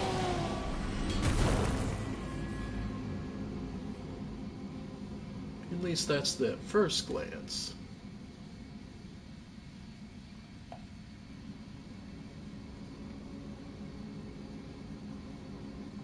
Gotta give them points for managing to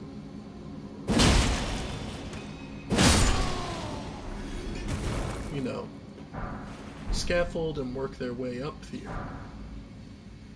It is not a simple thing. Alright. I suppose this way back up will allow us to come through the front.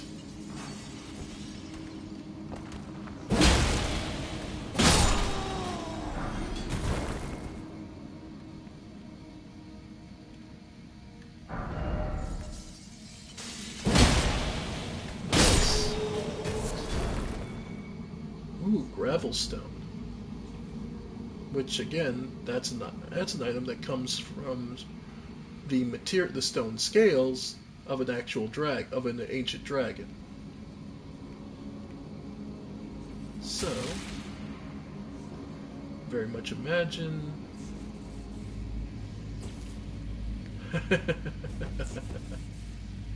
You know what? Why not?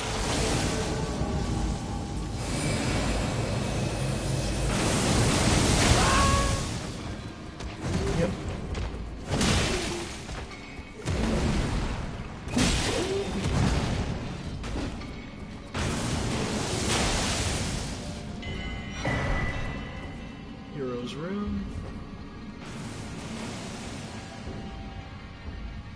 That's the boss. And this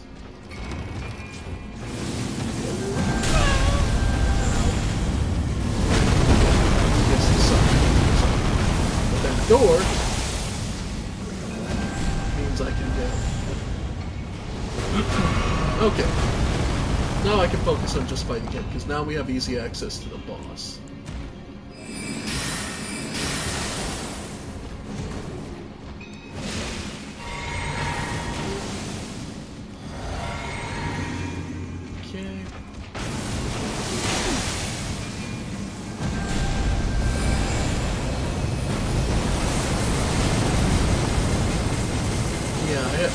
kind of put unlimited FP on my wondrous physic.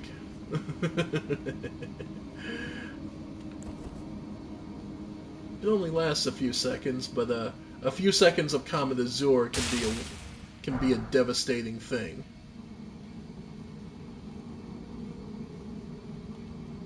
Yep, somber smithing stones.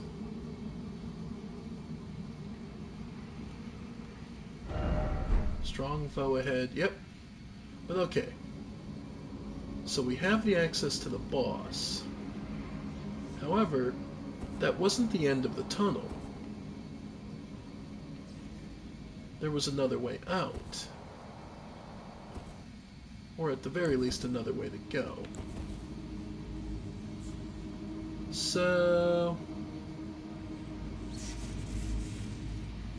let's go see what that is. At the very least, there's another way down. And what sounds like another one of those lords. Yeah. So what these guys dug up...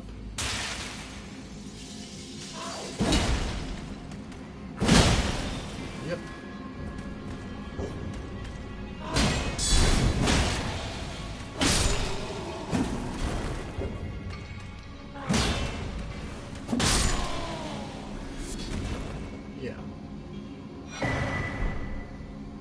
So they managed to dig up, effectively, looks like these stone lords. These alabaster or ivory lords or whatever they're called.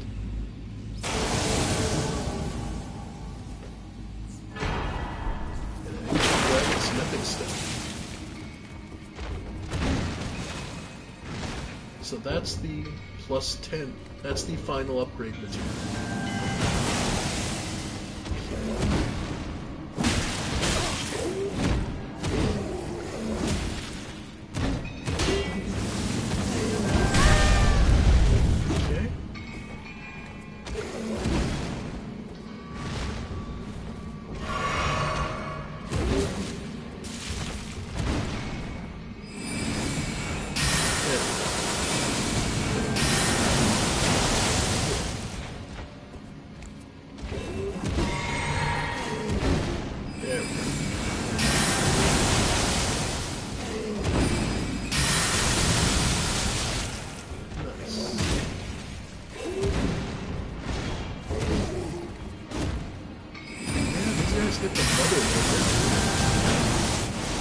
Valuable materials, just they also got guarded by these guys. Ooh, I could imagine their names. Okay. From their names, they're probably, yeah, Alabaster Lord's Sword.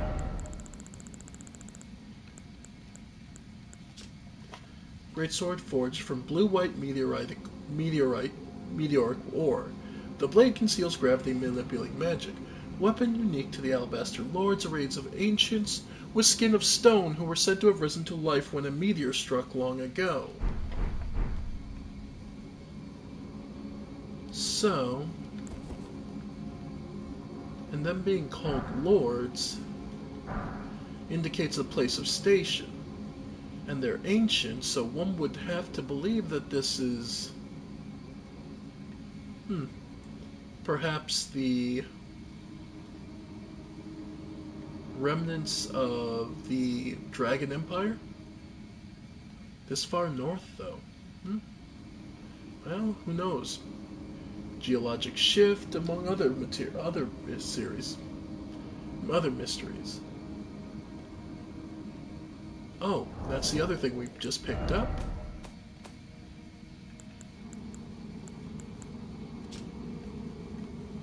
Smithing stone made by polishing a golden gravel stone, a scale of the ancient Dragon Lord, and hidden treasure of Farum Azula.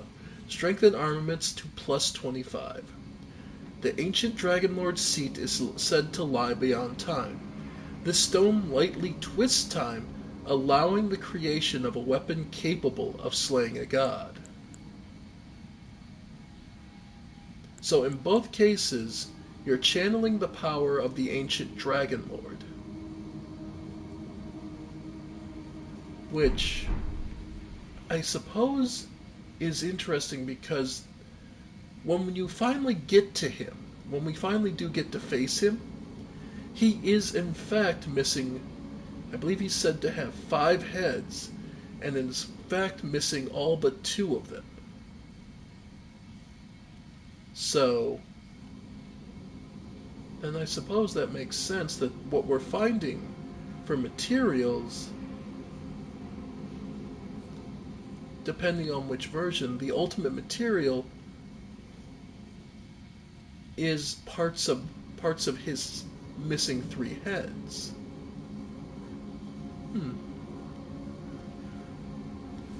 And it twists time.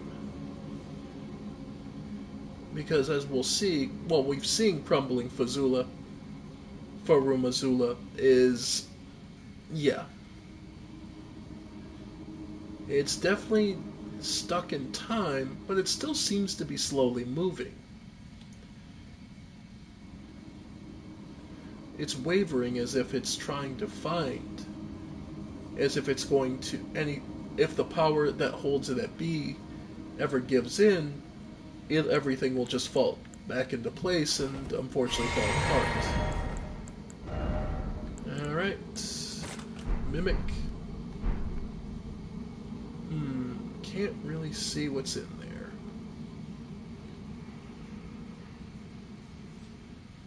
But it's also not far to the... So we'll touch the Lost Grace and head in.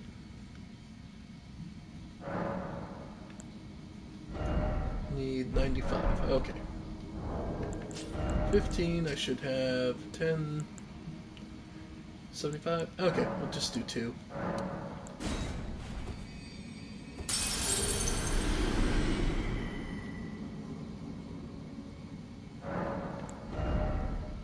Yep, so 35 in HP.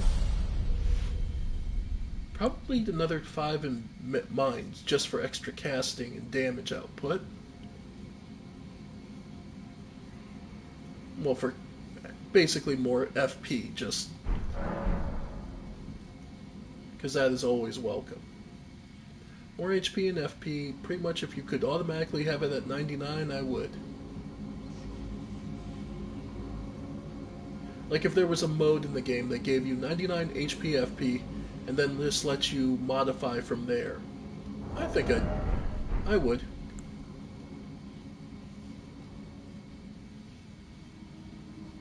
Okay. And yeah, he just respawns.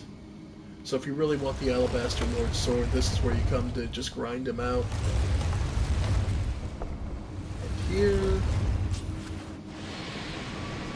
Estelle, Stars of Darkness.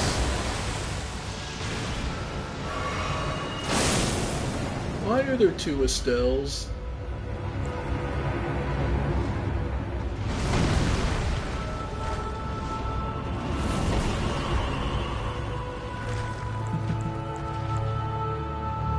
Well, it's not a horrible question.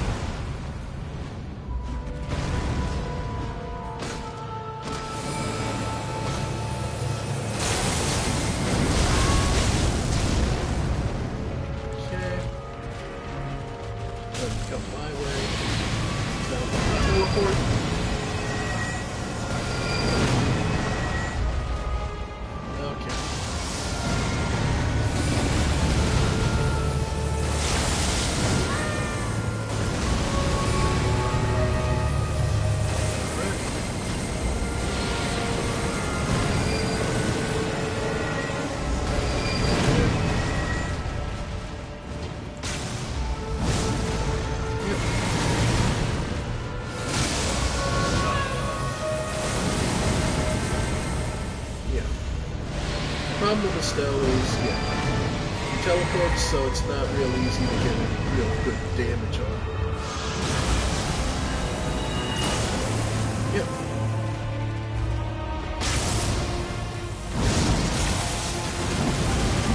That was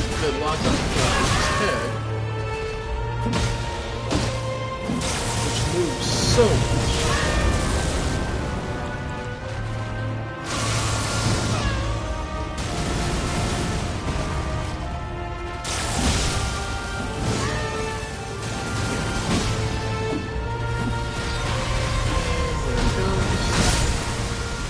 Dead.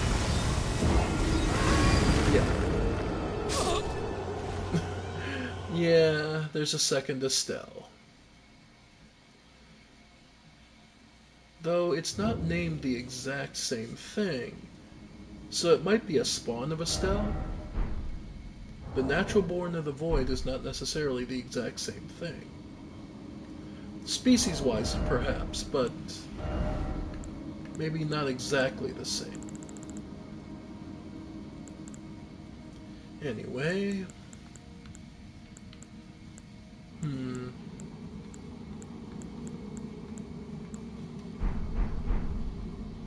Well, either way, different spells are needed.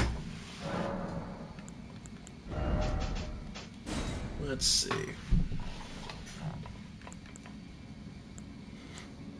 68. If I equip one of the heads, so if I do 66, and then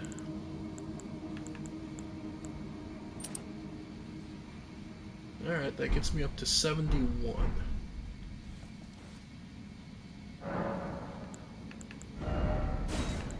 I can use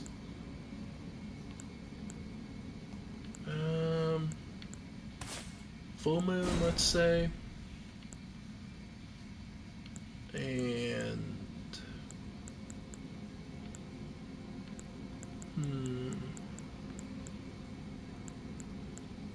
he's too mobile for that, so maybe there.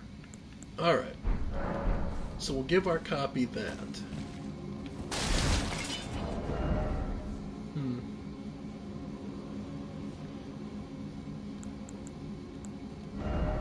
Discovery, I can move that. I don't have the cerulean seed, so I can't get more HP back.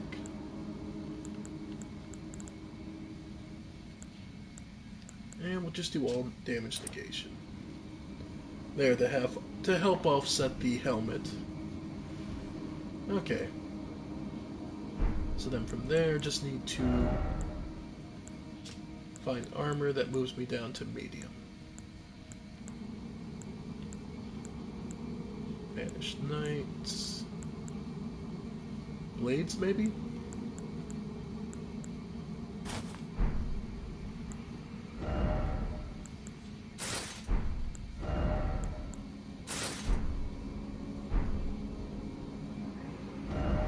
Okay.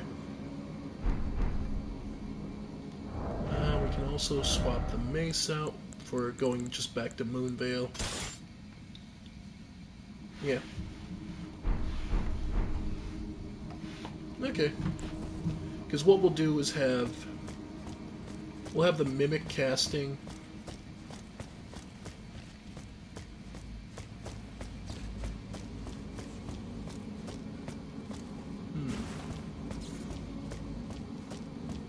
Alright, we'll try it this way.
keep just launching, I'll say, if we can just keep launching Renala waves, then we're kind of in a good position.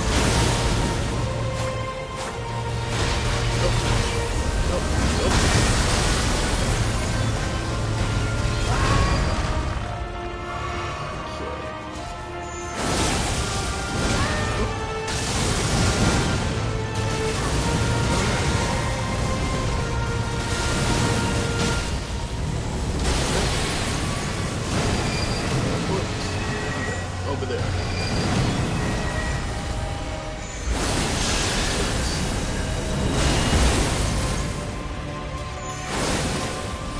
Yeah.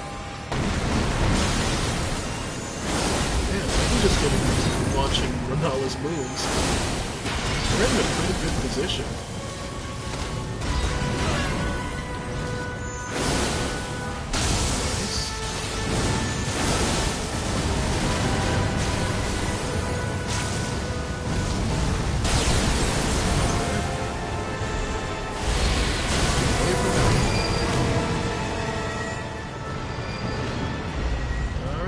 Physic for the extra FP.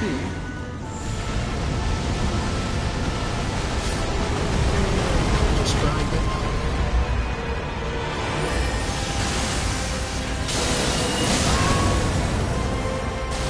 Nice.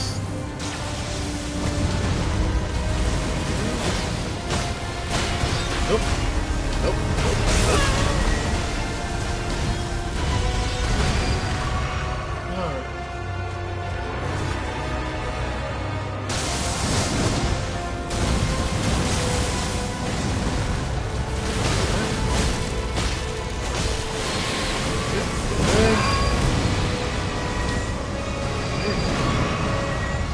Doing alright.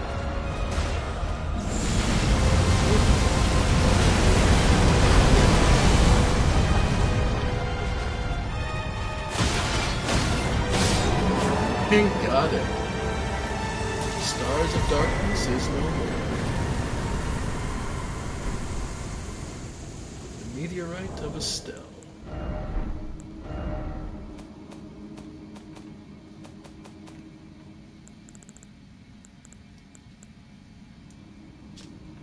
One of the glintstone sorceries that manipulate gravitational forces.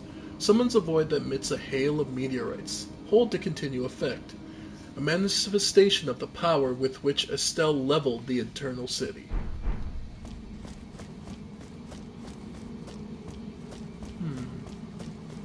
Well, it makes sense. Still, that's a useful ability just to give the Mimic just to have it keep casting Renala's full moon.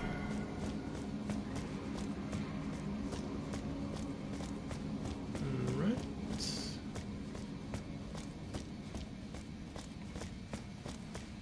And once again, in the middle of a mine or underground, there's this golden light.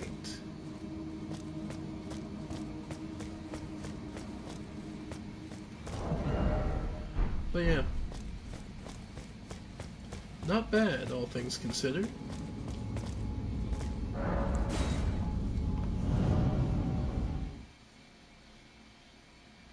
Trying to remember. But yeah. Yologanix Tunnel. Alright.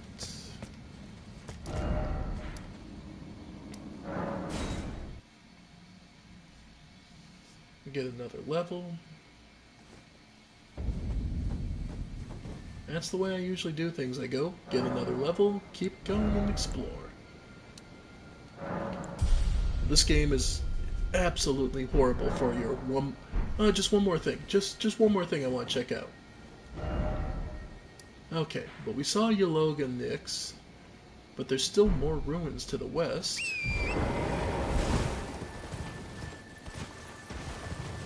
So, Estelle.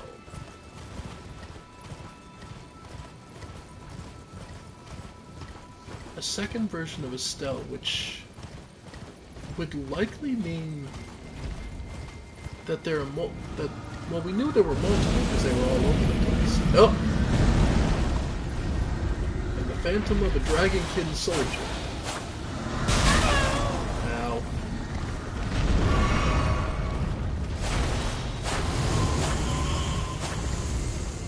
And it's one of the types that can teleport.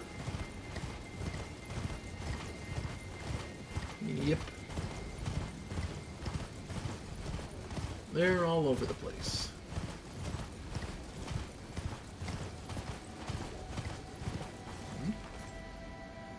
Oh, 2 more lightning bolts.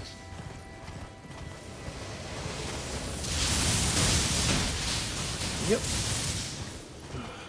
Oh, here. Let me make it up to Torrent, because that sucked, and I'm sorry. I got you hit far more than I should have. Where are they? Oh, I can only do regular row of raisins. But where are they? Here you go, buddy. You put up with a lot. Treat Torrent well. Because if it wasn't for Torrent, this quest would be all but impossible.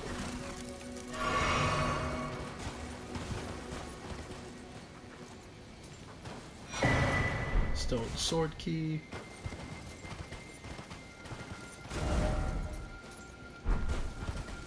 Alright, so that was one tree, the yellow ruins. So the flanked on either side, the yellow ruins had at one point probably flourishing life.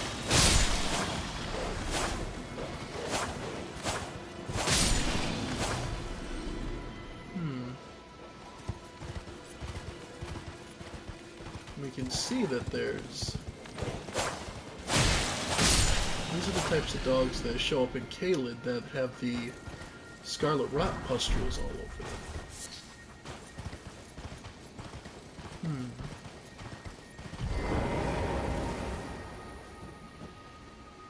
Alright, there's rune bears.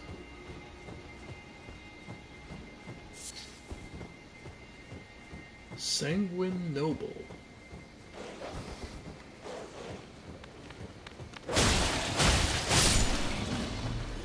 Okay, where is he? There he is.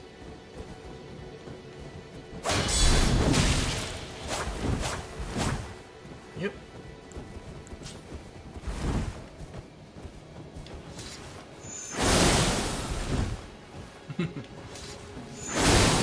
Nice. Quick draw. Go ahead, heal.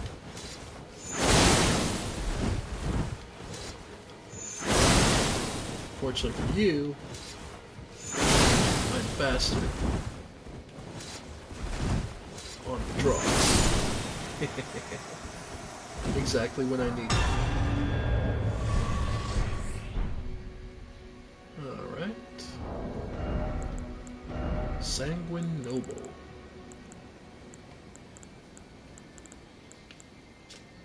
Robe dyed of black cloth featuring gold embroidery, worn by the nobles who served the Lord of Blood.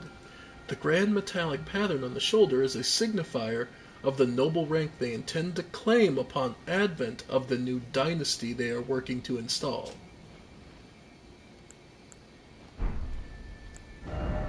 Oh, I don't need the...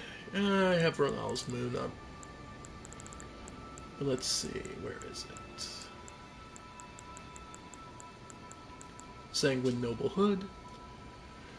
Known to strike from pools of blood, these assassins are missionaries that come to share the gospel of the accursed blood.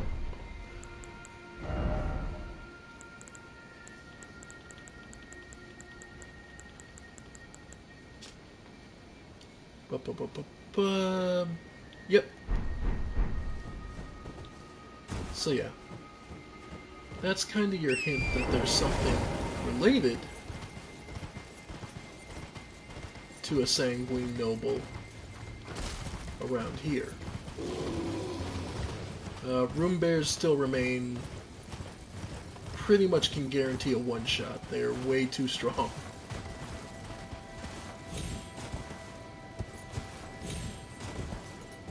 Alright.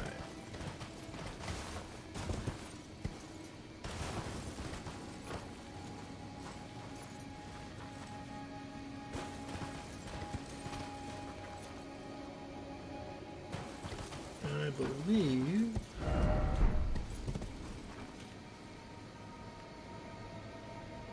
Here we go.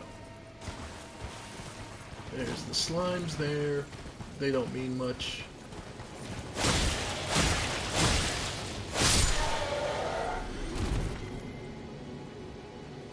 They're just the remnants of broken tarnish.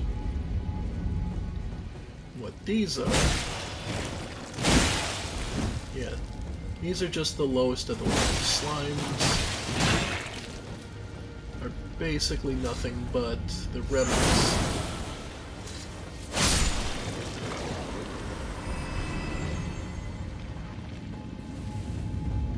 The useless remnants. But back here, doused in blood and activated, you can find something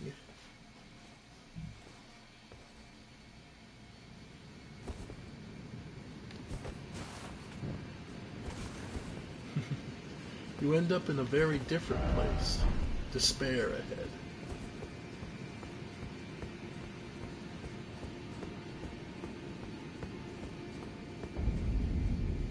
Mogwin Palace. We've seen this palace from afar many times at this point. Beautiful view indeed.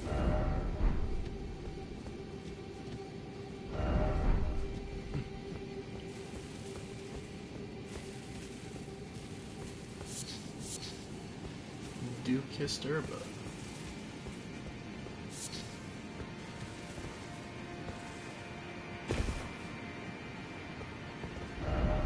Turn back.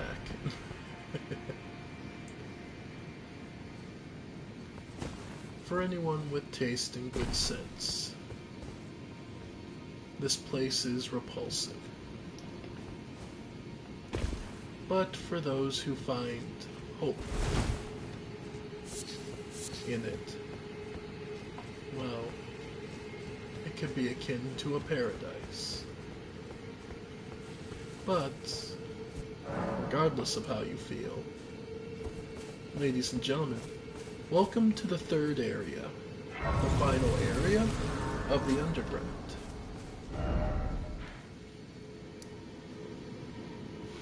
We've been all through Noxtella, Noxtella, Siofra, the Hallowhorn Grounds. We've been here. We've been across the Lake of Rot, through Noxtella, and across the nameless earth, the nameless underground city. We even found a hidden way through Estelle, the natural born of the void. What we had not seen is this area. And I think this will be a good dramatic place to cut it, with perfect timing, because we have much to explain about this place. So, thank you all for joining me. I have been the Ephemeral One.